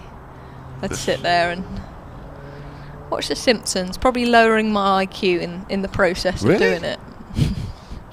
Apologies if anybody wrote that series, listening. James Fuller in off the back foot. De Kera's pushed into the offside. Will be a single. He moves to 16, 167 for 6. So you think my IQ could raise from watching The Simpsons? Having never really watched it, I wouldn't know what it's aimed at. What sort of demographic, I'll be honest with you. I've literally never watched it. I don't know why. Probably because it's not the most appealing TV show. As Fuller round the wicket to Simpson bowls, and that's worked to Kyle Abbott at a deep square. Be a single for Simpson. He moves to 37, 168 for 6. Field very much spread here. The ball 54 overs old, that Kookaburra ball. Did you see any movement, Kev, with the new ball? Barker? Not a lot. No, not really. So Barker swung it a little bit in the first innings. So how do you think the test of these Kookaburra balls has gone as Fuller's in, and that's pushed into the offside? Will be no run. Kyle Abbott does the fielding to the right-handed De Keras. Well, you see, I mean, the ball that bowled Helm this morning, 9th wicket down, so a fairly old ball. That nip back from Abbott. The one that Abbas got Stoneman caught behind in the first innings, bounced a bit, and seemed away a fraction from an angle that was coming into him. There's not a lot, is there? Let's be honest. But then, this nature of pitch, would it have been that much different with the Dukes? Maybe a little bit. Would they have produced this pitch though if the Dukes was available? That's the thing, isn't it, really? So it's not just about the ball, is it, really? Maybe the ball has triggered other factors. Felix Organ's changed ends. That's an interesting move. Liam Dawson's having a rest. Yeah, maybe Fuller's just going to bowl a couple before tea, and then Dawson will bowl from the pavilion end. Is it me? I can't remember. Yes, it is. It's Organ then. You commentate from the Liam Dawson end. Isn't it? Yeah, we should rename it, shouldn't we? I'm sure at some point it will. Here comes Organ then. Round the wicket, Simpson drives. I think that's just turned a bit out of the rough there. That wasn't out the middle of the bat. Well, it's a bit difficult to name the end, anybody's end really, isn't it, with this big hotel here? I mean, you wouldn't want the hotel, because obviously normally when you have an end, there's a name, isn't there, on a board of something. It would look wrong if his name was stuck on the hotel. I don't think the hotel would enjoy that. The Liam Dawson Hilton Hotel end.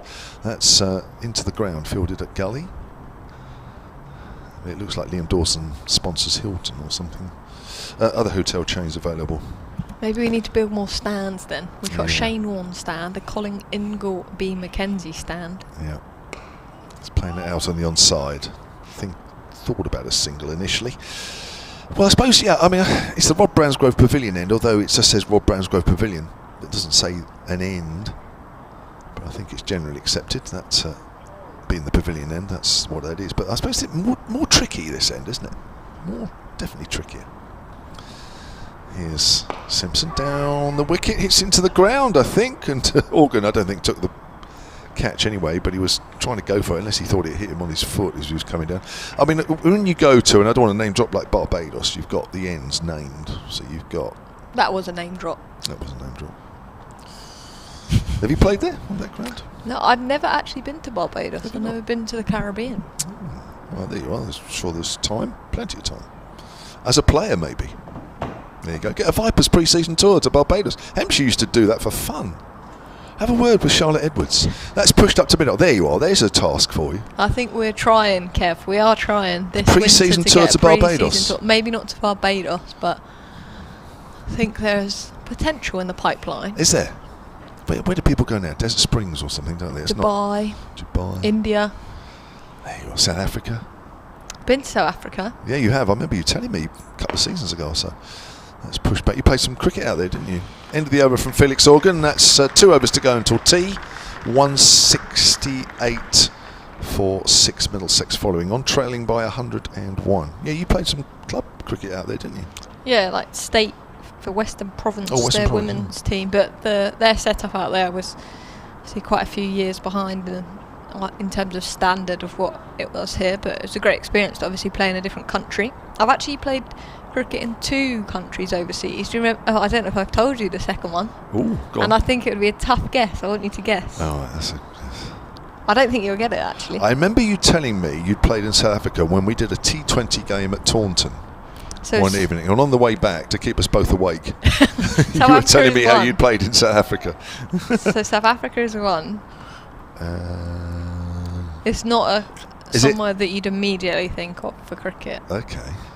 James Fuller to continue to the pavilion end into the right-handed De Cares, and that's pushed up to a vacant backward a point for a single. De Cares moves to 17, 169 for 6. The deficit now just 100 for Middlesex, but they're obviously following on. So this is their second innings. Somewhere like a Denmark. No, Am I in the right? It's not in Europe. I'll give you a clue. Hong Kong? Nope. Not the Emirates. Nope. Ooh, South America. Well, one of the words are right. I don't know where it is in America.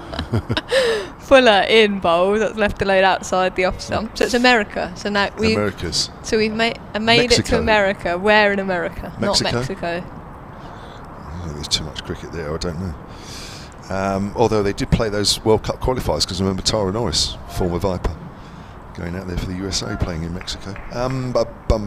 So somewhere in Americas, somewhere like Venezuela or something. No, Not North America. I don't know the difference. Right. Central America. Cuba or? The Well, it's not- issue is that's I not don't know Central where America. it is in America. There is a beach, if that helps. Not Come on, that's Hawaii. That's a clue. James Fuller round the wicket in, and that's pulled nicely by Simpson out to Kyle Abbott at deep square. He moves to 38. The deficit now for Middlesex under 100 to 99. They're 176. It's 170 for 6 in their second innings. Florida. Well, you'd know if you've been there. You're looking at me as if you're trying to think about it. Yeah, I have been to Florida loads, Yeah, but not played. but not played there. Okay. So it's not Hawaii. Not sure how much cricket's played in Hawaii, to be honest. Oh. James Fuller in bowls, and that's pushed into the offside, This is a good one. and it'll be no run. So So- I may have done you a kipper there. Right. This tested my geography. So it is in Florida. It is in Florida. Oh, not the Keys place. Something Florida Keys, not Florida Keys, Key West or something, or what's the other place? So it's in Florida. Yeah. So we got that. So that's. And it's a really, really well-known beach.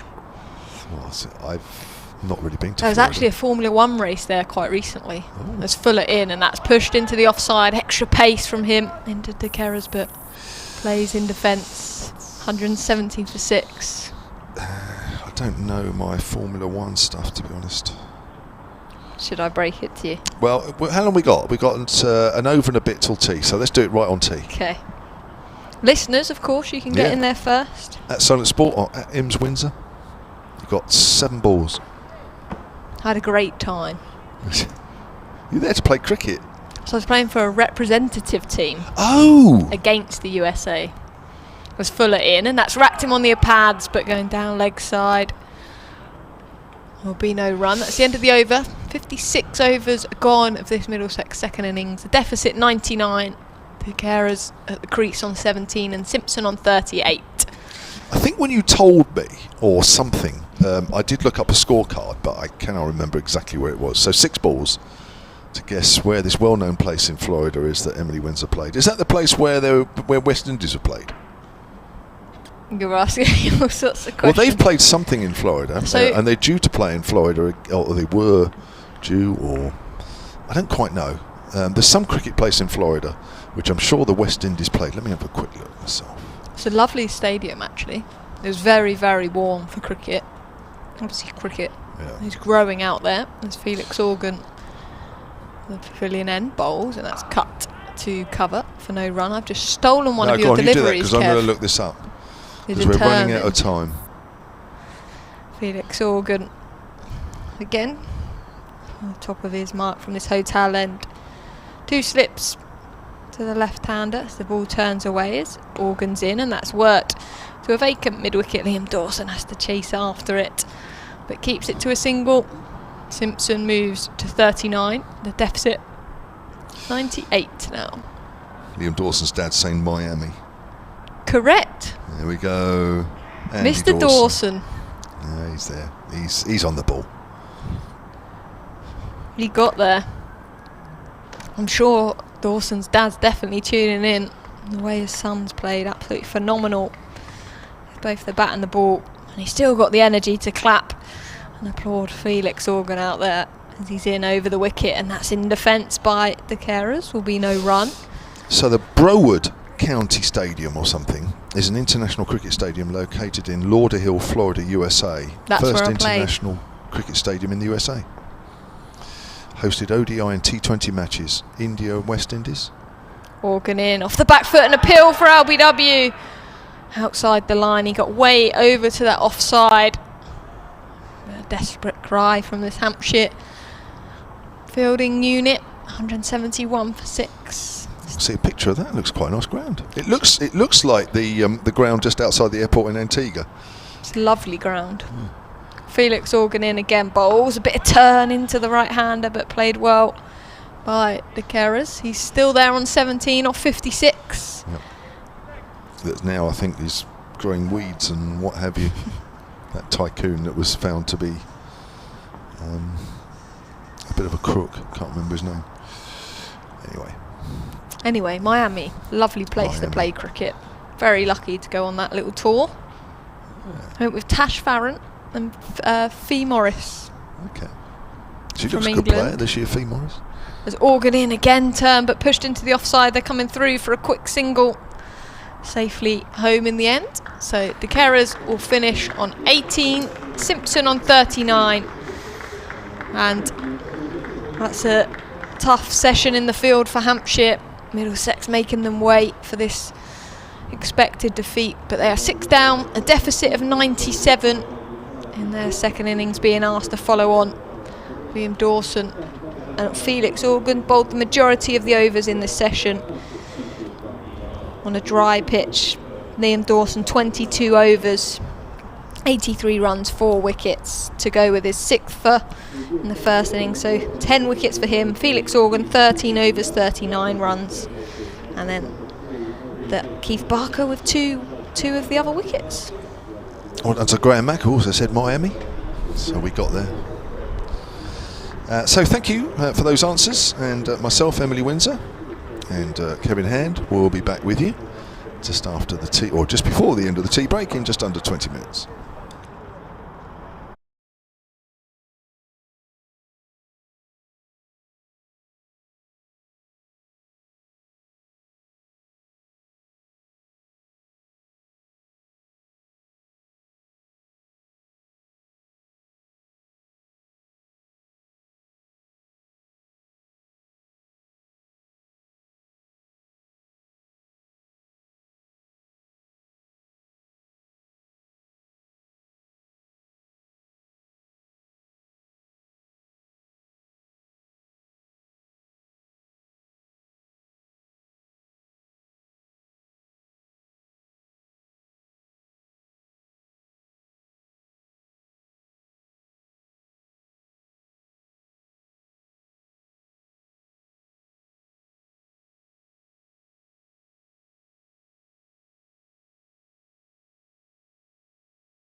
back to the Ageas Bowl, where we are not far off getting underway. The evening session on day 3 of this County Championship Division 1 fixture between Hampshire and Middlesex.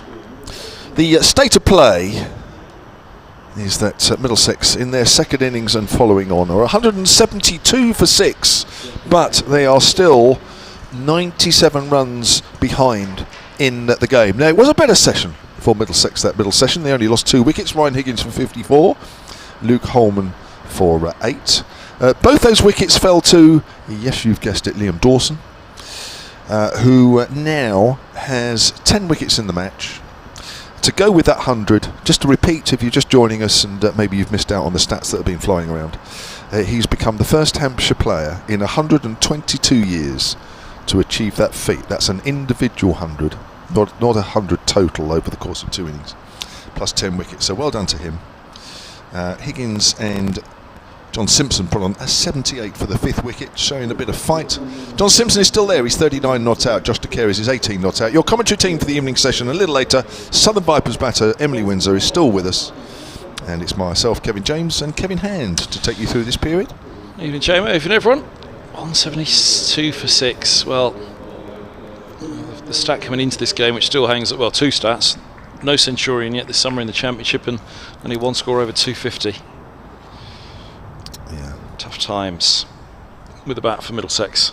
Here's Fuller, formerly of that said county, and he's beaten outside the off stump. That kept it a little low, but no foot movement there from De Carys. It is a little gloomy out there still. I think we are borderline about the lights going on, but so far they've resisted. And Josh De Carys charged with keeping James Fuller out in this first over. Fuller, who had 3 seasons at Middlesex, 2016, 2017 and 2018 before joining Hampshire, and has become a very important cog in the Hampshire team, not least because he's a little bit quicker than most. Here he comes in again and bowls to De Carys forward. Hits the bat quite hard as that goes out to mid-on. It's quite a good effort because this is a very, very slow pitch.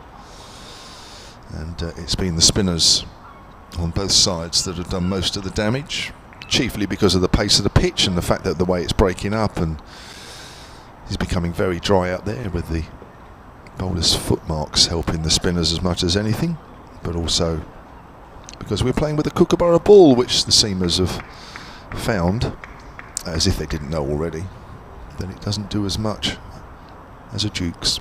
Here comes Fuller, bowls, De Carys in behind that one, pushes that up towards extra cover. De Carys is 18, Simpson 39, and we have just under 32 overs to bowl in the day. Of course we go to tea at 32, so we might not be too much over 6 o'clock, assuming Liam Dawson and Felix Organ do more than their fair share, which has been the case so far.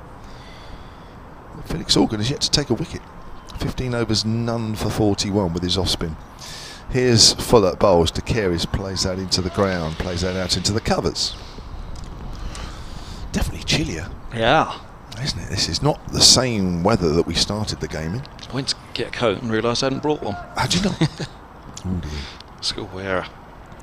Well, I didn't bring. Oh, I brought a jumper with me, so that's good news. Which I might end up putting on depending on how late this game goes to. Just after 4:10, showing on the scoreboard clock. As Fuller comes in from that pavilion end and bowls once more to De Carys. Drives. Fuller fields on his follow through. Again, it's not really timed, and there's been a feature of this game where the batter's playing through the line of the ball. The ball's not really pinged off the bat as you would normally expect. That's as much to do with the slowness of the pitch and also the fact that the Kookaburra ball goes soft quite quickly. But I tell you what, Kev, again, I'm thinking as I'm saying this, I don't think we've had a ball change at all in this game. No. Which I think is a first for this season. Yeah. As Fuller bowls, De Carys hurried on that one. Plays that into the ground. The ball just trickles out on the onside. Maiden over for James Fuller to start the evening session. 3 overs, none for 5. Accurate stuff from him. This season and last, I'd imagine. Yeah, I think you're right. So that's, I suppose that is a plus. Especially if the counties want to be able to save some money. Well, I mean, the plus is, look, Dawson's given England something to think about. Organ's got some overs under his belt, so is De Carey's. Yep. He's got a 7-fer. Holborn got a few under his belt. Batters are being asked to bat against spin, which again, you know, you think of overseas tours. So this is the point of the Kookaburra rounds, to try and force something different. Here is Nick Gubbins. Oh, Look at this. Hello. A bit of leg spin from Gubbins. I only see this during the 50 over tournament for Yeah. Hampshire. We do not normally see him.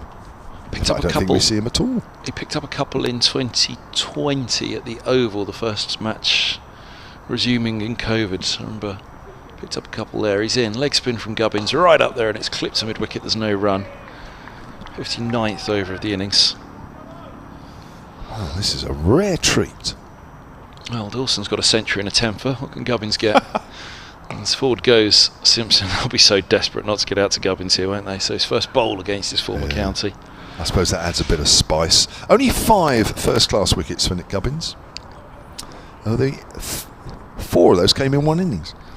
He's in once more, bowls. Oh, and that's played off the back foot. Turning back in from outside off. And Simpson picks up a single to deep backward square. Go on. Oh, can you see it? 4 for 41 it was. Yeah. I don't know where. Well, it must have been Middlesex then, Might not? have yeah, it would have been. It wouldn't have been here. 4 for. That might take a little while looking up. I'm sure we can find it. There'd be too many 4-fers in his column, would there? Gubbins over the wicket to Higgins. This will be the tasty one. The leg spinner to the right hander. He punches out to deep cover where Fuller fields, and all, well, former Middlesex affair with Gubbins and Fuller and Higgins on strike. Former Gloucestershire out there as well, Fuller and Higgins. Gubbins, lots of flight, forward defence from Simpson. Decent first over this from Gubbins, isn't it? Yeah, I mean, as I say, in the 50 over competition last year, I suppose because he was captain, he did bowl a little bit. I'm just calculating actually how many overs he actually bowled in that last year. And he comes once more. Bowls, and Simpson sweeps hard. That's going to be 4 runs back on the square on the leg side. And Simpson moves to 44. Middlesex 178 for 6. He actually bowled a total of 35 overs in last year's There you 50 go. over competition, but he only picked up 2 wickets. His economy rate was 5.8, which I Not bad. suppose isn't too bad in one-day cricket, but these 2 wickets did cost 101 each. Ooh.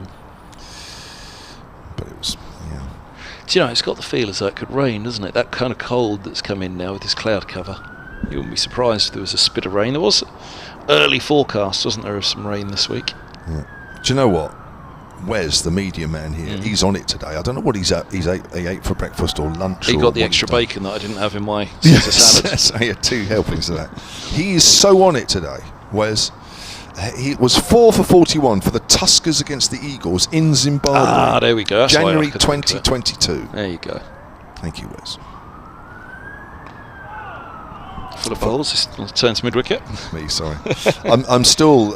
You were amazed by Wes's Well, Wes research. has just really more than stood up today with those stats. He's awesome. Absolutely awesome. There's a standard there, Wes, which everybody will be expecting from now on. He's never going to deliver us some ice cream then, because he'll be thinking we'll expect it every day. Once it's too cold for it now, isn't it? Yeah, we don't want it today. Full at the top of his mark then, 178 for 6, 91 the deficit. Comes in and bowls to De Carey's, right arm over, De Carey's forward. Again, it looks as though he just gets a little hurried, but he does play it late. There's one thing in De Carey's favour. That would have been his dad saying, "Don't push out at the ball, son. If anything, whatever you do, play the ball as late as possible." And to be fair, he's done it, and he's looked as solid as anybody. Yep. Yeah, as I said, he's a proper bat. Played well in the first innings for his 28, last man out. 19 not out here. Fuller in again. Bowls. De Carey's plays that so late it's bounced pretty close to the stumps as he played it into the ground. Ball trickles through to Ben Brown. So you're going to be all Arlott on us there. He's played it so late it was virtually posthumous. Yes. I'm not sure whether it's got any more gloomy or not. I don't know, but it's certainly it must be getting close to being in lights on territory. Actually, mentioning Arlott, I did see that yesterday. Gubby Allen's, when we were going through it all, his profile, which is pretty much his obituary, I think, on Cricket Info, was written by John Arlott. I must go back and read that. I meant to read it last night. Okay. Through again to De Carey's, wide of off stump. De Carey's leaves. Yeah, it was interesting reading about him, wasn't it? Really, as I say, I was in the same room as the great Gubby once. I remember at Lord's in my time there, and it was quite intimidating, really. Quite a link back to the Bodyline series, that, isn't it? Gubby Allen, you met him. Yeah. Douglas Jardine. I sat on the same table as Don Bradman once as well. Did you? In Adelaide, yeah. He was. I was on the England Under-19 tour there that year. As De Carey's drives into the gap at extra cover. He wants a single. They're not sure, so they decide not to. And it was lunch in the game we had there, and I can't remember exactly what game it was, whether it was a youth test or just a game against. That would be South Australia, Adelaide, wouldn't it? And we went into lunch, and we were actually sitting amongst the sort of people that were having lunch, in this particular area. And I was on the same table as Don Bradman. I was told. Oh, there you go. So you were told. Did you actually know? Was it afterwards? Well, though? I think the word was what he was there, and I think I'd worked it out. The fact that I was the ones, one of a few sitting on that table. That's pushed out on the onside. No, but I mean, were you told afterwards? And they went, "Oh no!" No, I think we were told that he was there and he was going to be in the lunch, in at lunch. And I think I just happened to be lucky or whatever, and sat on the same table. Another maiden over to Fuller to win that. 4 overs, 2 maidens, done for 5. To dig in for Middlesex again. He's a good player in these parts these days. Fuller. And bowling. Oh yes, mate. You wouldn't recognise him, but I think people at Middlesex would probably think. I know, No, I think he was really good. I know he was injured a lot, wasn't he? And he wasn't on the park enough and what have you. But when he came, the lights are coming on now. When he came here, he was very much hit and miss, but slowly but surely he's just come good. He's been a lot fitter generally. Oh goodness me! When he was at Middlesex, I used to see him in the hotel in the mornings, and you go to get up and go for a swim in the morning. He'd be dripping with sweat on the bike as here's Gubbins in bowls, and Simpson backs up to this one, gets bat on it, turns to short leg. Honestly, on the bike, 7-8 a.m. in the morning in the gym, dripping with sweat, and I said, "What's he doing?" James Harris, I said, "Fuller's in there on the bike." He said, "Yeah, he does it. He gets himself going in the day." This is swept away down to deep backward square leg for a single. Simpson moves to 45. So it's not to say that he wasn't fit before, but maybe you say he's much fitter now. Maybe it's. Do you mean fitter in terms of injury or? Yeah. All right. Yeah, in that he's available for selection because he's not injured. Yeah. I mean, the only maybe he stopped doing the bike in the morning. Well, I don't know. The only thing that's affected him this year is a virus that he got, which laid him low for a while. Gubbins bowls short and cut by Higgins. He was searching for that in the end, and he cuts it with the toe into the bat to cover. No run. Virus, not corona. No, I never did find out exactly what it was, but it was definitely a virus. Gubbins just asks extra cover to go slightly finer as he comes in. Bowls. Oh, look at that. What a ball from Gubbins. Incredible. Well, anything Dawson can do, and Higgins won't believe it. He's got to drag himself off against his old mate Gubbins. He'll be hearing about this one a few times over the years. That has pitched. Goodness me. Ball of the century from Gubbins. Do you know what? I was just thinking that. Now somebody is going to be very clever on social media, and they are going to put that picture on the left. They're going to put Shane Warne's ball to Mike Gatting on the right, and we're going to watch both of them, and we're going to say we can't tell the difference. What a delivery that was! Goodness That's picked exactly in the right spot. It's done exactly the right amount. It's hit the top of off. Oh, hello. I mean, that's De Carey's. He's got to be unlucky there, isn't he? Yeah, sorry, I said Higgins getting carried away with it. De Carey's departs. Higgins is long gone, isn't he? But yes, De Carey's very unlucky with that one. That's an incredible delivery. Just his 6th first-class wicket. What a wicket it was. Cool. I'll tell you what, we were going to hear about that for a while. I don't think I'm going to interview him after a game for quite a while, because he'll probably say to me, don't ask me about my batting, ask me about the ball I bowled Josh DeCaires. Ask me about that. You haven't asked me about that Check yet. your email, see if And Richard Gubbins has that'll been be in in contact yet. Yeah. Wow, what a delivery. Ball of the century from Nick Gubbins, eh? That was worth the wait. That was actually worth the wait. He'll be saying, look, you should have bowled me earlier, Skip. Liam Dawson's come to give him a high five. That's nice. Well, what a ball. I mean, I was blown away by that. I've got to admit, I was speechless. It was sensational. Absolutely sensational. So, yeah, as somebody who's cleverer on social media than I will do that. Well, there was the Parkinson one as well, wasn't there? If Warnes was the ball of last century, Parkinson's was the ball of this century. Well, put all three together. Yeah. It's in that league. Yeah, it's a ripper, isn't it? So, Toby Rowland-Jones comes out to face Nick Gubbins, the Players' Player of the Year and the Player of the Year for Middlesex. Well, they faced each other already with bat and ball, but the other way round in this match. Now it's Gubbins to the Middlesex skipper. Two players who played a huge part in Middlesex winning the title. This is dabbed into the onside by Rowland-Jones, no run. That ball is going to live long in the memory. Yep. I hope it doesn't live long in Josh DeCaires' memory. His mum and dad were trying to get back today to see it because they're off to London. And so here's Gubbins bowls and forward goes. Rowland-Jones pushing away into the offside and there's no run. I wonder did they get back. I think their time to get back was about 3 o'clock for today.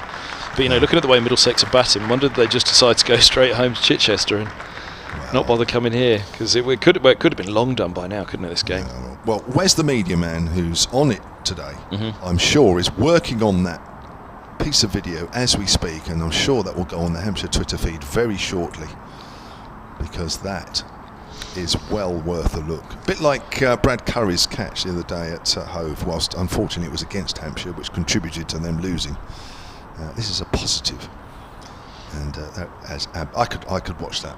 I'm going to go to sleep tonight. I'm going to sit back in my chair, enjoying a day off the next day, and I'm going to have a beer, and I'm going to play that on repeat. 179 for 7. Here's Fuller round the wicket to Simpson. Oh, he's playing a missing outside the off stump. Ooh, maybe things are just starting to happen again. Being tormented by the former Middlesex men. Yes. Gone quiet for a while, and it's funny, isn't it? One wicket, then all of a sudden things just liven up again. Well, with the wicket now as well. Yeah. So, just 3 wickets for Middlesex in hand. There's still 90 runs difference. There are still just under 28 overs left in the day. Still very much on for a 3-day finish here as Fuller comes round the wicket. Fuller this time. Played into the ground and there's no run. Jacob Norton, who's tweeted at Solent Sport, saying that's Gubbins' first-class wicket in England. Is it really? No. I'm sure he got a wicket in the in the Surrey game. Let me look it up. You have to look at that. He's bowled just 15.5 overs in his 11-year first-class career in England before today, says Jacob. And Mike Martin at Solent Sport says, don't forget Gubbins got a 5 for and 100 in the 50-over competition 2 years ago. Ball of the century, though, he says. I'd forgotten that as well. Here comes Fuller. Pushed up the ground and fielded by Fuller on his follow-through. So you reckon that one of those wickets was for Middlesex? Maybe that was his first bowl for Middlesex, was that match. Maybe that's what it was. It was the first time I'd seen him bowl, but I thought he did. Robson got a couple of wickets in that game as well. Sorry, Middlesex. Emily's onto something as well. Emily's working on something, or it's maybe just... Oh, she's running the... Oh, look at that. She's running through that dismissal. You've got to put that on your Twitter feed, Ems. That's pushed out square on the offside. There could be a throw at the bowler's end, or he just falls over as he throws. I think Simpson might just have got home. That is Nick Gubbins, who all of a sudden has become centre stage. Gubbins for England. Yeah, well, he's putting in a late beard. He's probably thinking, I've had enough of Liam Dawson's name being put forward, and it looks like it's not working, so why don't I put myself forward and see if that works? Forget Liam Dawson, the left-arm spinner. Liam who? Yeah. Here's Nick Gubbins, the leg spinner. Whatever Liam Dawson produces, turning away from the bat, clattering into the stumps, I can do just as well. And he's proved it. Oh, it's going to hurt Middlesex, that, isn't it? Gubbins getting that wicket. Let's have a look. Gubbins bobbled.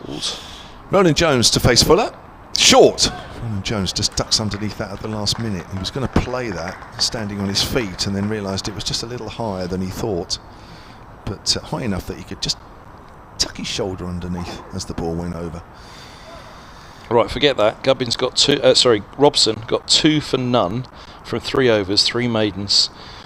Surrey were all out for 123, and Middlesex won that Bob Willis Trophy match in 2020, and Gubbins did not bowl. So what am I thinking of? So if he got the 4 wickets in Zimbabwe, so there's still 1 wicket unaccounted for. Oh, that's a good Yorker, well dug out by Ronan Jones. It was a T20, took the wickets, and do you know, I was sat there watching that T20 with Jack Davis and Josh DeCaires, and Gubbins took those wickets, and you can imagine a packed house at the Oval, and he's got these T20 wickets, and he's given it the double fist pump and everything, and the two of them just sat there and said, we're never going to hear the end of this. A bit like you just said now, Jamie. End of the over. 180 for 7. Yeah, so my apologies to your correspondent. That's what I'm confusing it with. It was at the Oval, but it was T20 cricket.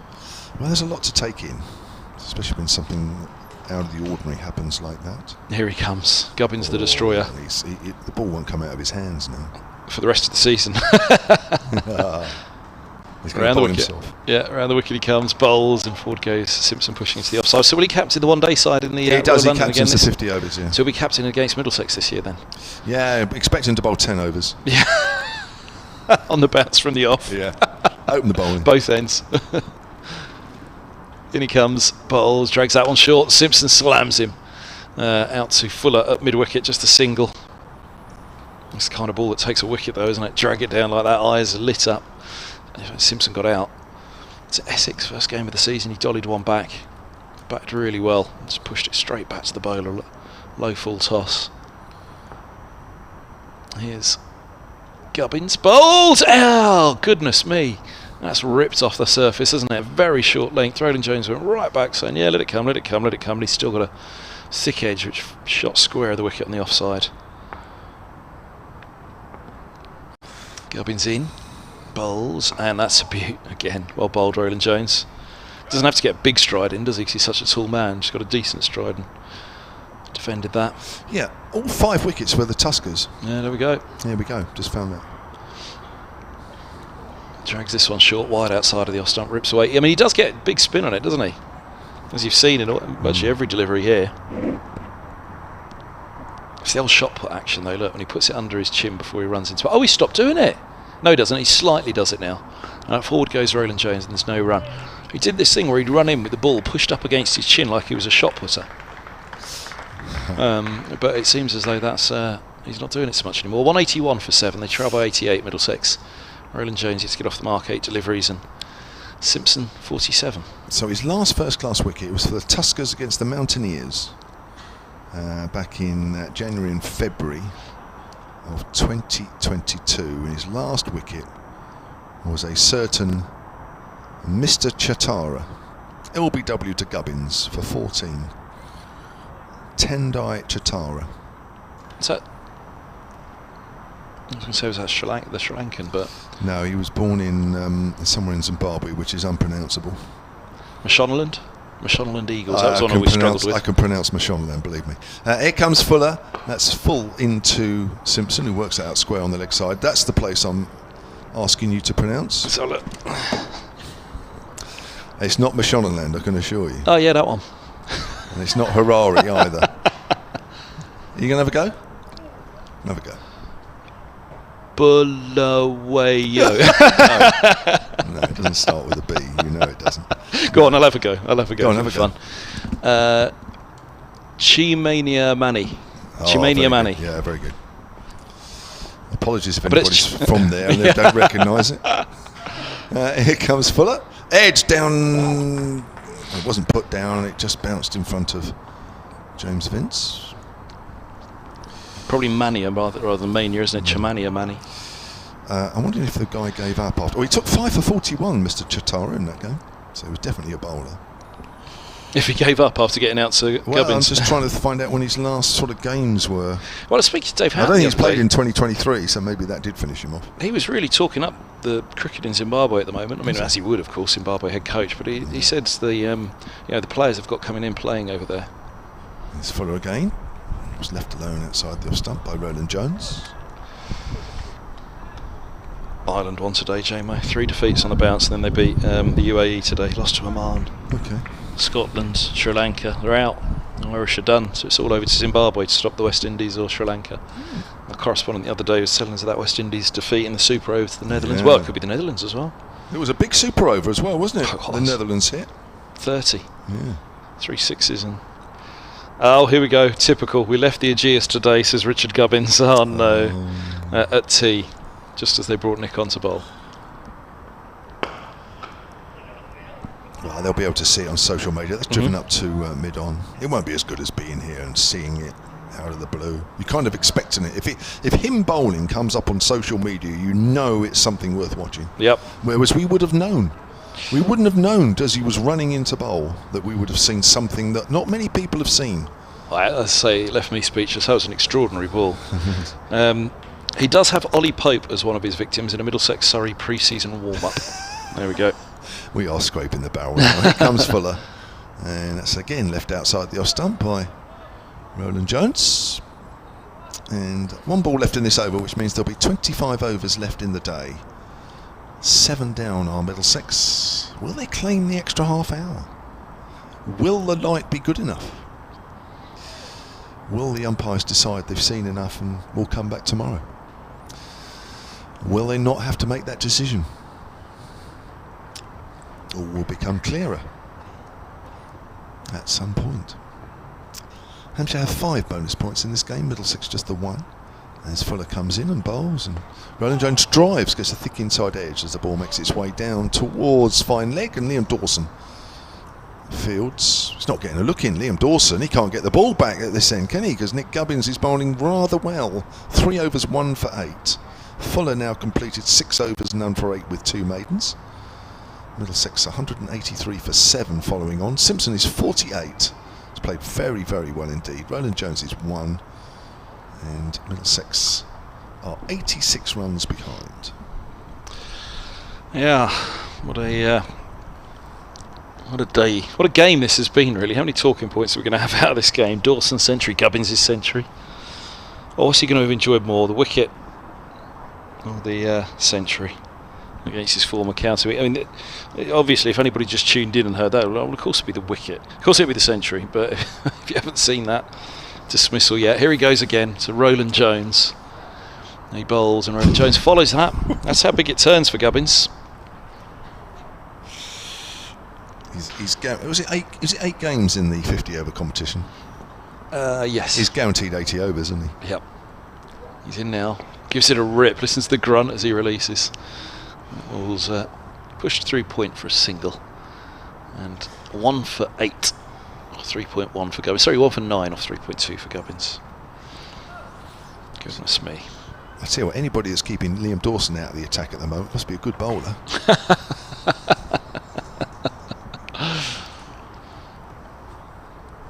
Gubbins, lots of fly. Oh, that's a brave sweep from Simpson down to deep backward square. Swept it out of the block hole, really, didn't he? Smothered it. Gubbins back over the wicket. Floodlights are on. Well, we get the 24 overs today, Kev. I mean, they don't seem to be taking effect just yet, the floodlights, it must be said. You can't see any of the shadows. There's another beaut from Gubbins past the edge of the forward defence of Roland Jones. He's really ragging it, isn't he? Yeah. Well, you can keep the spinners on as well, which I guess will keep us out true. there in light that may otherwise be a bit difficult. Gubbins bowls and drops short. Roland Jones pushes this one away to point. There's no run. If they've got to come out and hit 5 to win, Middlesex bring on Helm and Roland Jones to open up, and umpires say, no, spinners or nothing. Middlesex say, all right, nothing. We'll come back and do it tomorrow just to annoy Hampshire. Gubbins bowls, and this ball's pushed back up the track. 185 for 7. Chris Tregoning, afternoon to you, Chris at Sonant Sports, says, loving the commentary as always. Was a great day yesterday at the Ageas. My partner Vicky was listening at home and wanted to come but had a dentist appointment that was cancelled on the day. Is the new ball, or is the new type of ball doing anything different from the Duke? It's just doing less, actually, really. You wouldn't think so looking at the scores, but it has really. It's just that, as we've been saying many times, the pitch has taken a bit of turn. It's scuffed up a bit where the bowlers have gone through in their follow-throughs, and the spinners have just been able to take a bit of advantage. The seamers have chipped in, but it's been harder work for them, that's for sure. Jacob Norton just confirming that Nick Cummins' other first-class wicket was also in Zimbabwe in the Logan Cup, 4 for in one match, and 1 wicket in the other, which we mentioned against the Mountaineers. That's right. Here's full around the wicket to the left-hander John Simpson. Simpson just pushes that length ball back to the bowler. So thank you for everybody that sort of helped us out with stats and what have you over the few days. Really, it started with Dawson, and that partnership between Dawson and Gubbins, and gone through a few events. So thank you. Always very helpful. Always. 185 for 7. Fuller into his 7th over from that pavilion end. Still got the slip. That's Vince. Down the leg side as he flicked it to Ben Brown, and he has.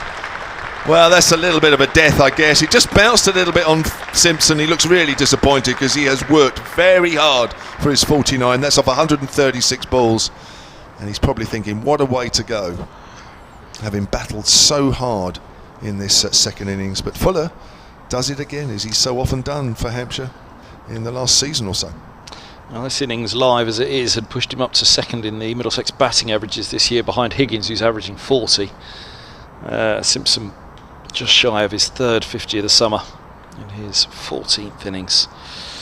And great disappointment for Simpson. He deserved that 50. I was just about to say to you, an over or so back, I don't think he's offered a chance in this innings, has he? And bearing in mind how tough Middlesex have found batting in this match, to reach his 50 without offering a chance, and actually batting very sensibly, and very few risky shots.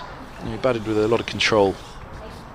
I think he batted superbly, actually, and I think he looked more and more solid the more his innings. Much to be said the on more that. he went into his innings. I think he seemed to be pulled along a little bit, didn't he? The way Stoneman, he wasn't in with Stoneman, but maybe Ryan Higgins. But then when Ryan Higgins went, he seemed to just settle into a very easy, composed manner at the crease, didn't he, really? Didn't look flustered, didn't look in any trouble. I think that's a really good 49. Very good 49. Yeah, so much to be said about that innings, just settling in. I mean, that's what Gubbins did, didn't he? He settled in for that innings. He actually never really got going in his innings, Gubbins, did he? He did try to up it at the end, but I guess the second new ball was around by then, wasn't it? If memory serves. But here comes Tom Helm, who's a very capable bat. Does Roland Jones go for a Roland Jones counter, though? We've seen some incredible hitting from him over the years. Was he out on the golf course going for some range hitting the other day? Out the back. So 1 or 2 players in the evening went off for a hit, went off for a practice out the back, just to take themselves away from it all, I'd imagine.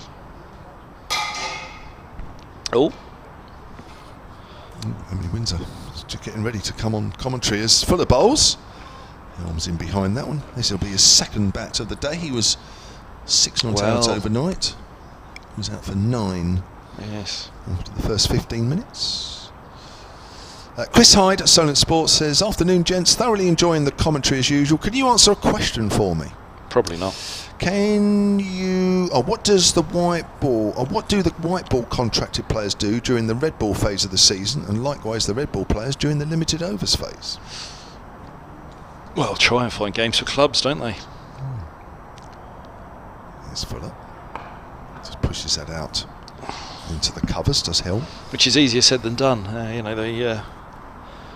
I remember Robson and Mercer. You go through a T20 period and they don't get a game, and similarly you go into August. Well, I suppose they do play in that, don't they, in the 100. Everybody plays in August, don't they? Because basically all the players go up to the 100, so the squad players all get a game in the One Day Cup, which actually I quite like, because the squad players are generally made up of youngsters, and they're youngsters that are generally associated with that given county, so I quite like that. Fuller's in. Bowls. Helm pushes forward. Goes out to mid-wicket. And I think that's something, I mean, we don't need to go into it now, but something we were discussing this morning. I think that's one of the positives that can come of the 100, that actually if you have a proper One Day Cup match, which actually is going to be no coal packs, no overseas, well, you might have an overseas or 2 if you can, but the youngsters, the up and comers at the county, getting a real chance. We just mentioned the bowlers that haven't bowled yet for Middlesex this year in the championship. Cullen, Greatwood, Harris, guys that need game time. Yeah, I don't agree with overseas players in the 50 over. Helm driving through extra cover, beautiful shot. Well timed, well executed, perfectly placed into the gap. Nice way to get off the mark. End of that Fuller over. He has 1 for 12 from 7, 189 for 8. Middlesex trail by 80. Yeah, very good from Helm, very capable batter. The two of them could certainly give it a clump if they wanted to, but equally they're both capable of some wonderful stroke play. Right, see you in a bit, Kev. How many wickets? 2 weeks, or might not see you in a bit, Kev. No, might not hear from you again. No, until August, when Hampshire playing the 50 over game here against Middlesex. The ones I feel sorry for are actually the ones that don't get into, they're contracted for the 100 side, but actually don't get a game. So all they do for a month, they kick their heels and then come back and try and play some county cricket in September, Emily Windsor. And run on drinks. That's an important job, Kev. Yeah. Gubbins bowls. That's well played by Roland Jones, pushing forward. But there's a few do that, isn't there? I've actually got a bit of a funny story about running drinks and drinks. Don't tell me you dropped them just as you got to the players who were all thirsty. That's pushed out on the onside, no run. No, so I can't remember what game it was. I don't even know if I was running on drinks, but it was before the game and we'd filled up all the bottles. They were there, and do you know the containers that you see players, so they usually hold 2, or potentially you've got 2 people running 1 each. It's pushed out on the offside. There'll be a quick single for Roland Jones. He moves on to 3, 190 for 8. All filled up and ready to go. And then Charlotte Edwards, the Southern Vipers coach, just tried to pick one of them up, and she was like, "Core, they're heavy." She was like, "That's a workout in itself, running on drinks." And we were like, "Yeah, like it's not an easy job." And one of the other players out there went, "I suppose that's something you've never had to do in your career," because she's obviously always played. It's played out on the onside. There'll be a single for Helm. But it just sort of, that moment must have been, well, quite ironic really, because she just assumed running drinks was easy, and then there you are. You're trying to pick up 1 crate, couldn't quite do it. But shows you how good her career was if she's always in that starting 11.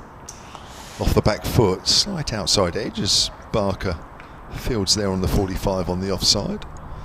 Well, I was going to say, if you go through your whole career and you've never done that, that's a pretty... Well, nothing needs to be said, does it? It says it itself. Looks like the Sunshine's trying to come out. There's Gubbins again. That's a good delivery. Just played quietly back by Helm. He's on 5. Roland Jones is on 3. 2 wickets that have fallen since tea. Josh DeCare is bowled by Nick Gubbins. Have a look on social media. I'm not sure it's gone up yet. Have you posted it? Hampshire have posted it. They posted it. Have a look at the at Hans Cricket website. Have you Twitter feed? Have you put it on yours at Ems Windsor? Not yet. Well worth a look. He was out for 19. John Simpson caught by Brown or Fuller for 49 down the leg side. A little bit unlucky, but a good innings. Yeah, back to those cricketers, Kev, about those that in the 100 don't get to play, and it's a long old month if you're not playing, just netting, running on drinks, which is almost the prime of the summer as well. So I'm pretty sure that there were conversations after the 100 last year, and I don't know if we'll see some players be released back into their county setups. But obviously you need someone at the ground, at the game, to do the jobs of drinks, and if an injury goes down, you want your best player available. So it's always trying to figure that out. But I suppose if it's a training day or a day off and there's a county game on and you're not playing in the 100 team, but you're in the squad, surely it makes sense to make them available for that. Well, there was talk about it last year, wasn't there? But there was no provision, I don't think, was there? So maybe there has been some discussions this year, and that may actually happen. Felix Organ into the attack from the pavilion end, as that's pushed to mid-wicket, will be no run. But as a pro cricketer, to not be playing a game in August, it's criminal, isn't it, really? I mean, that's just ridiculous. Especially when there's a lot of cricket that's to be played and available to be played. Organ into his 16th over bowls, and that's played back to him again, no run. Using his feet, Tom Helm, new to the crease, just faced 7 deliveries, but a glorious cover drive in the last over, Kev. Wasn't it? James Vince, it was on the up through the covers. There's Organ bowls, and that's off the back foot by Helm. will be no run. We've got Nick Gubbins bowling like Shane Warne. We've got Tom Helm batting like James Vince. He's had everything this game. Certainly has. It's getting brighter out there now. As Organ in uses his feet Helm and plays it up to Keith Barker at long on, who literally doesn't move other than to bend down and pick the ball up. Helm onto 6, 192 for 8. Deficit of 77 after being asked to follow on by James Vince. Roland Jones, the Middlesex captain, to face Organ as he advances and plays that to him. A bit of a tussle between Helm and then one touched football game between Felix Organ and Nick Gubbins there at mid-wicket. Felix Organ's got his boot on it, passed it to Gubbins. Gubbins one touch back. Beautiful. Now we're watching Southampton Football Club play. Organ in quicker and that's swept. But wait there, the call as Moa Bassett, a short fine leg, does the fielding. That's the end of the over. 192 for 8. Paul Fowler has tweeted at Solent Sport. Now here's a phrase you don't hear very often, if at all. Paul says, if Hampshire could just stop taking wickets. He says, so I can come tomorrow. That would be great, says Paul. Well, I have to say, with 21 overs left in the day and the possibility of some extra time being claimed now. And Gubbins been taken off, Kev. Oh, wow, that's outrageous. Dawson I wants think I might hand my membership back. Dawson wants 11. Well, what's the applause for? Is it for Nick Gubbins' spell or is it for Liam Dawson's contribution in the game? Make your mind up. 5 overs, 1 for 12, Nick Gubbins, and produced one of the balls of the season, if not a bit more. Although Dawson's bowled 1 or 2 of those in this game, to be fair. But is that your player in the match performance then? Gubbins. It's the moment of the match, isn't it? Don't you think? Would you say? Definitely. Oh, I don't know. Oh, go on. Here's Dawson then, looking for his 5th wicket in this innings. Forward, it's played out towards mid-wicket by Helm. Will pick up a single, moves on to 7. 193 for 8. I feel like my moment of the match, I want it to be something more game-changing. I wouldn't say, like, Gubbins' wicket is obviously important and special for him. Yeah. But probably not game-changing. It wasn't game-changing, no. Very good delivery, though. Oh. Here's Dawson bowls, and it's come off the top of the bat, goes out square on the offside from Roland Jones. What was your moment of the match then? Your individual moment so far? Because I can't believe there'll be many more now. James Vince's 6 onto the gantry there. Don't know why it was my moment. To the of right, match. you mean? Yeah. Right. Sorry, just in case anybody it's isn't know where you're pointing. Here's Dawson. And it's played back to him. Again, though, I could argue that's not my moment of the match because that probably in itself is not game-changing. No. Maybe you're right. Maybe it is the moment. Well, it's actually difficult to know what was a game-changing moment of the match. I mean, it was building up, wasn't it? It comes down the wicket. That's a lovely shot. That's going one bounce for 4 over mid-on. Lovely shot, Roland Jones. Good use of the feet, and it's a pretty decent boundary. That he moves on to 7, 197 for 8. The game-changing player has been Liam Dawson, yeah. which obviously has some moments within it. Him reaching his 100.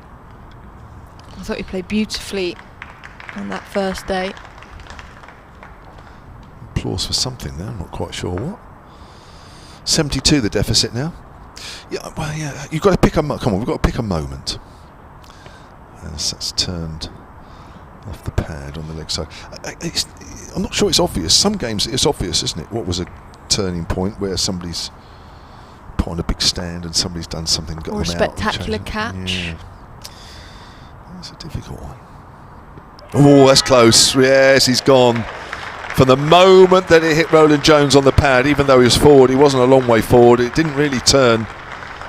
Yes, that's 5 wickets for Liam Dawson. Oh, yes, that looks pretty close. It's hit him halfway up if you're watching the live picture feed. I'm sure you agree. 5 for 88 for Liam Dawson to go with his 6 wickets in the first innings and his 140 in Hampshire's only innings. I'm sure it will be the only innings now. And Well, he's certainly man of the match, but we're still trying to pick our moment of the match, Ems. Well, we've got one Hampshire wicket to get. Listeners, all those that have been watching on the stream, those that have been watching at the ground, what's your moment of the match? Might not have very long to get it in. At Solent Sport, solentcricket@gmail.com, or at Ems Windsor. You've got until the last wicket falls, because we're struggling to think of one particular moment, aren't we? And this is no criticism to Middlesex, but I feel like it's been a game that's throughout really has been pretty one-sided, and I think the Middlesex dressing room will agree with that. So there's not been times really when Middlesex have put that pressure back on to Hampshire. So almost there hasn't needed to be a game-changing moment. You could argue that partnership between Nick Gubbins and Liam Dawson when Hampshire were 90 odd for 4. It's a game-changing partnership, but a moment in itself, they tend to be in pressurised situations or times where the team needs to change the momentum. Yeah. And I think it's been fair to say it's been very much a one-sided match, mainly to do with Liam Dawson with both the ball and the bat, but some fantastic contributions from Nick Gubbins as well against his old club, 100.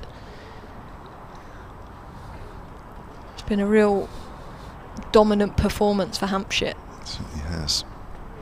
My moment of the match, actually, James Vince winning the toss. Actually, that is a good shout. Felix Organ-Inhelm drives hard back to him. Organ can't field it off his own bowling, and Keith Barker is going to try and chase after it and doesn't. So that's 4 runs to Tom Helm. He'll move to 11, and that's 200 up for Middlesex in their second innings. I think that would be hard to beat. I think you're right. Yeah, even Joe says winning the toss. Look at that. Great minds think alike. That sends a long off out in the deep to Organ as he bowls, and that's on the leg side, flicked away to James Fuller. That backward a square will just be a single. Helm to 12, 202 for 9. I think you'd be hard pushed to beat that. So important, wasn't it? On a dry pitch that was going to turn, that was going to get harder to bat on, and Hampshire made use of it, winning the toss. As Organ in bowls off the back foot, played back to him, does the fielding off his own bowling this time, so a dot ball. Is that a baby I see on your screen? Yeah, they Kev? just sent me through my grandson, a little picture of him asleep. He's growing up. He's getting bigger, isn't he? He looks more and more like Kevin James day by day. Don't worry. Organ in bowls, uses his feet, Bamber plays it back to him, will be no run. 202 for 9, deficit of 67. Hampshire need 1 wicket to win. And the off spinner, who's yet to pick up a wicket in this innings so far, bowls, and that's off the back foot by Bamber. Joe Weatherly does the fielding at backward a point. Again, no run for Bamber. He's faced 3 deliveries so far, coming in at number 11. Middlesex. Yeah, Organ's about 1 for about 80 in the game. 1 for 29 in the first innings. Organ from the pavilion end bowls, and that's pulled away over mid-wicket. There was 2 of them there, but too tight, and that's 4 runs to Bamber. He's off the mark. 206 for 9. Deficit now of 63 for Middlesex. But Hampshire in the commanding position need 1 wicket to win. Yeah, it's 1 for 80 now, isn't it? Off 24 overs. 6 for at Southport. Last game though. So is this the over? You're a man who's bowled a lot of overs is Liam Dawson. He's into his 24th in this second innings. So here's Liam Dawson, be fitting if he picks up the last wicket, won't it? 5 for 88 from 23. Here he is round the wicket. Helm off the back foot, works that up to mid-off, will take a single. 207 for 9, the deficit down to 62. Be a very brave person to say that Hampshire will be batting again in this game. Ooh, the Middlesex top back out. Oh, Yeah, it's he's like got- going down with the ship, isn't it? showing his support Yeah, exactly. with his Middlesex top on. Nice top. It looks like a golfing top, that actually. It's nice, isn't it? Yeah, it's nice like that. Oh, he's beaten outside the off stump. Do you know what? Serious ball. I think Middlesex should blame you. If you'd have wore that and supported them through the thick and thin and through this That's why game. Nottingham should be so good all these years. Praise Dave Prescott with his Nottinghamshire tracksuit on, yeah. Didn't come with matching tops on today, actually. No. Forward is Bamber, plays it out square on the next side. They'll pick up a single there. Bamber moves on to 5, 208 for 9. Just a matter of time now before this last wicket goes down. And 61 is the deficit. Dawson into his 56th over in the match. There's Dawson again, then bowls down the wicket. Goes for a heave. He's misstumped, or is he? No, that's it. That's gone. Thought he might just have got back, but Hampshire have comfortably won this game with Middlesex 208 all out. Hampshire have won this game by an innings and 61 runs. And Liam Dawson finishes this innings on 6 wickets, 6 for 90. 12 in the game. 12 in the match. And what a performance from him. What a performance from Gubbins with his 100. And then that miracle ball that got Josh Jakiris out off the tee. It's hard to pick out. Well, you don't want to mention too many individuals with the amount of good performances there's been. Definitely Liam Dawson, the star of the show. But Hampshire with 21 points to Middlesex's 1. I would say in the live table, Emily Windsor, that puts Hampshire back into second place. It does, for the moment, behind Surrey. Yeah, I think an important win for Hampshire. I think, don't worry about a moment of the match. Man of the match, Liam Dawson. As I said earlier on air, all the talk about him and potential Test and Ashes selection to come out and play the way he has. 100 in the first innings of Hampshire batting, and then 2 6 wickets, so 12 wickets in the match. Absolutely incredible performance, and his teammates there are making sure he walks off that pitch first, tossing the ball from one hand to the other for the second time this match. An incredible performance from him, and one to remember for the club and for a man that epitomises Hampshire cricket. Just working out his figures over the 2 innings very quickly before we disappear. So 6 for 40 in the first innings, 6 for 90 in the second, so 12 For 130. over 130.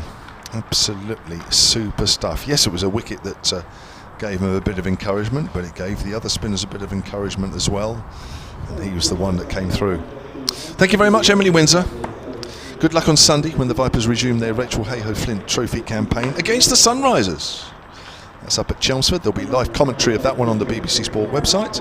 There will also be live commentary on the same day of Hampshire's last T20 group game against Gloucestershire here in the afternoon. That could be a very, very big game indeed. But before that, on Friday, Hampshire are hosting Glamorgan here in the T20. A win that night will certainly help things along.